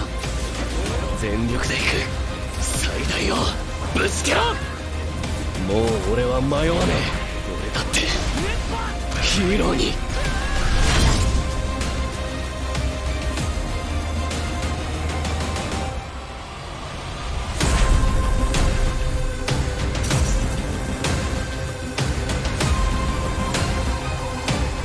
世は空腹じゃ。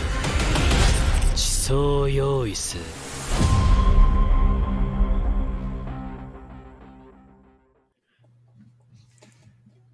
And we're back. You just saw trailers for Werewolf, The Apocalypse, Earthblood, a lot of extra words in there, Dual Universe, nice and short and sweet, Blood Bowl 3, self-explanatory, and Jump Force Deluxe Edition right here on Gamescom Studio. I'm joined by Brian and Tom once again. Let's talk about some of what we just saw. First things first, Werewolf, The Apocalypse, Earthblood. This got revealed, I think, last year. This is set in the same RPG universe as Vampire the Masquerade, which also has a brand new game coming out next year. This one looks like it's definitely kind of more the aggro badass approach to werewolves. Brian, you like werewolves?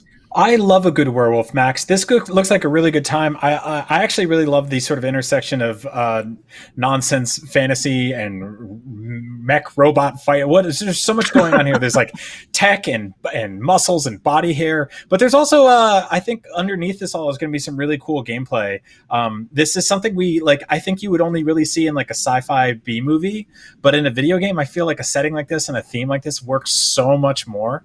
And yeah, werewolves are great. They're basically dogmen that wake up naked in the field with a chicken in their mouth occasionally. It's a weird life, but someone wants to play it, and that someone is me. Yeah, and they're taking on the logging industry. I love that they've got these like power loaders with chainsaw hands. That is very cool. Now, next up, we got to look at Dual Universe, which is an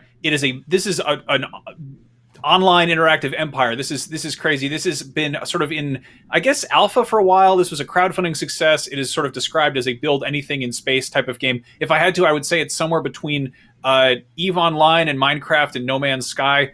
Tom, are you familiar with this at all? Yeah, every time I see anything about Dual Universe, it's one of those games where you're just like, what they're promising can't possibly, like, it's too good. It sounds too good to be true, but they're doing it. It's not like I'm doubting it. It's just like the idea of a space game where everyone is in the same server online and you can build pretty much anything, pretty much anywhere, be it a space station or a building. Like it's just really a cool concept. And it's one of those things where you're like, oh man, like if they can pull that off, it's going to be something special. And it's super cool to see how much progress they've made, like you said, over the years. Yeah, it's definitely given me some notes of kind of what No Man's Sky promised, but I'm with you guys. I think they'll deliver on it. Yeah, I mean, on the flip side, No Man's Sky, like they initially didn't stick the landing, but they stuck with it, and now there's like a whole wonderful, robust world there. And this is still in beta, so you can, I think it's dualuniverse.game. Go check it out, see for yourself. We also got to look at Blood Bowl 3, which is of course the completely nonsensical intersection of Games Workshop's classic Warhammer and American football, a match made in somewhere. This got this got almost, I think, accidentally announced a couple, like last year, like a while ago, and people have been kind of expecting it to come because, again, if you make 2 games in a series, a third isn't unthinkable. And I've heard some rumblings that this is going to go along with a new edition of the rules for the tabletop game. But either way, this is a great little trailer. I thought this was really fun. Yeah, it's hyper violent too. It's great to have a trailer that just absolutely knows what the game is. Yeah, and then finally we got to look at Jump Force Deluxe Edition, which is coming to Switch. That's tomorrow. This is the Switch version of a game that is already out there, so if you want to know more, I'm sure you can find plenty of info, but that is the basic game plus the characters past one, which is 9 additional characters, and then their costumes and moves for your avatar. As much as I wish we could keep talking about werewolf environmentalists and spaceships and orc sports and Goku for several hours, I've been explicitly told to keep that to a minimum during this show. You'll have to go check out my live journal for more. We have another block of exclusive trailers later today and plenty more gameplay right here on Gamescom Studio. But now, here's this.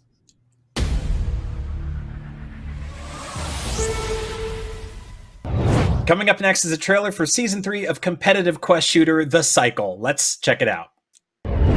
I ain't trying to break you down, but for real, you might as well give up now. Think you got a chance, but I don't see how. Got a real tight grip when I hold that crown. Everybody wanna be like us, we don't stop, cause the top just ain't enough, huh? Came here ready to fight on this night, you better just run for your life.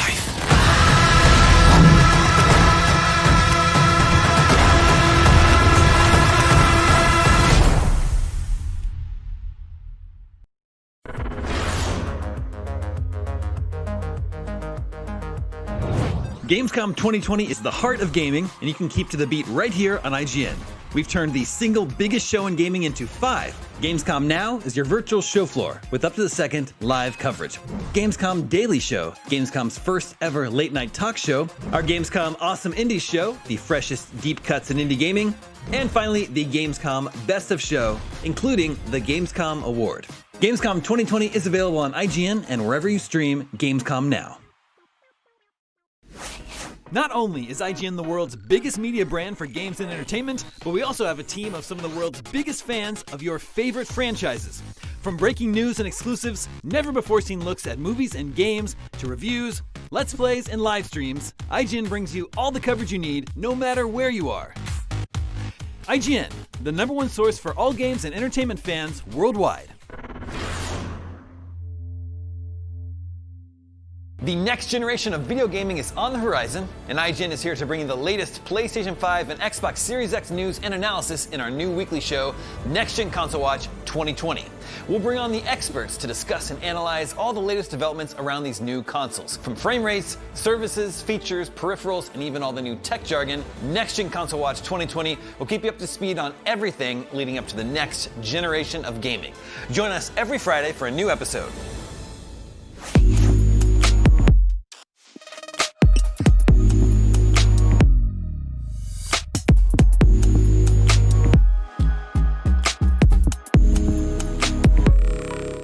This year, Gamescom is streaming to you on IGN, and now you can watch it unfold on TikTok.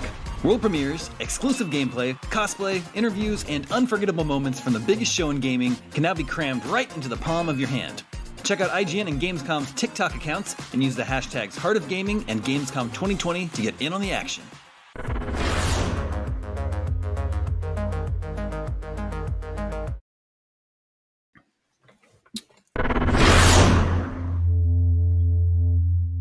Oh, hey. Welcome back to Gamescom Studio. For over a decade, Humble Bundle has been getting more eyes on indie games, and since founding a dedicated publishing arm, Humble Games, it doesn't look like that'll stop anytime soon. Here are some of the indie Humble Games is launching later this year. And we're legally required to disclose that IGN and Humble are owned by the same parent company, Ziff Davis, but they operate independently and no special consideration is given to Humble promotions or coverage. In fact, they don't even work in the same building as IGN. But I guess nobody really works in the same building anymore. What is a building? What is anymore? What is games? I guess we'll find out soon when we find out what Humble's up to. Let's take a look.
government has not responded to accusations of a form of video detection has already caused fatal effects on viewers,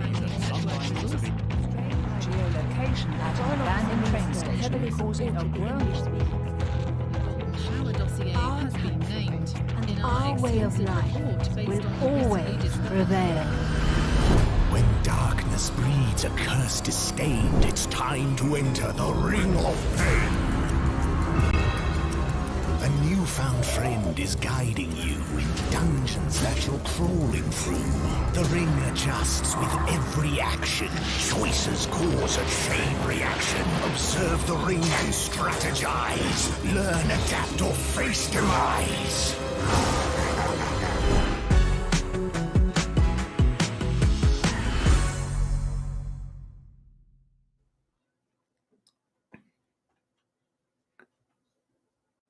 We will have a look at some more of what Humble has planned for 2021 during tomorrow's Gamescom studio, but right now, let's take another look at Dual Universe. That's the massively ambitious space simulation that lets players build virtually anything, and players are already doing that because there's a very active community. Let's take a look.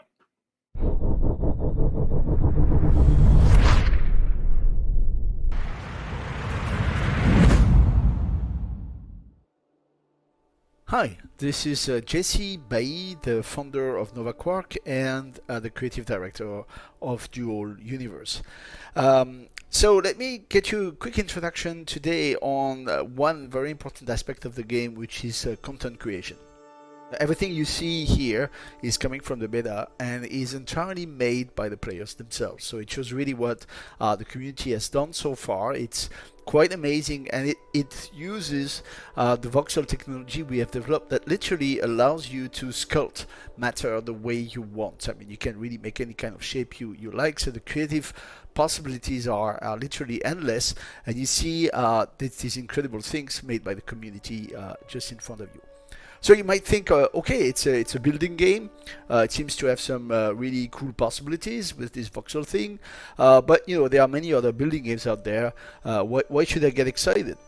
And well, the fact is that everything you see here is actually happening in one giant shared universe, with many planets and so on, but it's shared by all players at the same time. So we're talking about potentially millions of people all together inside the same game world that gets never reset, that it's always there. So it's a completely radical difference compared to what you would have if you have just a local server. You are part of an ecosystem, and everything you build actually matters and take place in this world. So to get back on the building and creativity, here you can see examples of really gigantic structures, spaceships that can of course fly, and space stations in the background.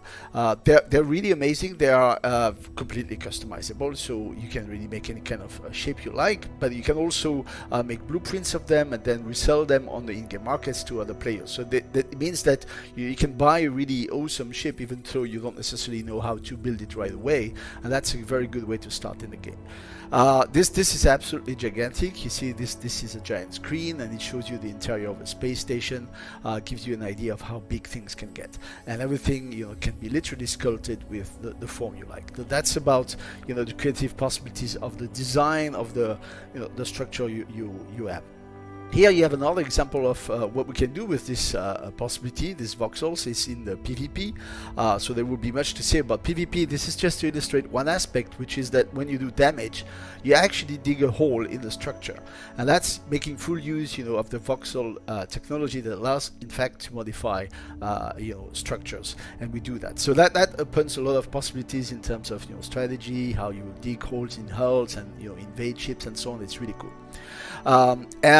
So that's an aspect that we also take in consideration, that you can actually build things, destroy things. You have ways to repair things also, so you don't lose your precious voxel designs as you go on in combat. Here you see another example of quite a funny, fully functional vehicle that you can build and ride in the game. It's pretty cool.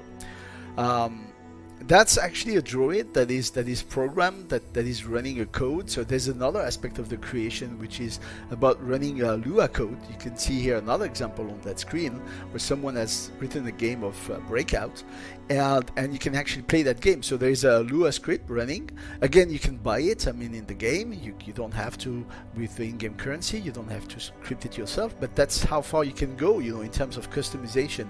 And here's another example that I like a lot, which is it's a snooker game.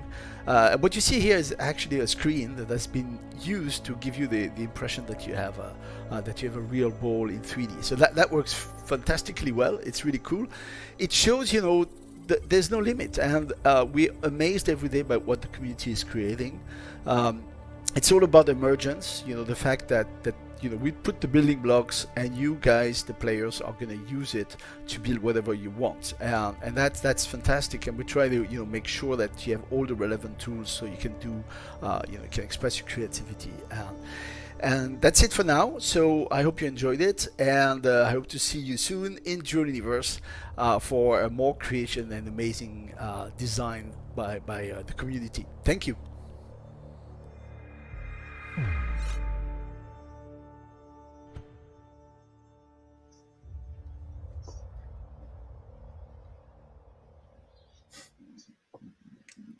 Did anybody else know you could play billiards in that game? That seems weird, but I'm into it. That was Dual Universe right here on Gamescom Studio. We need to take a quick break, but coming up after, we have another block of exclusive trailers, world premieres. I don't know about that, but they are exclusive trailers, so don't go anywhere. If you have to go to the bathroom or get a drink or whatever, that's fine, but don't take too long, because we're not going to wait for you to show the trailers. You do what you got to do. We're not looking, but do it. Go.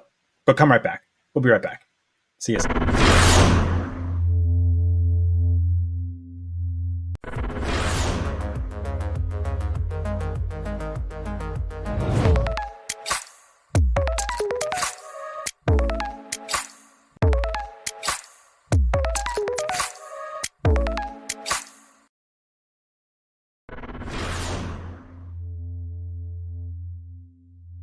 The next generation of video gaming is on the horizon, and IGN is here to bring you the latest PlayStation 5 and Xbox Series X news and analysis in our new weekly show, Next Gen Console Watch 2020.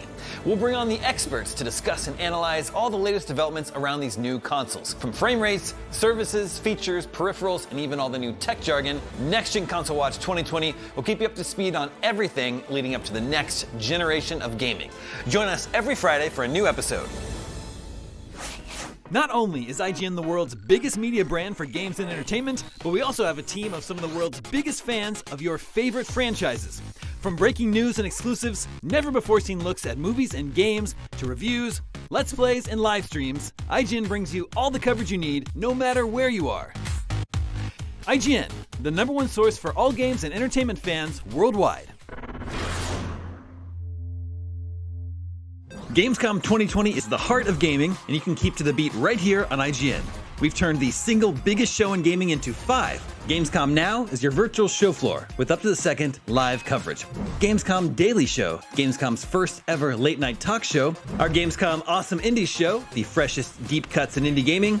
And finally, the Gamescom Best of Show, including the Gamescom Award. Gamescom 2020 is available on IGN and wherever you stream Gamescom Now.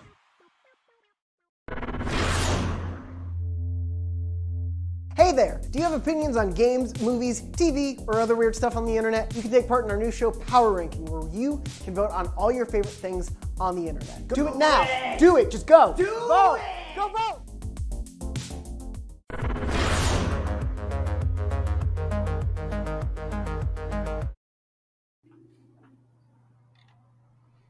Welcome back to Gamescom Studio. This is just day 1 of 4 days of jam-packed gaming coverage, and it's a long haul, so I wanted to make sure that you watching at home are taking care of yourselves. Remember to stay hydrated. You should be having 8-ounce glasses of water a day, or 2 liters if you're on the metric system, or just really prefer drinking out of big bottles. And don't forget to get up and move around now and then. You can get up and stretch right now. I don't mind one bit. Was there anything else, Tom? Yeah, sorry to be a bother, but one more thing. If you're a fan of independent games, you won't want to miss our awesome Indies show. Tune in on Saturday, August 29th at 10 a.m. Pacific, 1 p.m. Eastern, or 6 p.m. Central European time. It's all confusing, but I think I got it. It's going to be a really fun variety showcase of indie game premieres, announcements, gameplay demos, and some special guests. Look, they turned you into a weird little robot. I can't wait to see this. Yeah, they did. This is that great job. I got questions. I have to tune in to find out. Anyway, coming up in just a second, we've got a block of trailers followed by our genuine and only loosely scripted reactions. I can't promise you there'll be 2 on the rails because I know what one of these games is, and it's one to get excited about. But later on, there's also going to be a Gamescom edition of IGN's News, Games, and More. And seriously, I swear we're going to show the trailers in a second, but just one more little thing we have to remind you about. If you want to grab official merch, swag, loot, collectibles, souvenirs, accoutrement, and or commemorative miscellanea, maybe even keepsakes from this year's Gamescom, head to gamescomwear.com. All right, that's it. Thank you for listening. I'm sorry to keep telling you to do stuff. They told us to do it, to tell you to do stuff. I don't know who they is. You want to know? I don't know. Don't worry about that. Here are the trailers. Watch the trailers. Enjoy.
has never had a home.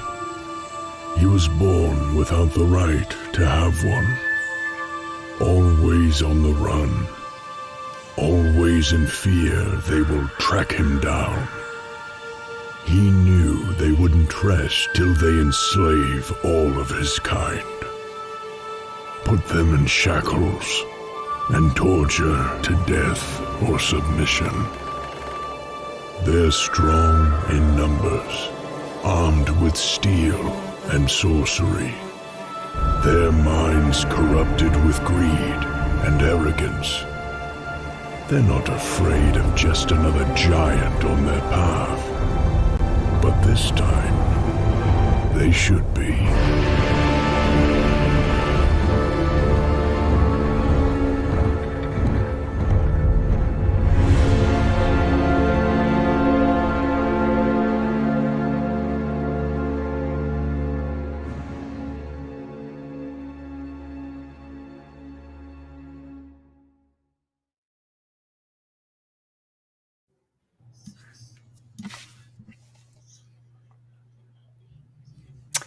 And welcome back to Gamescom Studio. You just saw a bunch of new trailers. Let's talk about the one with the monster trucks, because I think they're great. Think about it this way. Imagine, if you will, a car strong enough to kill other cars using just its feet. That's tires for you auto nerds out there. Yes, I love monster trucks. They're great. They got one that looks like a dog. They got another that's got bread on top of it. I love it. I love it. It's just got the rock and roll music playing again. Dinosaur dragons. Oh, and it's great. People ride them too, and you could go. You know, it's a good time to see the truck. Yeah, doing jumps, and they can jump over the porta potties. They got so much stuff you can do with the They trucks. do I love flips. it. Yeah, The doing Tony Hawk stunts. car. I'm It's into it. amazing. I Nothing love like a good it. truck. Really, one of the best things on earth. It's so good. Let's take a look at some of the trucks. Mild use of tobacco. You know what that What means? Trucks are smoking. Yeah, baby. Light them up. Look at Smoke these them if you trucks. got 'em. The trucks are Monster here. truck championship. Monster truck. Yeah, Yes. look at the trucks. Big Ah, trucks. 16 trucks. That's a You know how many parking lot. tires? They're That's big that's guys. what, 64 tires. That's Scooby-Doo. insane. Is this the Non-stop dog truck? craziness. You can ram into stuff. Yes. smash it, Yeah. Get beat up those the trucks. you can hit a Yes. tree. You can crash into Oh. the wall.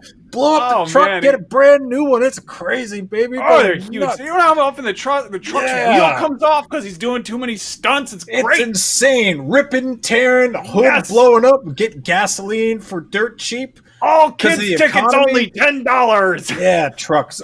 Speaking of things that are really big, there's also the Giants game, Giants Uprising, which is a game about a big nasty giant. It doesn't really have any trucks in it because this was invented a long time before trucks. But it's also fantasy. Aren't giants the trucks of people, though? You could say that, yeah. Yeah, that's true. Now, Max and I got to check this out last year at Gamescom. It's a really good time. It's really about a giant just showing up into town and wreaking havoc. Not since Shigeru Miyamoto's hit billion-selling game Doshin the Giant, which was exclusively on the European GameCubes, has there been such a great game about a giant. You can do a lot of great stuff in this game. You can pee on villagers. You can burn stuff. You can eat goats. So I'm a big fan of everything look here. Pretty serious here, but we saw a demo last year that showed you going to the bathroom in the villagers' rivers and poisoning their water supply, and all the people get sick. It's just great. I love it. Yeah, this trailer is really cool too, because it definitely kind of had that almost the Fable vibe or Fable appeal to it, right? It's sort of just like leaving the door open, but I'm excited for this one for sure. Yeah, that's right.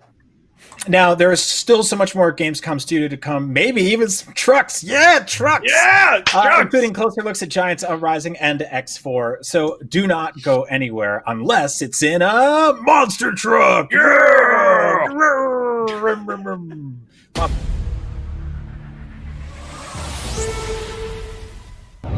Ford has been working closely with racing game fans all around the world to design a brand new car called the Team Fordzilla P1 that will be used in yet-to-be-announced games in 2021. On top of that, they recently revealed they'll be producing the car as a full-scale prototype too. The Team Fordzilla P1 was unveiled in Opening Night Live earlier today, but in case you missed it, here's a quick peek at what it looks like.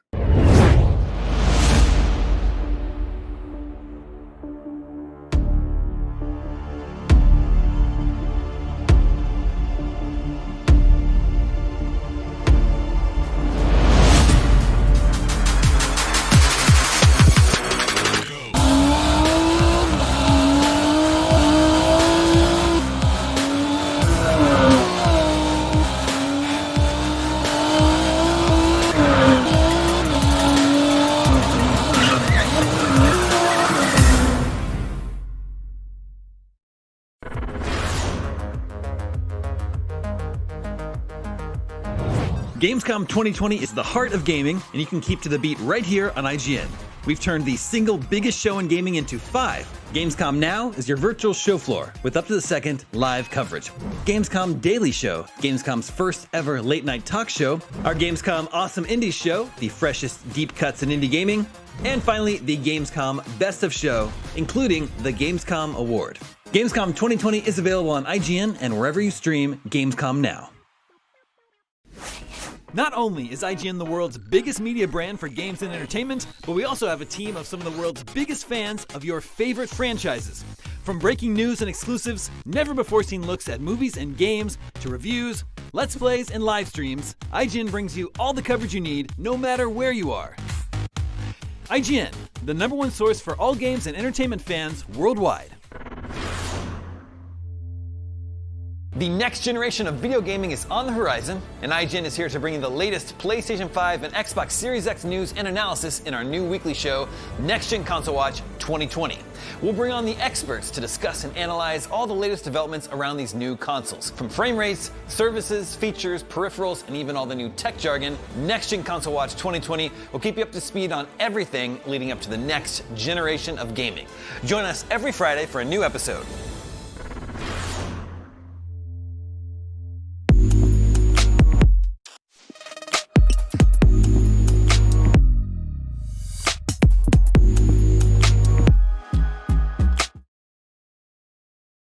This year, Gamescom is streaming to you on IGN, and now you can watch it unfold on TikTok. World premieres, exclusive gameplay, cosplay, interviews, and unforgettable moments from the biggest show in gaming can now be crammed right into the palm of your hand. Check out IGN and Gamescom's TikTok accounts and use the hashtags Heart of Gaming and Gamescom 2020 to get in on the action.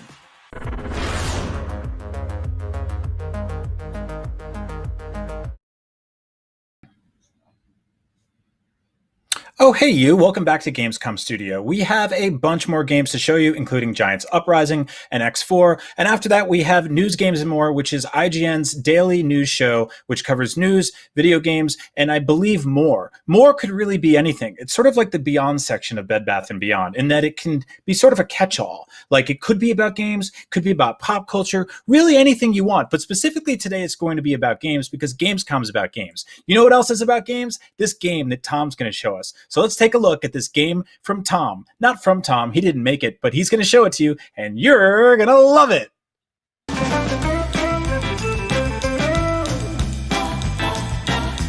Our next exciting under-the-radar pick for Check Out This Game is called Tinkertown, a multiplayer sandbox that looks a little bit like what might happen if The Legend of Zelda: Link to the Past had a baby with Terraria.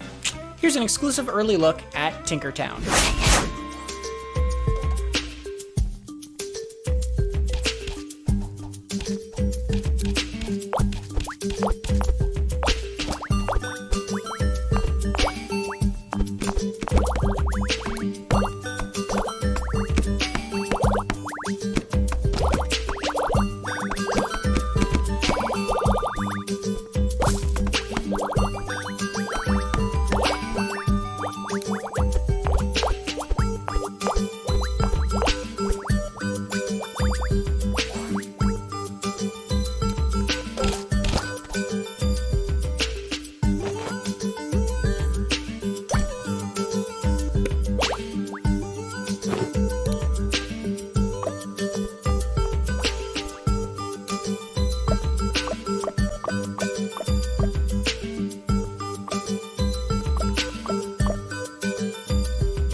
Like what you see? You can watch the extended version of this gameplay at IGN.com or YouTube.com/IGN, or visit the game's interactive digital booth by visiting indiearenabooth.de.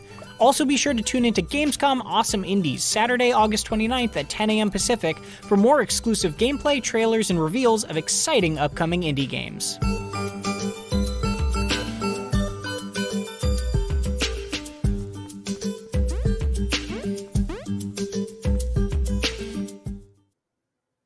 That was Tom Marks with a look at Tinkertown, a game about little tiny things right here on Gamescom Studio. We just got a look at Giants Uprising in the form of a trailer. I'm dying to see more of this game. I checked it out last year. I just mentioned this, but this is a game where you play as a giant and you can actually go to the bathroom in the river that all the villagers get their drinking water out of, and it makes them get sick, which is really gross, but also kind of hilarious. And I'm dying to see what the developers have added since then. Let's take a look.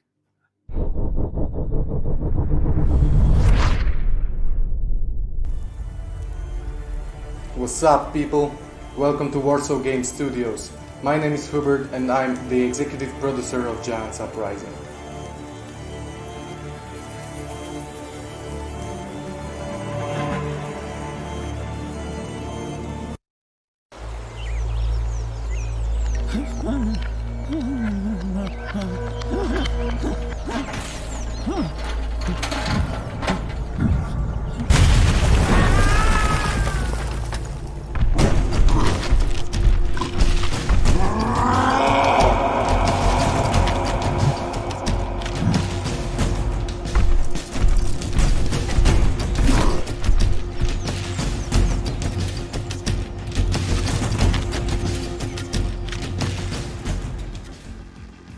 Giants Uprising project was shown for the very first time on Gamescom 2019.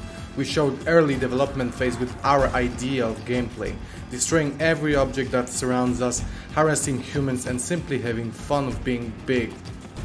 Since then we received a lot of positive comments with ideas on how we make the game even more fun.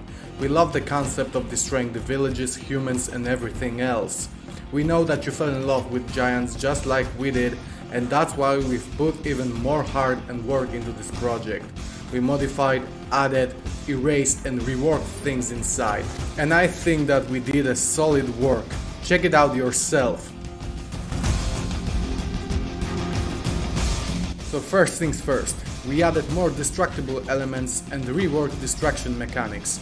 Also, we added dismemberment for humans. But we also added new elements that buff humans, making them more ferocious.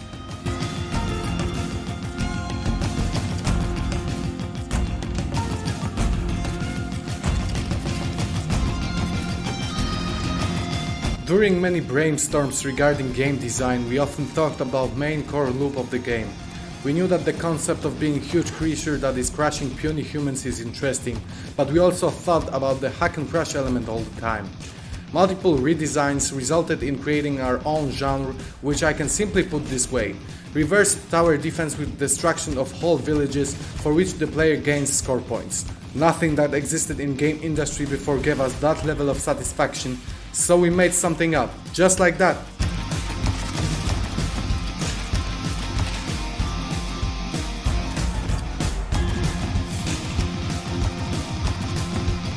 During development process we made some decisions regarding two important things.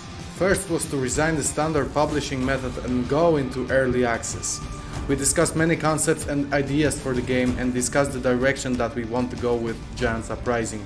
At some point we had to admit that we are not able to fit everything in the game before the release of the game.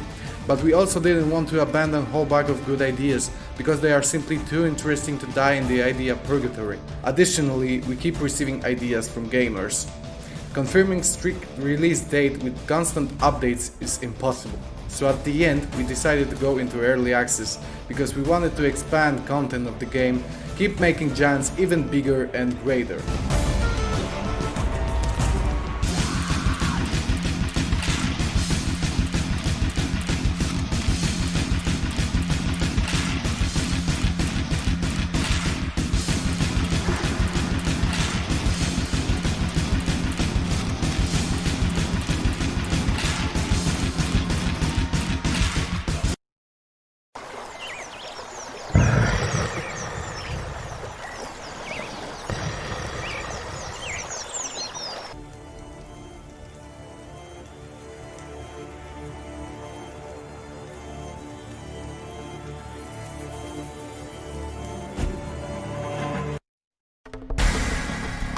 Because of this, we also made decision about second important thing. We had to leave the idea of classic story mode and we divided the game into multiple modes. First mode that the players will be able to access is so-called Smash mode, where the player, in order to finish the map, has to destroy as many buildings, humans and environment as possible to pass a certain cap, after which destruction of mycelium source on the map will be possible. We know how interesting the leaderboards and competition are for the players and we want to make the game as competitive as possible. As for the other modes, you need to wait a little longer for more details.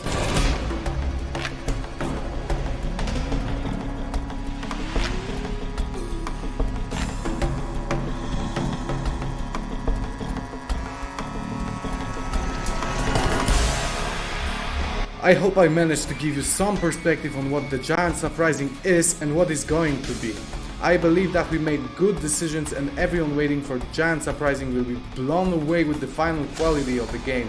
In the near future we will start a Kickstarter fundraising.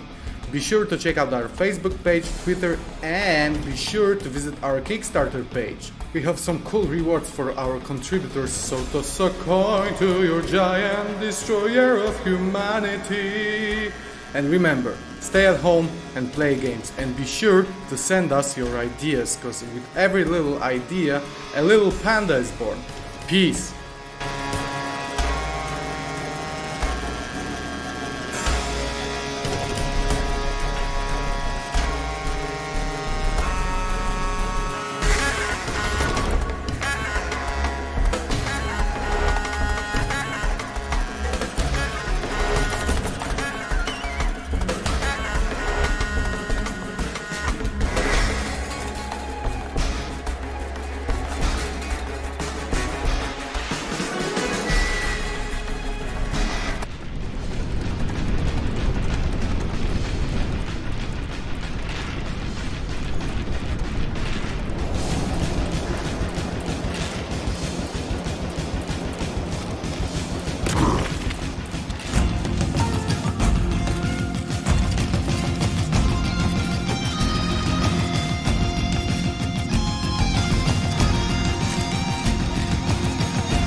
Doesn't that look fun? That was Giants Uprising right here on Gamescom Studio. Now, X for Cradle of Humanity might sound like a movie about a bunch of leather-clad superheroes who fight to protect a world that fears and hates them, and one of them has sideburns and knives coming out of his hands. But it's actually about spaceships. So let's take a look.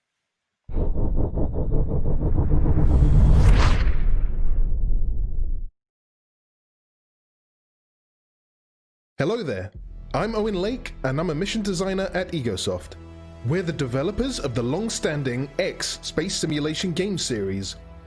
With over 30 years of history, Egosoft is one of the oldest game developers in Germany, and the first game in the X series, X Beyond the Frontier, was released way back in 1999. Our games are simulating a vast universe with ships and stations driving a dynamic economy. And then there's you, a drop in the ocean. Over time you will trade and fight, build fleets and factories, and explore the universe and encounter numerous exciting stories.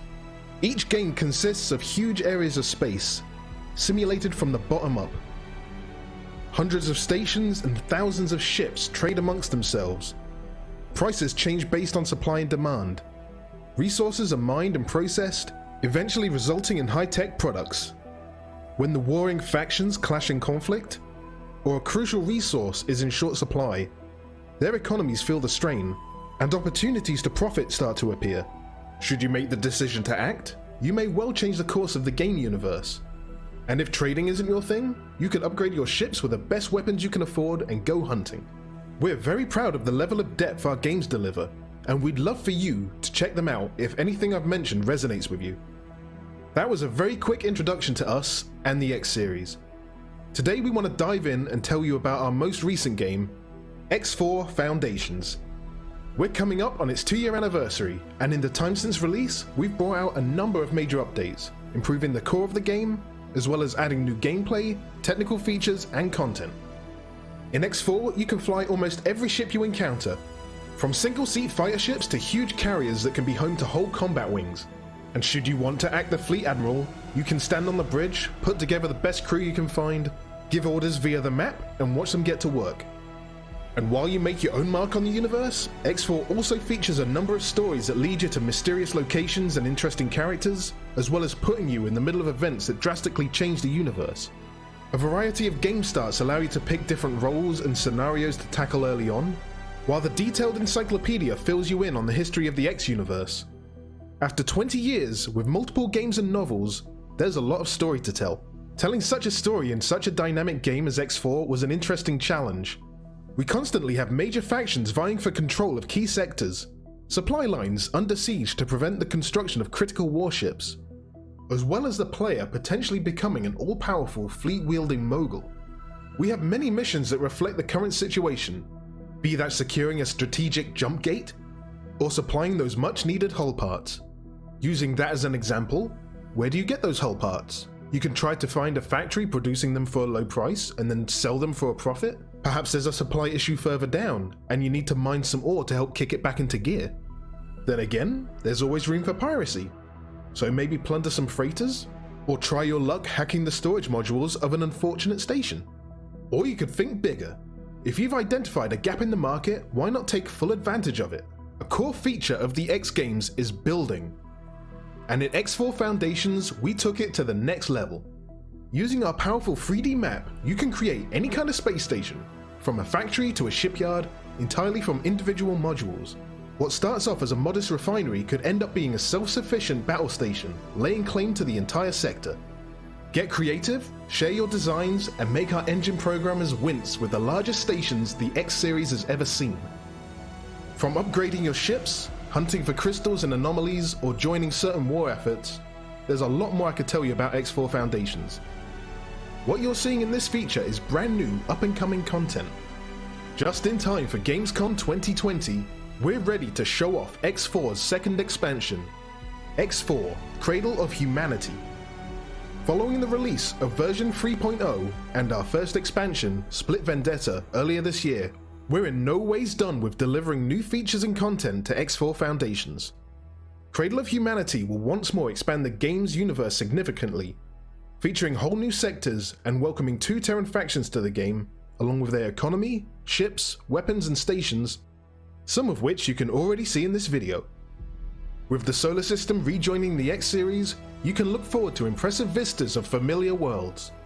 And along with new game starts, we'll be adding several new stories to explore the new factions' identities and political stances through exciting mission content. Those who have enjoyed the story so far in X4 Foundations may be interested to hear that we're also giving some alternative perspectives on certain mission content in X4. If you've been around for previous games of the X series, you'll be happy to know that X4 Cradle of Humanity will also shed light on what has happened to Earth in the decade since the Jump Gate shutdown. Furthermore, a certain pirate faction that is well known to the fans of the series will be making a dramatic comeback. As with the first expansion, X4 Cradle of Humanity will also be accompanied by a massive free update, version 4.0, available to all owners of the base game. The changelog is growing fast, and this update is set to further enhance X4 Foundations in a number of ways, including major new gameplay elements like a new terraforming feature, and wide-ranging visual improvements like volumetric fog. which you can already spot in this video. We will be sharing more details on these new elements of the X4 update at a later stage, when we're getting closer to the release of X4 Cradle of Humanity. If you're looking for a space simulation where your decisions can dramatically change the future of the game universe, then please check out X4 Foundations and wishlist X4 Cradle of Humanity today. If you'd like to learn more about the game, please find us on YouTube and the usual social media channels, or visit our website at egosoft.com. Thanks for watching and stay safe.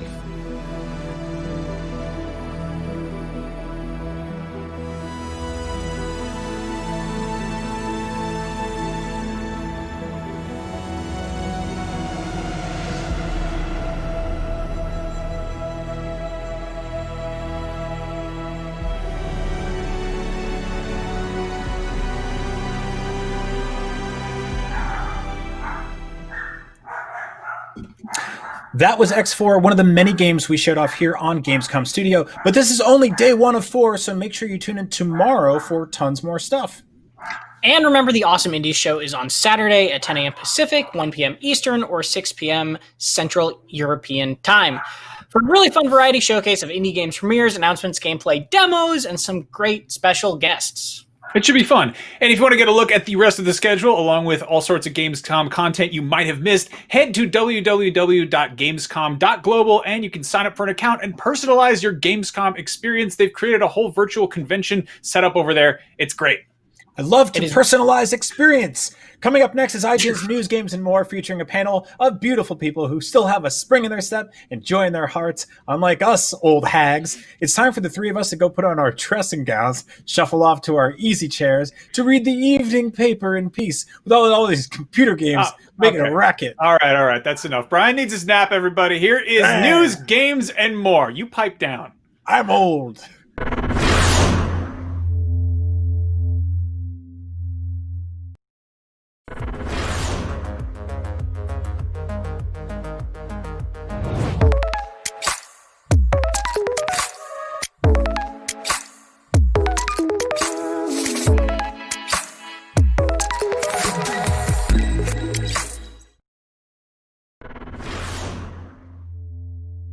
The next generation of video gaming is on the horizon, and IGN is here to bring you the latest PlayStation 5 and Xbox Series X news and analysis in our new weekly show, Next Gen Console Watch 2020.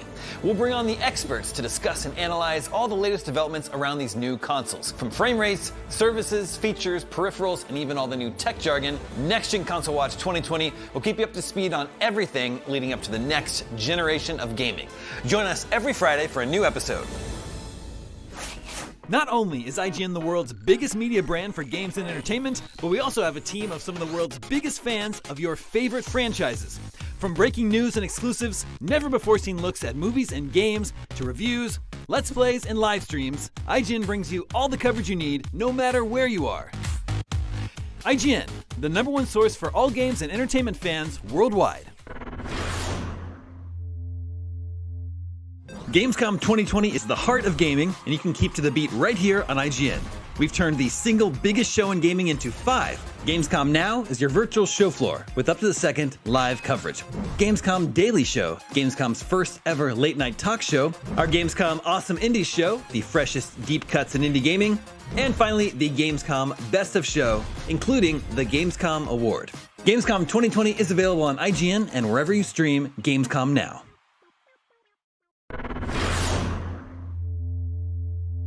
Hey there! Do you have opinions on games, movies, TV, or other weird stuff on the internet? You can take part in our new show, Power Ranking, where you can vote on all your favorite things on the internet. Do it now! Do it! Just go! Vote! Go vote!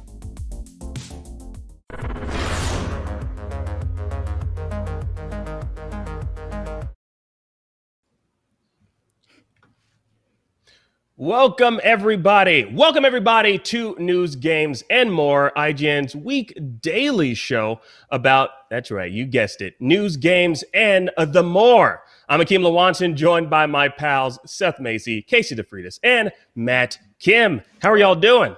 Oh man, pretty good. Yeah? I hope so. Today was a very big day. There's so much stuff.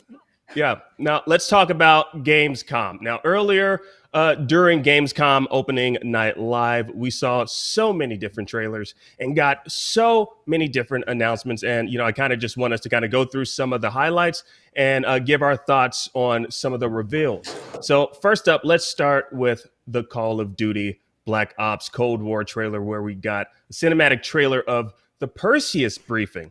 Now, for those of you who might not know your history, now the Perseus was like the code name of a possible Soviet spy alleged to have breached U.S. national security during the Manhattan Project. Now, I find it very, very interesting that they're choosing to kind of like delve into like actual history to draw inspiration for this game. But I'm kind of curious what you guys think about this. Seth, I know you kind of grew up in this era, so let's start with you. Yes.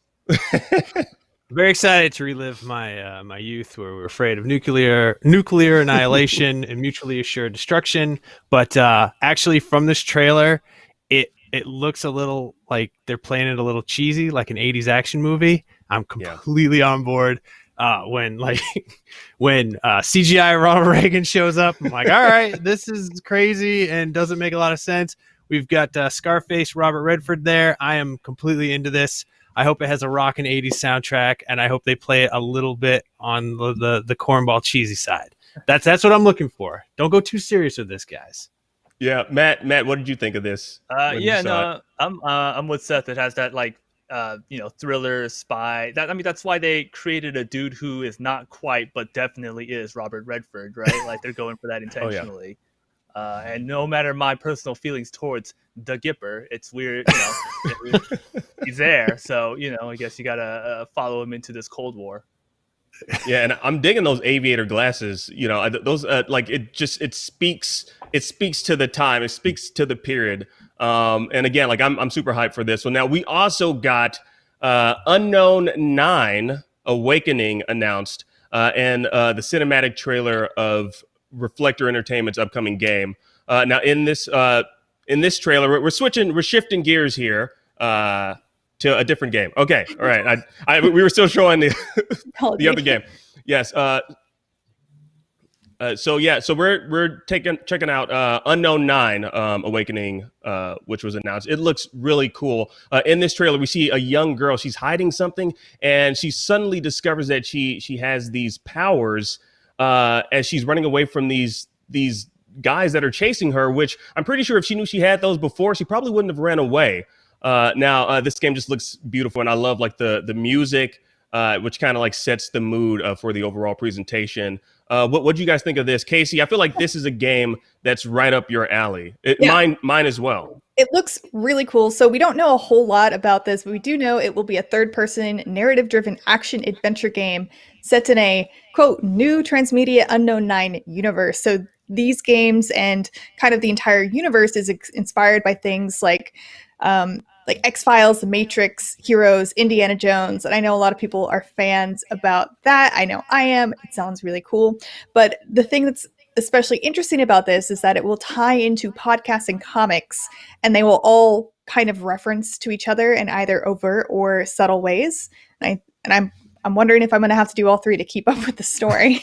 Yeah, me too. I'm kind of curious. Like, what if something happens like in the podcast that pretty much like explains something that happens in the video game that you wouldn't be aware of if you didn't listen to the podcast, or vice versa, or you need to read the comic book in order to know who this particular character that was revealed in the podcast. Like, I kind of wonder how they're gonna how that's all gonna correlate and connect.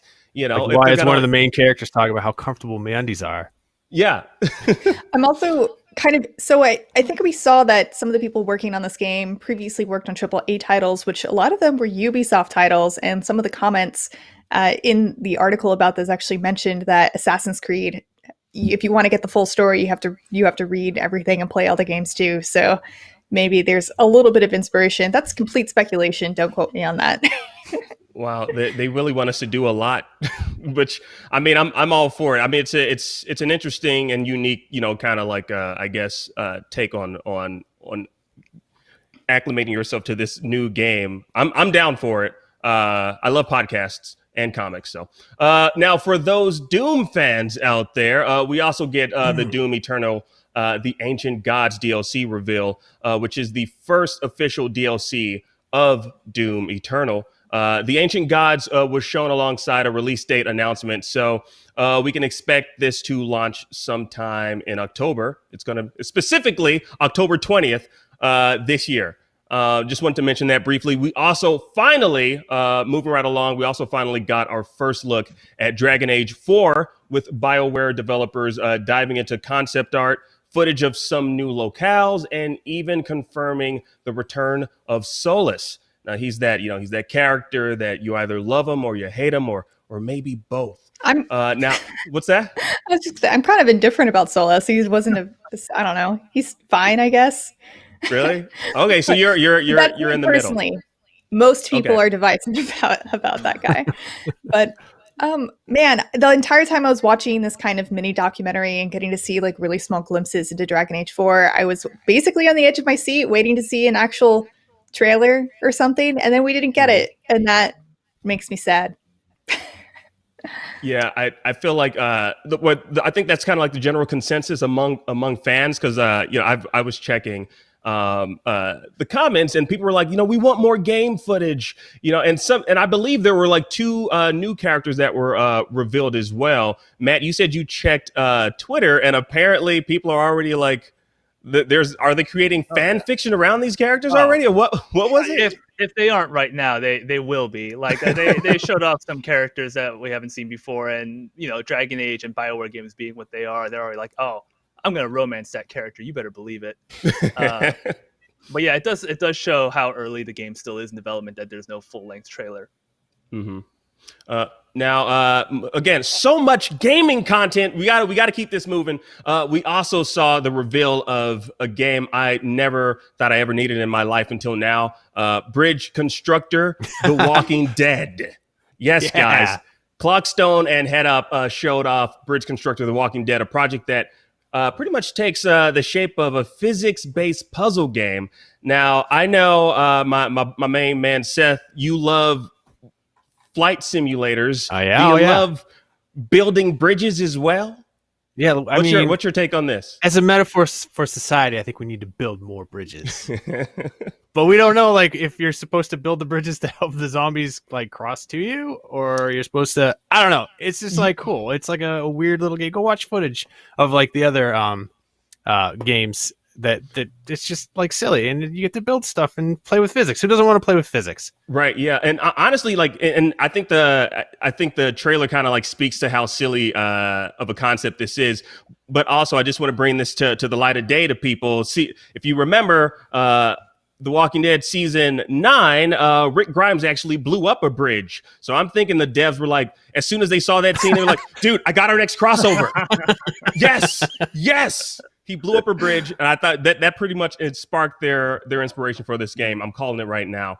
Now, the last game I kind of want to mention before we jump to break is World of Warcraft Shadowlands. Their release date announcement is October 27th, which is pretty cool. We saw some cool footage of that. We got a new World of Warcraft animated short, which gave us a look at one of the new realms coming to the Shadowlands expansion this fall. So check that out, October 27th.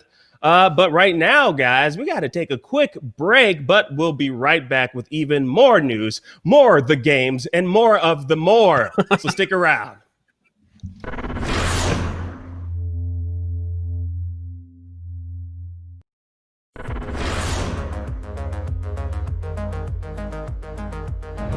Still using those tiny phones and tablets to watch IGN? Give your eyeballs a rest, because IGN has moved to your living room. Get first looks and in-depth reviews of the most talked about titles. Thank you so much for chatting with me. Pleasure to be here. And take a front row seat to the biggest events of the year. Tune in on your Samsung TV Plus, Pluto, and Flex, and take a load off. Tune in to IGN 1. Not only is IGN the world's biggest media brand for games and entertainment, but we also have a team of some of the world's biggest fans of your favorite franchises. From breaking news and exclusives, never-before-seen looks at movies and games, to reviews, let's plays, and live streams, IGN brings you all the coverage you need, no matter where you are. Whether you're on IGN.com, the IGN app, YouTube, Facebook, or Snapchat, we've always got you covered. IGN, the #1 source for all games and entertainment fans worldwide. Everybody loves watching a speedrun of their favorite game. But what if you got the opportunity to peek into the minds of the developers while they watch their games getting completely wrecked? That's exactly what happens in every episode of Game Devs React to speedruns. Yeah, you can do that. Oh my god! We invite you to ride along with the developers as they react to, question, and enjoy some of the most skilled players exploiting and speeding through a game it took years of their life to create. Join us every Saturday for a new episode. The next generation of video gaming is on the horizon, and IGN is here to bring you the latest PlayStation 5 and Xbox Series X news and analysis in our new weekly show, Next Gen Console Watch 2020. We'll bring on the experts to discuss and analyze all the latest developments around these new consoles. From frame rates, services, features, peripherals, and even all the new tech jargon, Next Gen Console Watch 2020 will keep you up to speed on everything leading up to the next generation of gaming. Join us every Friday for a new episode.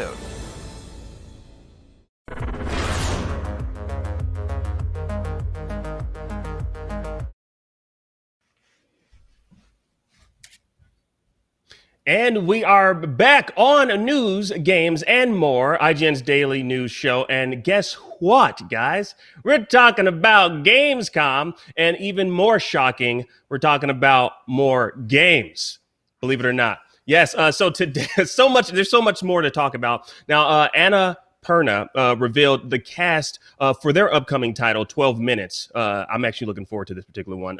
Now, in this brief new trailer, Anna Perna's cinematic drama game features a voice cast that includes James McAvoy, Daisy Ridley, and the great Willem Dafoe. As soon as I heard his voice, I was like, oh my God. Now, for those of you who might not be too familiar, this is a psychological thriller which takes the player through a 12-minute time loop where a man who introduces himself as a police officer shows up at your door, accuses your wife of a murder, and then he just straight up kills you. He's just like, yeah, you got to die. Your wife killed, I got to kill you. So how do we feel about this particular game, and more importantly, the cast reveal? Let me start with you, Seth. I mean, the cast sounds awesome. Daisy Ridley is fantastic, and of course, Willem Dafoe is amazing. I'm not too knowledgeable about the other guy, so much to the point I just actually forgot his name. But I do want to point out that I did notice that the carpet from the Shining Hotel can be seen in one of the scenes, and that definitely piqued my interest as somebody who likes both hotels and carpet. This guy, I love this guy. I gotta be who I am. Casey, what did you think of the cast? So we do know that the carpet is just an Easter egg, and sorry to burst everyone's conspiracy bubbles, but it doesn't mean anything else. This is not set in the same universe as The Shining. At least that's what we've heard so far. Maybe they're just completely lying to us. Who knows? But anyway, 12 Minutes, the Groundhog-esque type of game, looks really interesting, and I really didn't expect to have such recognizable names playing the characters, and all we know is that it's the man, the woman, and the intruder. They don't have names yet, and I don't know if they will, but if you want to know, the main kind of premise is that you are getting ready for a romantic night with your wife, and then a police officer comes and assaults you, and if you fail to get out of the situation, it resets. And you got to figure out what's going on. It's pretty interesting. Yeah, it is, and not only that, just looking at it visually, like it's such a unique aesthetic that I haven't experienced. The first time I experienced this over the top view of a video game, it was Grand Theft Auto, and that was like years ago, and it didn't look as cool as this looks. Like the bullets were the size of your body, so everything looks proportionate here. In this particular game. I'm definitely looking forward to this. 12 Minutes is set to have a release date in 2020, so I guess later on this year, and it will launch on Xbox One, Xbox Series X, and PC. Now, next up, let's break from all this gaming-related news, and let's discuss some gaming-adjacent news. It's been confirmed, guys. There's a Resident Evil series in the works from the good old folks over at Netflix, and apparently it will tell a brand new story. Yes, yay for brand new stories. Now, according to Netflix, Resident Evil will tell a brand new story across 2 timelines. I'm going to briefly read, not all of it, I'm going to briefly read some of the synopsis. So the first timeline, we have 14-year-old sisters Jade and Billy Wesker, ooh, familiar last name, are moved to New Raccoon City, a manufactured corporate town forced on them right as adolescence is in full-on swing. But the more time they spend there, the more they come to realize that the town is more than it seems, and their father may be, get this, concealing dark secrets. Go figure. It's who are we talking about here? Come on now. Who could it be? Albert Wesker? No way. That guy? I know, right? Now, in the second timeline, they jump to the future. Jump to the future, Marty.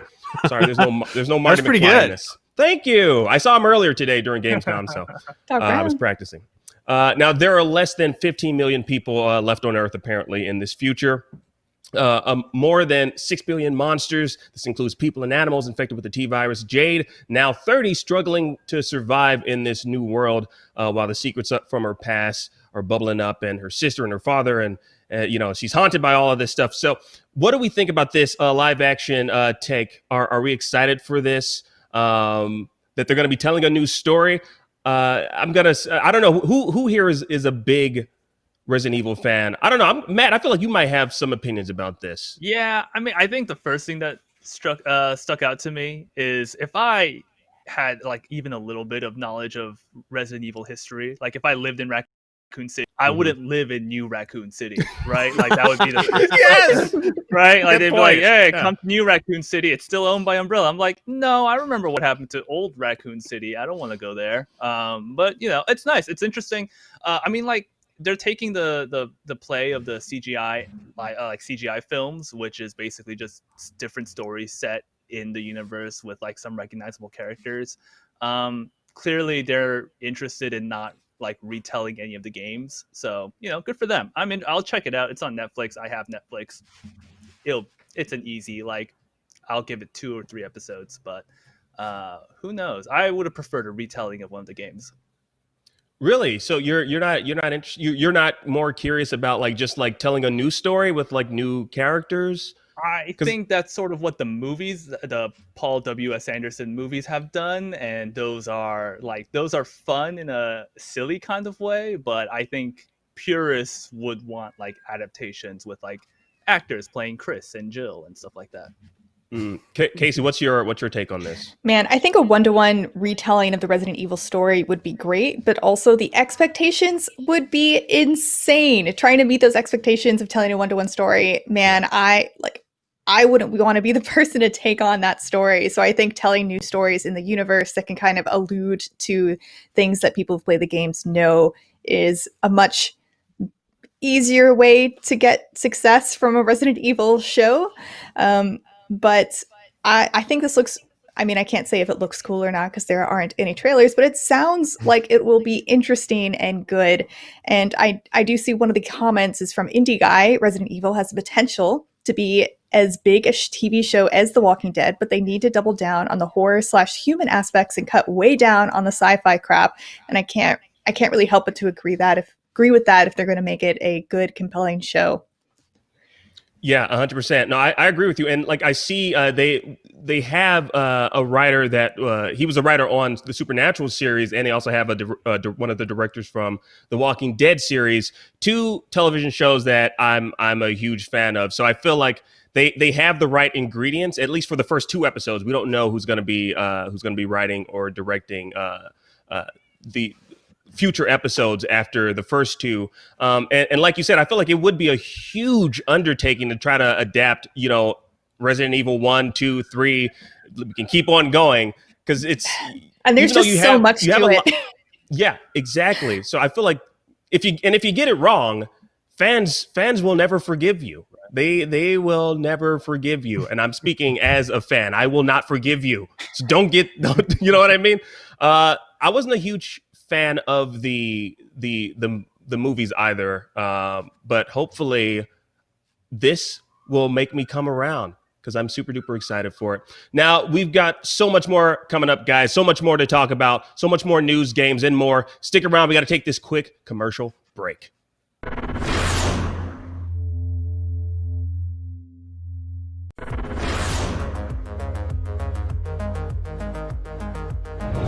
Gamescom 2020 is the heart of gaming, and you can keep to the beat right here on IGN.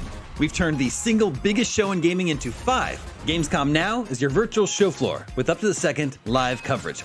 Gamescom Daily Show, Gamescom's first ever late night talk show. Our Gamescom Awesome Indies Show, the freshest deep cuts in indie gaming. And finally, the Gamescom Best of Show, including the Gamescom Award. Gamescom 2020 is available on IGN and wherever you stream Gamescom Now. Not only is IGN the world's biggest media brand for games and entertainment, but we also have a team of some of the world's biggest fans of your favorite franchises. From breaking news and exclusives, never-before-seen looks at movies and games, to reviews, let's plays, and live streams, IGN brings you all the coverage you need, no matter where you are. IGN, the #1 source for all games and entertainment fans worldwide. The next generation of video gaming is on the horizon, and IGN is here to bring you the latest PlayStation 5 and Xbox Series X news and analysis in our new weekly show, Next Gen Console Watch 2020. We'll bring on the experts to discuss and analyze all the latest developments around these new consoles. From frame rates, services, features, peripherals, and even all the new tech jargon, Next Gen Console Watch 2020 will keep you up to speed on everything leading up to the next generation of gaming. Join us every Friday for a new episode.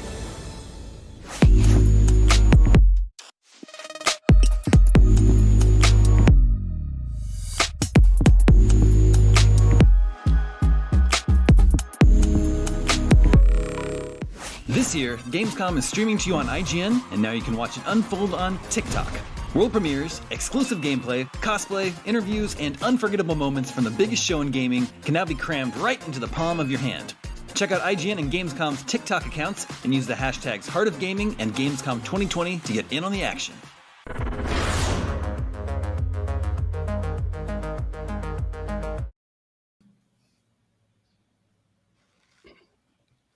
Now, we're wrapping up news, games, and more, but did you know Gamescom is 4 days jam-packed with gaming content? Well, if you didn't, now you do.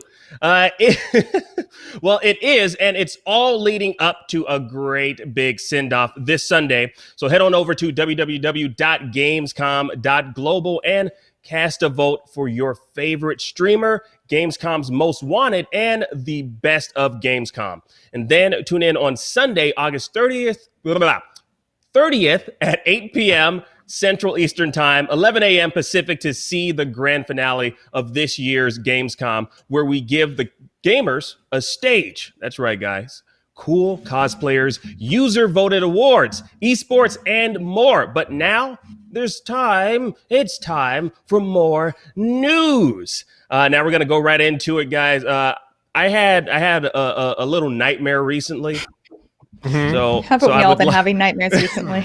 Yes, we have, but it got even more heightened because I found out that I didn't find out, but I saw the Little Nightmares 2 gameplay reveal, which is pretty damn awesome. Now the gameplay trailer begins with a new character wandering various desolate locales with a partner character, which is not something that we saw in the first game. Now, along the way, the two characters work together to solve physics-based puzzles as the world gets progressively more terrifying. Now, this was announced back at Gamescom 2019. Little Nightmares 2 continues the journey started in the first game, which we called here at IGN one of the scariest horror games of this generation. Now that's a big statement right there. Oh yeah. So you horror fans, I would definitely you should definitely check this one out. Now it will include the original protagonist, Six, but also introduces a new character named Mono, who doesn't have Mono, named Mono, and is set to be the main focus. Now, just looking at this, like it looks pretty eerie and scary. I'm kind of curious. Does this kind of what do you guys think of this? Seth, let me start with you. What do you think of just like looking at Little Nightmares 2? Yeah, it's giving me anxiety. Yeah.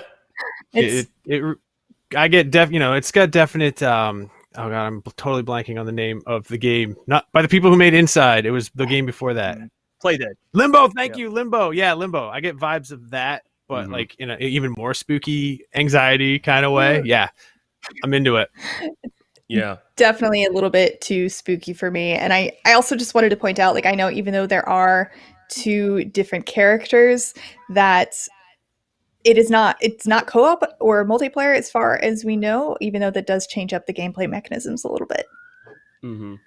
Yeah, I was saying earlier during the commercial break that with this new character introduced, it kind of gives me like Ico vibes.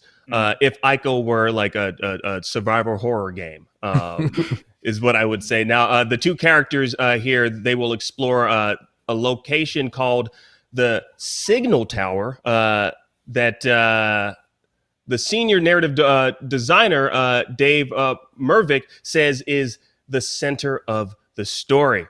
Now, Little Nightmares 2 is set to be released on February 11th, 2021, and will launch on PS4, Xbox One, Nintendo Switch, and PC. A release date for next-gen systems will be announced at a later date. Now, let's move on into territory that I'm sure a lot of you are huge fans of. The Sims 4 Star Wars expansion is hitting next month, guys. Now, inspired by the Galaxy's Edge part of Disneyland and Disney World, A Journey to Batuu. Hopefully I said that right. Someone will let you know. Batuu. Yeah, I know. They're going to let me know in the comment section. My bad, guys.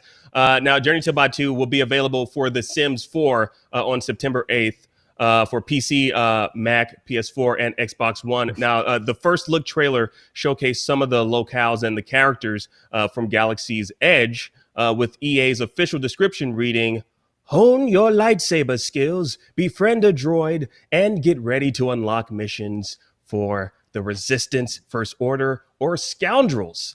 The more you accomplish, the closer you are to meeting iconic Star Wars characters like Rey and Kylo Ren." Now, Matt, I'm going to ask you, what type of vibes are you getting from this? How do you feel about this? Are you going to return to The Sims because of this?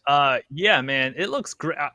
It looks identical to the Disney park. I want to get that out of the way, right? Like the location of Batuu in the Sims 4 expansion is, if you've been to the Disneyland in California park, it looks identical. And like, I feel like given that we can't go back to Disneyland, people who are jonesing to go visit Galaxy's Edge should just pick this up. And it's pretty much, as close an experience as they can get.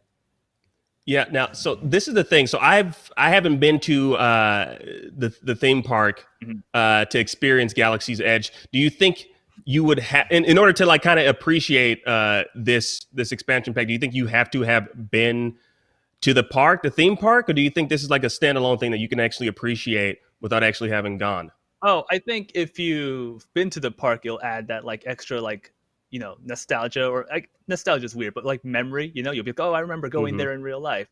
But like the Sims expansion has, bonuses, right? Like you can create your own, it looks like in the trailer, you can like create your own little house and customize it in like a Star Wars aesthetic. So like people who just like Sims gameplay will get a lot to enjoy out of it. And I'm just surprised that the Sims hasn't done a Star Wars crossover before. Yeah, I'm kind of curious why it's taken this long for this to happen. I noticed in this trailer, is that blue milk that they're drinking? So there's blue milk at the theme park. Man, I really got to go one day when it actually opens up. We also had like some other announcements of other Star Wars games, I believe. There was Lego Star Wars. I know you guys are fans of The Sims. How many of you are Lego Star Wars fans? Right here. Love Lego Star Wars. Yeah? Seth, what'd you think of that trailer? I am.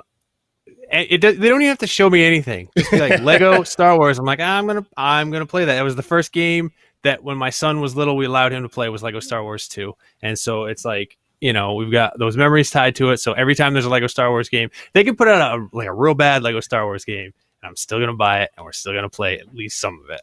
Maybe not get all the special bricks, but. So Yeah, I but you.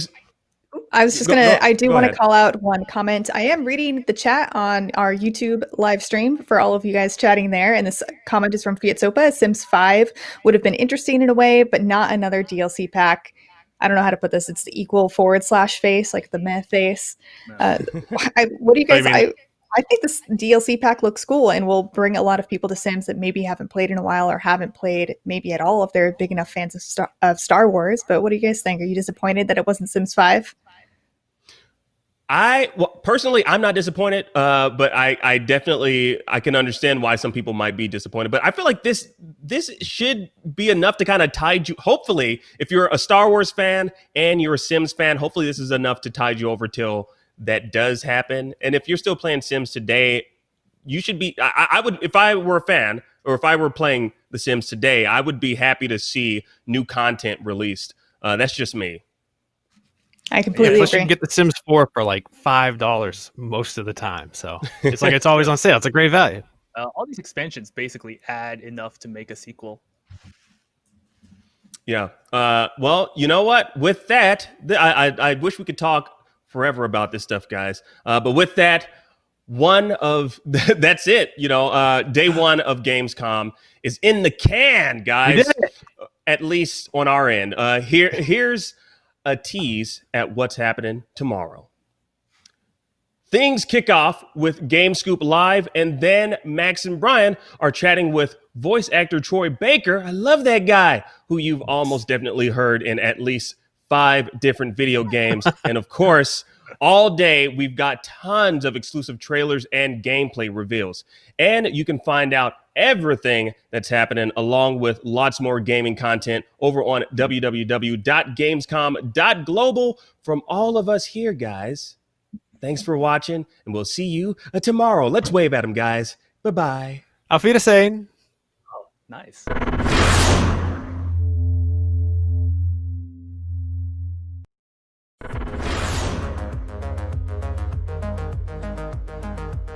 Everybody loves watching a speed run of their favorite game.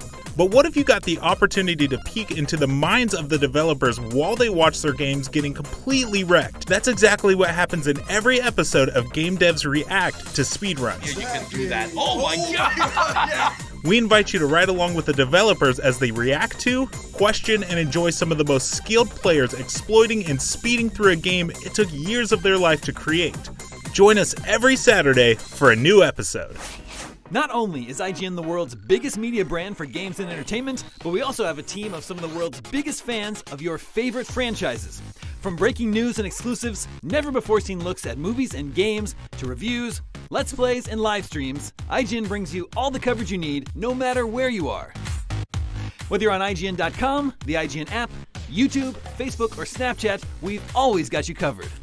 IGN, the #1 source for all games and entertainment fans worldwide. Still using those tiny phones and tablets to watch IGN? Give your eyeballs a rest, because IGN has moved to your living room.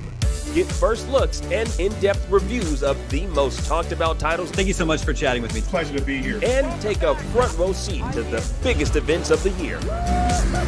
Tune in on your Samsung TV Plus, Pluto, and Plex, and take a load off. Tune in to IGN 1.